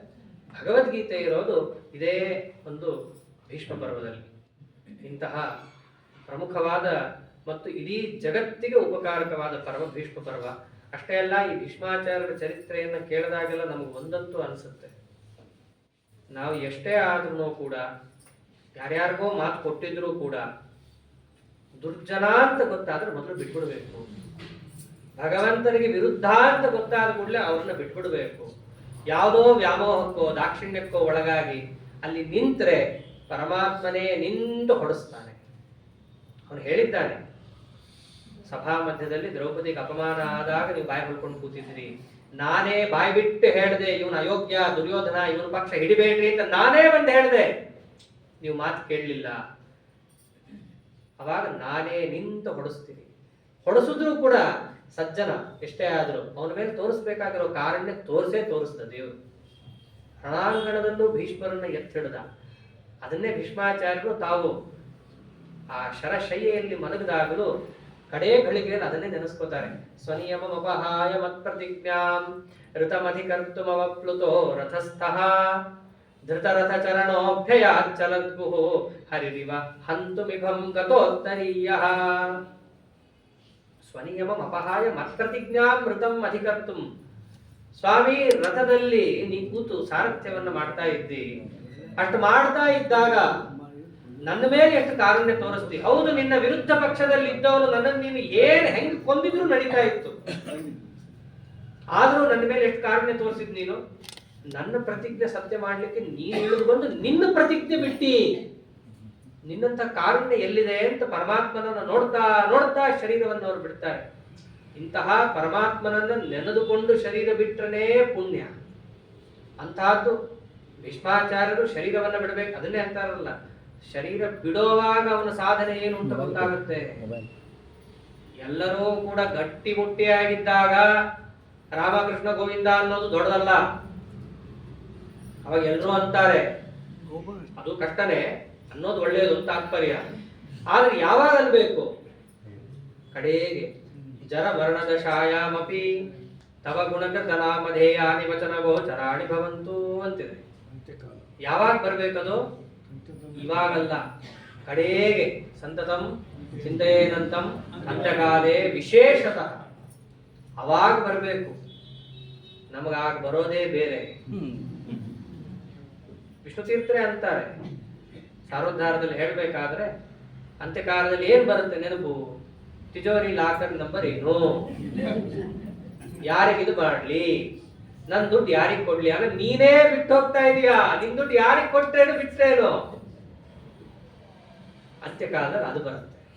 ಆದ್ರೆ ವಿಶ್ವಾಚಾರ್ಯ ಎಂಥ ದೊಡ್ಡ ಸಾಧಕರು ಅನ್ನಕ್ಕೆ, ಅವರ ಅಂತ್ಯಕಾಲದಲ್ಲಿ ಅವರ ಎದುರಿಗೆ ಭಗವತ್ ಸ್ಮರಣೆಯಲ್ಲಿ 3 ಭಗವದ್ ರೂಪ ಎದುರಿಗಿತ್ತು. ಒಂದು ವಾಸಿಷ್ಠ ಕೃಷ್ಣ, ಇನ್ನೊಬ್ಬ ಯಾದವ ಕೃಷ್ಣ, ಇನ್ನೊಂದು ಸಾಕ್ಷಾತ್ ಪರಶುರಾಮ. 3 ಭಗವದ್ ರೂಪಗಳನ್ನ ಕಣ್ಣಾರೆ ತುಂಬಿಕೊಳ್ತಾ, ಕಷ್ಟ ಕಾಣಿಸ್ತಾ ಇಲ್ಲ, ಕಣ್ಣೀರು ಬಂದ್ಬಿಟ್ಟಿದೆ, ಆ ತಲೆಯನ್ನೇ ಹಂಗೆ ಹಿಂಗೆ ಅಲ್ಲಾಡಿಸ್ತಾ ಕಣ್ಣೀರನ್ನ ತಾವೇ ಚಲ್ಲುತ್ತಾ ಕೈಲಾದಷ್ಟು ಭಗವದ್ ರೂಪವನ್ನು ನೋಡುತ್ತಾ ಭೀಷ್ಮಾಚಾರ್ಯರು ಶರೀರವನ್ನು ಬಿಟ್ರೆ ಪುಷ್ಪವೃಷ್ಟಿ ಆಯ್ತು ಅವ್ರ ಮೇಲೆ ಅಂತಿದೆ. ಅಷ್ಟಾದ್ರೂ ನಮ್ಮ ಸ್ವಾಮಿ ಬಹಳ ಲೆಕ್ಕಾಚಾರ. ಕಡೆಗೆ ವಸುಪಟ್ಟ ಸ್ಮರಣ ಕೊಟ್ಟು ಕಡೆಗೆ ವಸುಪಟ್ಟಕ್ಕೆ ಅವ್ರನ್ನ ಕಳಿಸ್ತಾರೆ. ಎಷ್ಟು ಕಷ್ಟ ಇದೆ ಸಾಧನೆ ಅಂತ. ಅವರು ಎಲ್ಲಾ ಧರ್ಮೋಪದೇಶವನ್ನ ಮಾಡಿ, ವಿಷ್ಣು ಸಹಸ್ರನಾಮಾದಿಗಳನ್ನು ಉಪದೇಶವನ್ನ ಮಾಡಿ ಧರ್ಮರಾಜನಿಗೆ ಹಂಗೆ ಶರೀರ ಬಿಟ್ಟಿದ್ರು ಮೋಕ್ಷ ಕೊಡಬೇಕಿತ್ತು ಪರಮಾತ್ಮ. ಅಷ್ಟು ಸಾಧನೆಯನ್ನು ಮಾಡಿದ್ರು. ಆದರೂ ಅವನ ಇಚ್ಛಾ ಬೇರೆನೇ ಇದೆ. ಅವನ ಇಚ್ಛಾ ಇದ್ದಿದ್ದು ಇವ್ರಿಗೆ ಆ ಕಾಲದಲ್ಲಿ ಆ ಸ್ಮರಣೆಯೇ ಬರಬೇಕು ಅಂತ ಇದೆ. ಅದರಂತ ಅವ್ರು ಏನ್ ಮಾಡಿದ್ರು, ಕಡೆಗೆ ವಸುಪಟ್ಟವನ್ನು ಅವ್ರಿಗೆ ಸ್ಮರಣೆಯನ್ನ ಕೊಡಿಸಿ ಕಡೆಗೆ ಅವ್ರ ಮೂಲ ರೂಪಕ್ಕೆ ಅವ್ರನ್ನ ತಂದು ಸೇರಿಸಿದ್ದಾರೆ. ಅಂದ್ರೆ ಪರಮಾತ್ಮನ ಸ್ಮರಣೆ ಯಾವಾಗಲೂ ಮಾಡಬೇಕು, ವಿಶೇಷವಾಗಿ ಅಂತ್ಯಕಾಲದಲ್ಲಿ ಮಾಡಬೇಕು. ಇದೆಲ್ಲವನ್ನು ನಾವು ಭೀಷ್ಮಾಚಾರ್ಯ ಚರಿತ್ರೆಯನ್ನು ಕೇಳಿದಾಗ ಅರ್ಥವಾಗ್ತಾ ಹೋಗುತ್ತೆ. ಬಿಂಬರೂಪ ದರ್ಶನ ಆಗುತ್ತೆ ಅವ್ರಿಗೆ. ಅವರು ದೇವತೆಗಳು ಅಂತಂದ್ರೆ ಬಿಂಬರೂಪ ನೋಡಿದವರಿಗೆ, ಅಪರೋಕ್ಷ ಜ್ಞಾನಿಗಳಿಗೆ ದೇವತಾ ಪಟ್ಟ ಮೊದಲನೇ. ದೇವತಾ ಪಟ್ಟ ಅದು ಅತಿ ಕನಿಷ್ಠ, ತಾರತಮ್ಯದಲ್ಲೇ ಅತಿ ಕನಿಷ್ಠ ದೇವತೆ ಇದ್ದಾನೆ ಅಂತಂದ್ರೆ ಆ ದೇವತೆ ಪಟ್ಟ ಸಿಗೋದೇ ಅವನು ಅಪರೋಕ್ಷ ಜ್ಞಾನಿ ಆದ್ಮೇಲೆ. ಇನ್ನು ವಸುಪಟ್ಟದಲ್ಲಿದ್ದವ್ರಿಗಂತೂ ಅದು ಸಿದ್ಧನೇ. ಆದರೂ ಶರೀರ ಬಿಡುವ ಕಾಲದಲ್ಲಿ ಏನು ಅಂತ, ಶರೀರ ಬಿಡುವ ಕಾಲದಲ್ಲಿ ಅವರಿಗೆ ವಸುಪಟ್ಟದ ಸ್ಮರಣೆಯನ್ನು ಕೊಡುತ್ತಾನೆ. ಎರಡು ರೀತಿ ಉತ್ಕ್ರಾಂತಿ ಅಂತ ಹೇಳುವಾಗ ಇದೇ ವಿಚಾರ ಬರೋದು. ಈ ಉತ್ಕ್ರಾಂತಿಯನ್ನ ಹೇಳುವಾಗ ಪರಮಾತ್ಮನನ್ನ ಕಂಡು ದೇವಯಾನ ಪಿತೃಯಾನಾದಿಗಳಿಂದ ಹೋಗುವಾಗ ಒಂದು ಯಾನದಿಂದ ಒಂದು ಯಾನ ಅಂತ ಹೋಗುವಾಗ ದೇವತೆಗಳಿಗೆ ಬೇರೆ ರೀತಿ ಇರುತ್ತೆ, ಸಾಮಾನ್ಯ ಸಜ್ಜೀವರಿಗೆ ಬೇರೆ ರೀತಿ. ಅದರಂತೆ ಇವರಿಗೆ ಭಗವದಿಚ್ಛಾನುಸಾರವಾಗಿ ಈ ಮನುಷ್ಯ ಶರೀರ ಬಿಟ್ಟು ತಮ್ಮ ದೇವ ಶರೀರ ಏನಿದೆ ಅದನ್ನು ಐಕ್ಯವನ್ನು ಹೊಂದುತ್ತಾರೆ. ಹಾಗೆ ದೇವತೆಗಳು ಕೂಡ ದೇವತಾ ಶರೀರ ಬಿಡಬೇಕಲ್ಲ ಒಂದಲ್ಲ ಒಂದು ಕಾಲದಲ್ಲಿ, ಅವಾಗ ಉತ್ಕ್ರಾಂತಿಯ ಚಿಂತನೆ ಮುಖ್ಯ. ಹೀಗೆ ಆ ಭೀಷ್ಮಾಚಾರ್ಯದ ಚರಿತ್ರೆಯನ್ನ ಏನು ಭೀಷ್ಮ ಪರ್ವ, ಅದರಂತೆ ಭೀಷ್ಮ ಪರ್ವದಂತೆ ಆದಿ ಪರ್ವದಿಂದ ಮುಂದಿನ ಕೆಲವು ಪರ್ವಗಳಲ್ಲಿ ಏನು ಬಂದಿದೆ, ಇಷ್ಟು ದಿವಸ ಯಥಾಶಕ್ತಿ ಯುದ್ಧವನ್ನು ಹೇಳೋದು ಬಹಳ ಕಷ್ಟ. ಒಂದು ರೀತಿ ಯುದ್ಧದಲ್ಲಿ ಹೆಂಗಿರುತ್ತೆ ಅಂತಂದ್ರೆ ಅವನು 10 ಬಾಣ ಬಿಟ್ಟ, ಅದಕ್ಕೆ ತಿರುಗಿಸಿ ಅವನು 20 ಬಾಣ ಬಿಟ್ಟ, ಆ 20 ಬಾಣವನ್ನು ಅರ್ಧದಲ್ಲೇ ಮತ್ತೊಬ್ರು ಕತ್ತರಿಸಿ ಹಾಕಿದ್ರು, ಬಲ್ಯವನ್ನು ಎಸೆದ, ಶಲ್ಯವನ್ನು ಎಸೆದ, ಗುರಾಣಿ ಬಿತ್ತು, ಹೀಗೆಲ್ಲ ಹಂಗಿದೆ. ಇದನ್ನೆಲ್ಲ ವಸ್ತುತಃ ಯಾರು ಸಿನಿಮಾ ಎಲ್ಲ ತೆಗಿತಾರಲ್ಲ ಇದರಂತೆ ಹೇಳಿ ತೆಗೆದು ಬಿಟ್ರೆ ಸಾಕು, ತದ್ವಿರುದ್ಧವಾಗಿ ತೆಗಿತಾರೆ, ಅವ್ಯವಸ್ಥೆಯಾಗಿ ಕಾಣುತ್ತೆ. ಅಷ್ಟು ಚೆನ್ನಾಗಿ ಡಿಸ್ಕ್ರಿಪ್ಷನ್ ಕೊಟ್ಟಿದ್ದಾರೆ ಮಹಾಭಾರತದಲ್ಲಿ. ಅಂತಹ ಯುದ್ಧದ ವಿಚಾರ ಏನು ಇಷ್ಟು ದಿವಸ ಹೇಳಿದ್ದಿದೆ ಭೀಷ್ಮ ಪರ್ವ, ಅಂತಹ ಅದ್ಭುತವಾದಂತಹ ಭಾಗ. ಎಷ್ಟೋ ಹೊಸ ಹೊಸ ವಿಚಾರಗಳು, ಹೊಸ ಹೊಸ ರೀತಿಯಾದ ಶ್ಲೋಕಗಳು, ಎಷ್ಟೆಷ್ಟೋ ರಾಜನೀತಿಗಳು, ಎಷ್ಟೆಷ್ಟೋ ಭಗವಂತನಿಗೆ ಸಂಬಂಧಪಟ್ಟ ಗುಣಗಳು, ಅಲ್ಲೇನೆ ಭಾಗವತ ಧರ್ಮಗಳು, ಇವೆಲ್ಲವನ್ನು ಕೂಡ ಏನು ಸಂಕ್ಷೇಪ ವಿಸ್ತಾರದಿಂದ ಹೇಳಿದ್ದಿದೆ 7 ದಿವಸಗಳ ಕಾಲ. ನಾವು ಎಷ್ಟೋ ಅಲ್ಲಲ್ಲಿ ಸ್ಥಾನಿ ಕುಲಾಕ ನ್ಯಾಯದಿಂದ ಹೇಳಿದ್ವಿ. ಅಂತಹ ಭೀಷ್ಮ ಪರ್ವವನ್ನ 7 ದಿವಸಗಳ ಕಾಲ ಏನು ಹೇಳಿದ್ದಿದೆ. ಈ ಭೀಷ್ಮ ಪರ್ವವನ್ನ ನಾವು ಹೇಳಲಿಕ್ಕೆಲ್ಲ ಆಗಲ್ಲ, ಅಲ್ಲೇ ಹೇಳ್ತಾರೆ ಅಹಂ ವೇತ್ತಿ ಶುಕೋ ವೇತ್ತಿ ಸಂಜಯೋ ವೇತ್ತಿವಾನವ. ಮಹಾಭಾರತದ ಮಹತ್ವ ಎಷ್ಟಿದೆ ಅಂತಂದ್ರೆ, ಈ ಮಹಾಭಾರತವನ್ನ ವೇದವ್ಯಾಸ ದೇವರಂತಾರೆ ಮಹಾಭಾರತ ಪೂರ್ಣ ಯಾರಿಗೆ ಅರ್ಥ ಆಗಿರುತ್ತೆ, ಒಂದು ನನಗೆ, ಯಾಕೆ ನಾನೇ ಹೇಳಿದ್ದು, ಇಲ್ಲ ಶುಕೋ ವೇತ್ತಿ ಶುಕಾಚಾರ್ಯ ಗೊತ್ತು, ಯಾಕೆ ನನ್ನ ಅನುಗ್ರಹದಿಂದ. ಆಮೇಲೆ ಸಂಜಯೋ ವೇತ್ತಿವಾನವ, ಆ ಸಂಜಯನಿಗೂ ಕೂಡ ಅವನು ಗೊತ್ತೋ ಗೊತ್ತಿಲ್ವೋ ಪೂರ್ಣ ಅಂದ್ರೆ ನಾನು ದಿವ್ಯ ದೃಷ್ಟಿ ಕೊಟ್ಟಾಗ ಅವನಿಗೆ ಅರ್ಥ ಆಗತ್ತೆ, ದಿವ್ಯ ದೃಷ್ಟಿ ತೆಗೆದೆ ಅಂತಂದ್ರೆ ಅವನಿಗೂ ಮಹಾಭಾರತ ಅರ್ಥ ಆಗಲ್ಲ. ಅಷ್ಟು ಗಡುಚು ಗಡುಚು ಶ್ಲೋಕಗಳು. ಅಷ್ಟೇ ಯಾಕೆ ಭಗವದ್ಗೀತಾ ಒಂದೇ ಸಾಕು, ಎಷ್ಟು ಗಡುಚಿದೆ ಮಹಾಭಾರತ ಅಂತ. ಆಚಾರ್ಯರೇ ಹೇಳ್ತಾರೆ ಒಂದ್ ಕಡೆ ಸ್ಯಾರ್ಥತೇತ್ತಮಪಿ ಸಂಭವಿತಾರ್ಥ ತ್ರ್ಯರ್ಥತಾಂ ಶ್ರುತಿ ಸುವಿತ್ತ ದಶಾರ್ಥಂ ಭಾರತಂ. ಮಹಾಭಾರತದ ಒಂದೊಂದು ಶ್ಲೋಕಕ್ಕೆ 10 ಅರ್ಥ ಇರುತ್ತೆ. ಅಂತಹ ದೇವ ಮುಖ್ಯವಾದ ದೇವತೆಗಳಿಗೆ ಗಮ್ಯವಾದಂತಹ ಗ್ರಂಥ, ಅಂತಹ ಮಹಾಭಾರತವನ್ನು ಈ 7 ದಿವಸಗಳ ಕಾಲ ಯಥಾಶಕ್ತಿಯನ್ನು ಹೇಳಿದ್ದಿದೆ. ಅಂತಹ ಮಹಾಭಾರತ ನಾವು ಹೇಳ್ತೀವಿ ಅಂತಂದ್ರೆ ದೇವರಿಗೆ ಮುಕ್ತೋ ಇಲ್ವೋ ಗೊತ್ತಿಲ್ಲ. ಅಂತಹದ್ದು ಆ ಮಹಾಭಾರತವನ್ನ ನಾವೇನು ಹೇಳಿದ್ದೇವೆ, ದೇವರು ನಮ್ಮ ಕೈಯಿಂದ ಏನು ಹೇಳಿಸಿದ್ದಾನೆ, ನಿಮ್ಮ ಕೈಯಿಂದ ಕೇಳಿಸಿದ್ದಾನೆ. ಇದರಲ್ಲಿ ಏನಾದರೂ ಕೂಡ ಗುಣಾಂಶ ಎಂಬುದು ಸಿಕ್ಕಿದ್ರೆ ಆ ಮಹಾಭಾರತದ 2 ಅಕ್ಷರ ನಮ್ಗೆ ಅರ್ಥ ಆಗ್ಲಿಕ್ಕೆ ಕಾರಣರಾದಂತಹ ನಮ್ಮ ಪೂಜ್ಯ ಗುರುಗಳು ಬಳಗಾರಾಚಾರ್ಯರು, ಅವರನ್ನು ನಾವು ನೆನೆಸ್ಕೊಳ್ಳೇಬೇಕು. ಅವರ ಅನುಗ್ರಹದಿಂದಾಗಿ ಮಹಾಭಾರತ ಸಾಧ್ಯ ಆದದ್ದು. ಅಂತಹ ಶ್ರೀಮನ್ ಮಹಾಭಾರತ ಗ್ರಂಥ, ಮಹಾಭಾರತ ತಾತ್ಪರ್ಯ ನಿರ್ಣಯದಲ್ಲಿ ಆಚಾರ್ಯ ತೋರಿಸಿಕೊಟ್ಟ ದಾರಿಯಲ್ಲಿ ಏನು ಹೇಳಿದ್ದಿದೆ, ಇಂತಹ ಮಹಾಭಾರತ ಗ್ರಂಥದಲ್ಲಿ ಪ್ರತಿಪಾದ್ಯನಾದಂತಹ ಅಸ್ಮದ್ ಗುರುವಂತರ್ಗತ ಸಮಸ್ತ ಗುರುವಂತರ್ಗತ ನಮ್ಮ ಗುರುಗಳ ಬಾಯಲ್ಲಿ ಮಹಾಭಾರತ ಕೇಳಬೇಕು. ಅವರು ಯಾವಾಗ ಇಲ್ಲಿ ಕೂತವ್ರು ಕೇಳಿದವರು ಇದ್ದಾರೆ, ಇಲ್ಲಿ 72ರಿಂದ 80 ತನಕ ಅಖಂಡವಾಗಿ ವರ್ಷಾನುಗಟ್ಲೆ 8-9 ವರ್ಷಗಳ ಕಾಲ ಮಹಾಭಾರತವನ್ನೇ ಪ್ರವಚನ ಮಾಡಿದ್ರು ಸಂಪೂರ್ಣ. ಅಂತಹ ಮಹಾಭಾರತವನ್ನ ಪ್ರವಚನ ಮಾಡಿದ ಆಚಾರ್ಯ ಮನೆಯಲ್ಲಿದ್ದು ಅವರು ಹಾಕಿದ 2 ತುತ್ತು ತಿಂದು ಕಲಿಸಿದ 2 ಅಕ್ಷರ ತಲೆಯಲ್ಲಿ ಇಟ್ಟುಕೊಂಡಿದ್ದರ ಪ್ರಭಾವ ಇವತ್ತು ಇಲ್ಲಿ 2 ಅಕ್ಷರ ಮಹಾಭಾರತ ಹೇಳಲಿಕ್ಕೆ ಆಗ್ತಾ ಇದೆ ಅಂತ ಹೇಳಿ ಅವರ ಪಾದಸ್ಮರಣೆಯನ್ನು ಮಾಡುತ್ತಾ, ಇನ್ನು ಅವ್ರ ಗುರುಗಳು ಜಲಹಾರಾಚಾರ್ಯರು, ಅವ್ರ ಗುರುಗಳು ಸತ್ಯಧ್ಯಾನ ತೀರ್ಥರು, ಅದರಂತೆ ಅವರೆಲ್ಲಾ ಗುರುಗಳಿಂದ ಸೇವಿತರಾದಂತಹ ಈಗಿನ ಕಾಲದಲ್ಲಿ ಅಂಗರಾಕ್ಷ ಧರಿಸಿಕೊಂಡು ತಿರುಗಬೇಕು ಅಂತಂದ್ರೆ ಅವ್ರ ಹೆಸರು ನೆನಪಾಗುತ್ತೆ. ಅಂತಹ ಕಾಮಧೇನು ಕಲ್ಪವೃಕ್ಷ ಮಂತ್ರಾಲಯ ಪ್ರಭುಗಳು, ಅದರಂತೆಯೇ ಎಲ್ಲ ದಾಸಾರ್ಯರಿಂದ ಸೇವಿತರಾದಂತಹ ವ್ಯಾಸರಾಜರು, ವಾದಿರಾಜರು, ರಘುತ್ತಮರು, ವಿಜೇಂದ್ರರು, ಅದರಂತೆ ಎಲ್ಲರಿಂದ ಸೇವಿತರಾದ ಸರ್ವಜ್ಞಕಲ್ಪ ಟೀಕಾಕೃತ್ಪಾದರು, ಅವರೆಲ್ಲರಿಂದಲೂ ಸ್ತುತ್ಯರಾದಂತಹ ಮಹಾಭಾರತಕ್ಕೆ ವೇದವ್ಯಾಸ ದೇವರ ಆದೇಶದಿಂದ ಪಾರಾಶರ್ಯ ಪರತತ್ವ ಪ್ರಸಿದ್ಧೈ ತಾತ್ಪರ್ಯಾರ್ಥಂ ಪರಮಂ ಭಾರತಸ್ಯ, ಮಹಾಭಾರತಕ್ಕೆ ತಾತ್ಪರ್ಯ ನಿರ್ಣಯವನ್ನ ಬರೀ ಅಂತ ಹೇಳಿ ಆದೇಶ ಕೊಟ್ಟಿದ್ದಕ್ಕೆ ಭಗವತ್ಪಾದಾಚಾರ್ಯರು ಸಜ್ಜನರ ಮೇಲೆ ಅನುಗ್ರಹದಿಂದ ಬರೆದ ಗ್ರಂಥ ಮಹಾಭಾರತ ತಾತ್ಪರ್ಯ ನಿರ್ಣಯ ಅಂತಾರಲ್ಲ. ಇತಿಹಾಸ ಪುರಾಣಾಂತೇಹೇ ಭವಚ್ಚಿತ್ತಾದ್ರಿ ಲೋಡಿತ ಜಾತಾಂ ಭಾರತ ತಾತ್ಪರ್ಯ ಸುಧಾಂ ಕಸ್ಸನ್ನ ಸೇವತೆ. ಇತಿಹಾಸ ಪುರಾಣ ಅನ್ನೋ ದೊಡ್ಡ ಸಮುದ್ರ, ಅಲ್ಲಿ ಬಿದ್ವಿ ಅಂತಂದ್ರೆ ಎದ್ದೇಳಕ್ಕಾಗಲ್ಲ. ಟಿವಿ ಸೀರಿಯಲ್ ಮಹಾಭಾರತ ನೋಡಿದವ್ರಿಗೇನೆ ಏನೇನೋ ಅರ್ಥ ಆಗುತ್ತೆ, ಅಲ್ಲೇ ಅಪದ ಇರುತ್ತೆ. ಇನ್ನು ನೇರ ಮಹಾಭಾರತ ಅಂತೂ ಅದಕ್ಕಿಂತಲೂ ಕಷ್ಟ. ಅದನ್ನ ಕಷ್ಟ ಮೂಲವೇ ಇದ್ದಾಗ ಅದನ್ನ ಹಾಳು ಮಾಡಿದವರು ಬೇರೆ ಜೊತೆಗೆ ಸೇರಿದ್ದಾರೆ. ಅಂತಹ ನಿಜವಾದ ಮಹಾಭಾರತದ ಸ್ವರೂಪ ತೆಗೆದುಕೊಟ್ಟು ಆ ಮಹಾಭಾರತ ತಾತ್ಪರ್ಯ ಏನು ಅಂತ ಜಗತ್ತಿಗೆ ತಿಳಿಸಿಕೊಟ್ಟಿದ್ದಕ್ಕೆ ಇವತ್ತು ಜನ ಮಹಾಭಾರತವನ್ನು ತೆಗೆಯೋದು, ಓದೋದು, ಅದರ ನಿರ್ಣಯ ಏನು, ತಾತ್ಪರ್ಯ ಏನು, ಯಾವುದು ಸರಿ ಯಾವುದು ತಪ್ಪು, ಯಾವ ಪಾತ್ರವನ್ನು ಹೇಗೆ ಅರ್ಥೈಸ್ಕೋಬೇಕು, ಇವೆಲ್ಲ ತಿಳ್ಕೊಳ್ಳಿಕ್ಕೆ ಸಾಧ್ಯ ಆದದ್ದು. ಅಂತಹ ಅವರೊಬ್ಬರು ಬಂದಿರಲಿಲ್ಲ ಅಂತಂದಿದ್ರೆ ಏನಾಹಮಿಹ ದುರ್ಮಾರ್ಗ ಉದ್ಧತ್ಯ ಅಭಿನಿವೇಶಿತ ಸಮ್ಯಕ್ ಸದ್ ವೈಷ್ಣವೇ ಮಾರ್ಗೆ ಪೂರ್ಣ ಪ್ರಜ್ಞಂ ನಮಾಮ್ಯಹಂ. ನಾವೆಲ್ಲ ಮಹಾಭಾರತ ತಪ್ಪಾಗೇ ಅರ್ಥ ಮಾಡ್ಕೊತಾ ಇರಲಿಲ್ಲ ಅಂತಂದಿದ್ರೆ ಅವರ ತಾತ್ಪರ್ಯ ನಿರ್ಣಯದ ಜೊತೆ ಮಹಾಭಾರತವನ್ನು ನೋಡಿದಾಗ ನಾವು ಮಹಾಭಾರತವನ್ನು ಸರಿಯಾಗಿ ಅರ್ಥೈಸ್ಕೊಳ್ಳಿಕ್ಕೆ ಸಾಧ್ಯ. ನಾವೇನೋ ವೈಷ್ಣವರು ಮಾಧ್ವರು ಹೇಳ್ಕೊತಾ ಇದ್ದೀವಿ ಅಂತ ಅನ್ಕೋಬಹುದು. ಯಾರ್ಯಾರೋ ಇತ್ತೀಚೆಗೆ ಸಂಶೋಧನೆ ಮಾಡಿದ್ದಾರೆ. ಸಂಶೋಧನೆ ಮಾಡಿದವರು ಅವರೇನು ಮಾಧ್ವರಲ್ಲ, ವೈಷ್ಣವರಲ್ಲ, ಬ್ರಾಹ್ಮಣರಂತೂ ಅಲ್ವೇ ಅಲ್ಲ. ಅವರೆಲ್ಲರೂ ಕೂಡ ಏನ್ ಮಾಡ್ತಾ ಇದ್ದಾರೆ, ಮಹಾಭಾರತ ತೆಗೆದ್ರು ಓದಿದ್ರು. ತಾವೇನೋ ಸಂಶೋಧನೆ ಮಾಡಬೇಕಾದ್ರೆ ಲೆಕ್ಕ ಹಾಕ್ತಾ ಬಂದ್ರು. ಲೆಕ್ಕ ಹಾಕ್ತಿರ್ಬೇಕಾದ್ರೆ ಯೋಚನೆ ಮಾಡ್ತಾ ಬಂದ್ರು. ಏನಿಲ್ಲ, ಕೃಷ್ಣನ ಆಯುಷ್ಯ ಎಷ್ಟು,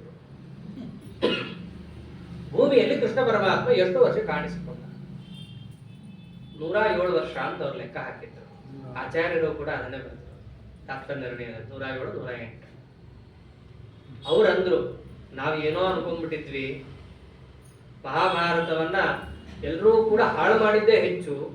ಆದ್ರೆ ನಾವು ಏನು ಕ್ಯಾಲ್ಕುಲೇಷನ್ ಮಾಡ್ತೀವಲ್ಲ, ಲೆಕ್ಕಾಚಾರ, ಆ ಲೆಕ್ಕಾಚಾರಕ್ಕೆ ಸರಿಯಾಗಿ ಹೊಂದುವಂತೆ ಮಹಾಭಾರತವನ್ನು ಯೋಜನೆ ಮಾಡಿದವರು ಅಂದ್ರೆ ಒಬ್ಬರೇ ಆಚಾರ್ಯರು. ಯಾರು ಅಂತಂದ್ರೆ ಆನಂದ ತೀರ್ಥ ಭಗವತ್ಪಾದಾಚಾರ್ಯ ಅಂತ. ನಾವಲ್ಲ, ಮೇಲ್ನವರು ಹೇಳ್ತಾ ಇದ್ದಾರೆ. ಮೇಲ್ನವರು ಅಂತಂದ್ರೆ ಭಾರತದ ಮೇಲ್ಗಡೆ ಉತ್ತರ ಭಾರತದವರು ಅಂತ. ಅವರಿಗೂ ಕೂಡ ಗೊತ್ತಾಗಿರೋದು. ನಾವು ಮೊದಲಿಂದ ಹೇಳ್ಕೊಂಡೇ ಬರ್ತಾ ಇದ್ದೀವಿ. ಯಾಕೆ ಇದನ್ನ ಹೇಳ್ದೆ ಅಂತಂದ್ರೆ, ನಾವು ಹೇಳಿದ್ರೆ ಯಾರಿಗೂ ಲೆಕ್ಕನೇ ಇಲ್ಲ, ಹಿತ್ಲು ಗಿಡ ಮದ್ದಲ್ಲ, ಹಾಗಾಗೋಗಿದೆ. ಆದ್ರೆ ವಸ್ತುತಃ ಆಚಾರ್ಯರು ಕೊಟ್ಟ ತಾತ್ಪರ್ಯ ನಿರ್ಣಯವನ್ನು ನೋಡುತ್ತಾ ಮಹಾಭಾರತವನ್ನು ನೋಡಿದಾಗ ಮಹಾಭಾರತದ ನಿಜವಾದ ಅರ್ಥ ನಮಗೆ ಗೊತ್ತಾಗುತ್ತೆ. ಅದ್ರ ಹೆಸರೇ ಅದು, ಮಹಾಭಾರತ ತಾತ್ಪರ್ಯ ನಿರ್ಣಯ. ತಾತ್ಪರ್ಯ ನಮಗೆ ತಿಳಿಸ್ಕೊಡ್ತಾ ಹೋಗ್ತಾರೆ ಅಂತ ಆನಂದ ತೀರ್ಥ ಭಗವತ್ಪಾದಾಚಾರ್ಯರು ಅವರ ಹೃತ್ಕಮಲ ಮಧ್ಯೆ ನಿವಾಸಿಯಾದಂತಹ ಹನುಮಂತೀಮ ಮಧ್ವಾಂತರ್ಗತನಾದ ರಾಮಕೃಷ್ಣ ವೇದವ್ಯಾಸಾತ್ಮಕನಾದ ಲಕ್ಷ್ಮೀ ಹಯಗ್ರೀವಾದ್ಯನಂತ ಅವತಾರಾತ್ಮಕನಾದ ಅಸ್ಮತ್ ಕುಲದೇವತಾ ರಾಧಾ ಪಾಂಡುರಂಗ ತದವಿಂದನಾದ ವಾಚ್ಯಭಕ್ತ ಸ್ವರೂಪಿ ವಾಸಿಷ್ಠ ಕೃಷ್ಣ ಭಿನ್ನನಾದಂತಹ ರುಕ್ಮಿಣಿ ಸತ್ಯಭಾಮ ಸಮೇತ ವೇಣುಗೋಪಾಲ ಕೃಷ್ಣ ಭೀಷ್ಮಾಚಾರ್ಯ ವರದ ಅಂತಹ ಶ್ರೀ ಕೃಷ್ಣದೇವರ ಪಾದಾರವಿಂದದಲ್ಲಿ ಏನು ಈ 7 ದಿವಸಗಳ ಕಾಲ ಮಹಾಭಾರತದ ಪ್ರವಚನದ ಕಾರ್ಯಕ್ರಮದ 2 ತೊದಲು ನುಡಿಗಳೇನಿವೆ ಅದನ್ನು ಅವನ ಪಾದದಲ್ಲೇ ಅರ್ಪಣೆ ಮಾಡ್ತಾ ಇದ್ದೇನೆ ಅಂತ ಹೇಳ್ತಾ ಈ ಪ್ರವಚನ ಸರಣಿಯನ್ನ ಉಪಸಂಹಾರ ಮಾಡ್ತಾ ಇದ್ದೇನೆ. ಶ್ರೀಕೃಷ್ಣ ಅರ್ಪಣಮಸ್ತು. ಹರಿಯೇ ನಮಃ. ನಾವೇನೋ ಉಪಸಂಹಾರ ಮಾಡೋದು ಮಾಡಿಬಿಡ್ತೀವಿ, ದೇವರಿಗೆ ಮುಟ್ಟೋ ಇಲ್ವೋ ಅನ್ನೋದನ್ನ ನಮ್ಮ ಮನೆಯಲ್ಲಿರೋ ಸಂದೇಹ ಪರಿಹಾರ ಆಗಲಿ ಅಂತ ಹೇಳಿ ಇವತ್ತು ಆಶೀರ್ವಾದ ಮಾಡಲಿಕ್ಕೆ ಅಂತ ನಮ್ಮ ಪೂಜ್ಯ ಆಚಾರ್ಯರ ಮನೆಯವರು ಅವರು ಬಂದು, ನಮ್ಮ ಆಚಾರ್ಯಾಣಿ ಅಜ್ಜಿ ಅವರು ಬಂದು, ನಾ ಬರ್ತೀನಿ ನಿನ್ನ ಮಗಳಕ್ಕೆ ಅಂತ ಹೇಳಿ ಅವರು ಬಂದು ಅವರು ನಿಂತು ನಮ್ಗೆ ಆಶೀರ್ವಾದ ಮಾಡಿದ್ದಾರೆ. ಅದರಂತೆ ನಮ್ಮ ತಂದೆ ತಾಯಿ ಅವರು ಬಂದು ಕೂಡ ನಾನು ಬಂದು ಕೇಳ್ತೀನಿ. ಇವೆಲ್ಲ ಏನು ಬಾಲಕನ ಕನಭಾಷೆ. ಅವರೆಲ್ಲರೂ ಕೂಡ ದೊಡ್ಡ ದೊಡ್ಡ ಪ್ರವಚನವನ್ನು ಕೇಳಿದವರೇ. ಯಾರು ನಮ್ಮ ಆಚಾರ್ಯರ ಪ್ರವಚನವನ್ನು ಕೇಳಿದವರು ಅಂಥವ್ರು ಏನಾದ್ರು ಬಂದ್ರು ಅಂತಂದ್ರೆ ನಮಗೆ ಆಶೀರ್ವಾದ. ಅವ್ರು ಬಂದ್ರೆ ನಮಗೆ ಉನ್ನಾಹ, ಅವರು ಬಂದ್ರೆ ನಮಗೆ ಶ್ರೇಯಸ್ಸು. ಅಂಥವರಿಗೂ ಕೂಡ ಪುನಃ ಪುನಃ ನಮಸ್ಕಾರಗಳನ್ನು ಮಾಡ್ತಾ, ಅದರಂತೆ ಏನು ಈ 7 ದಿವಸಗಳ ಕಾಲ ಬ್ಯಾಂಕ್ ಅವರು ಅಂದ್ರೆ ಟೈಮ್ ಜಾಸ್ತಿ, ಅವ್ರದೇ ಕಾಲನಿ. ಅಂಥದ್ರಲ್ಲಿ ನಮ್ದು ಬಿಡೋದೇ ಒಂದು, ಬರೋದೇ ಒಂದು. ಇಂಥದ್ರಲ್ಲೂ ಕೂಡ ಸಹನೆಯಿಂದ ಕೂತು ನಾ ಹೇಳಿದಂತಹ ದೇವರು ನನ್ನಿಂದ ಹೇಳಿಸಿದಂತಹ ಭೀಷ್ಮ ಪರ್ವವನ್ನು ಕೇಳಿದಂತಹ ನಿಮಗೂ, ಹೇಳಿಸಿದಂತಹ ನನ್ನ ಬಾಯಲ್ಲೇ ಹೇಳಿಸಿದಂತಹ ನನಗೂ ಕೂಡ ಪರಮಾತ್ಮ ಹಿತೋಕ್ತಿಶಯವಾದ ಆಯುಷ್ಯ ಆರೋಗ್ಯ ಭಾಗ್ಯಾದಿಗಳನ್ನ, ಅದರಂತೆ ಜ್ಞಾನಭಕ್ತಿ ವೈರಾಗ್ಯಾದಿಗಳನ್ನ ಕೊಟ್ಟು ಮೋಕ್ಷ ಮಾರ್ಗದಲ್ಲಿ ನಮ್ಮ ನಿಲ್ಲಿಸಲಿ ಅಂತ ಪ್ರಾರ್ಥನೆ ಮಾಡ್ತಾ ಉಪಸಂಹಾರ ಮಾಡ್ತಾ ಇದ್ದೇನೆ. ಶ್ರೀಕೃಷ್ಣ ಅರ್ಪಣಮಸ್ತು. ಹರೇ ನಮಃ.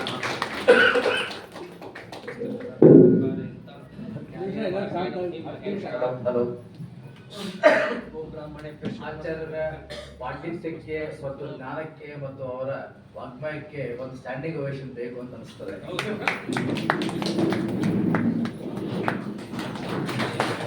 ಅದ್ಭುತವಾಗಿ ಈ 7 ದಿವಸ ನಾವ್ ಎನಿಸ್ತಾ ಇದೆ ಅಂತಂದ್ರೆ ಬಹುಶಃ ಅವ್ರನ್ನ ಇವತ್ತು ಮಾಡಬಾರ್ದಾಗಿತ್ತು ಮಂಗಳಾನ, ಹಾಗೆ ಅವ್ರು ಹೇಳ್ಕೊತ ಹೋಗ್ತಾ ಇರ್ಬೇಕಾಗಿತ್ತು, ತಿಂಗಳಾನ ಗಟ್ಲೆ ಅಂತ ಕೇಳ್ಕೊಂಡು ಹೋಗ್ತಾ ಇರ್ಬೇಕಿತ್ತು ಮನಸ್ಸಿದೆ. ಆದ್ರೆ ಕಾಲ ಎಲ್ರಿಗೂ ಏನಂದ್ರೆ ಟೈಮ್ ಇರೋದಿಲ್ಲ, ಏನೋ ಅವ್ರದ್ದು ಸ್ವಲ್ಪ ಕಷ್ಟಗಳಿರ್ತವೆ, ಅದರಿಂದ ಇವತ್ತೇ ಮುಗಿಸುವಂತ ಒಂದು ಇದಾಗಿದೆ. ಸೊ ಎಲ್ಲರೂ ದಯವಿಟ್ಟು ಕೂತ್ಕೋಬೇಕು, ದಯವಿಟ್ಟು ಆಚಾರ್ಯ ಶಾಪ ಇದೆ. ಅಪಾತ್ರ ಪರ್ಯಂತಂ ಗುರುನಾಂ ಆತ್ಮಸ್ಮರೆ ತೇನ ವಿಘ್ನಃ ಭವಿಷ್ಯಂತಿ ಸಿದ್ಧಂತಿ ಚ ಮನೋರಥಃ. ಶ್ರೀ ವಿದ್ವಾನ್ ಆನಂದ ತೀರ್ಥಾಚಾರ್ಯ ಮತ್ತು ಅವರ ತಂದೆ ತಾಯಿಗೆ ನಮಸ್ಕಾರವನ್ನು ಸಲ್ಲಿಸಿ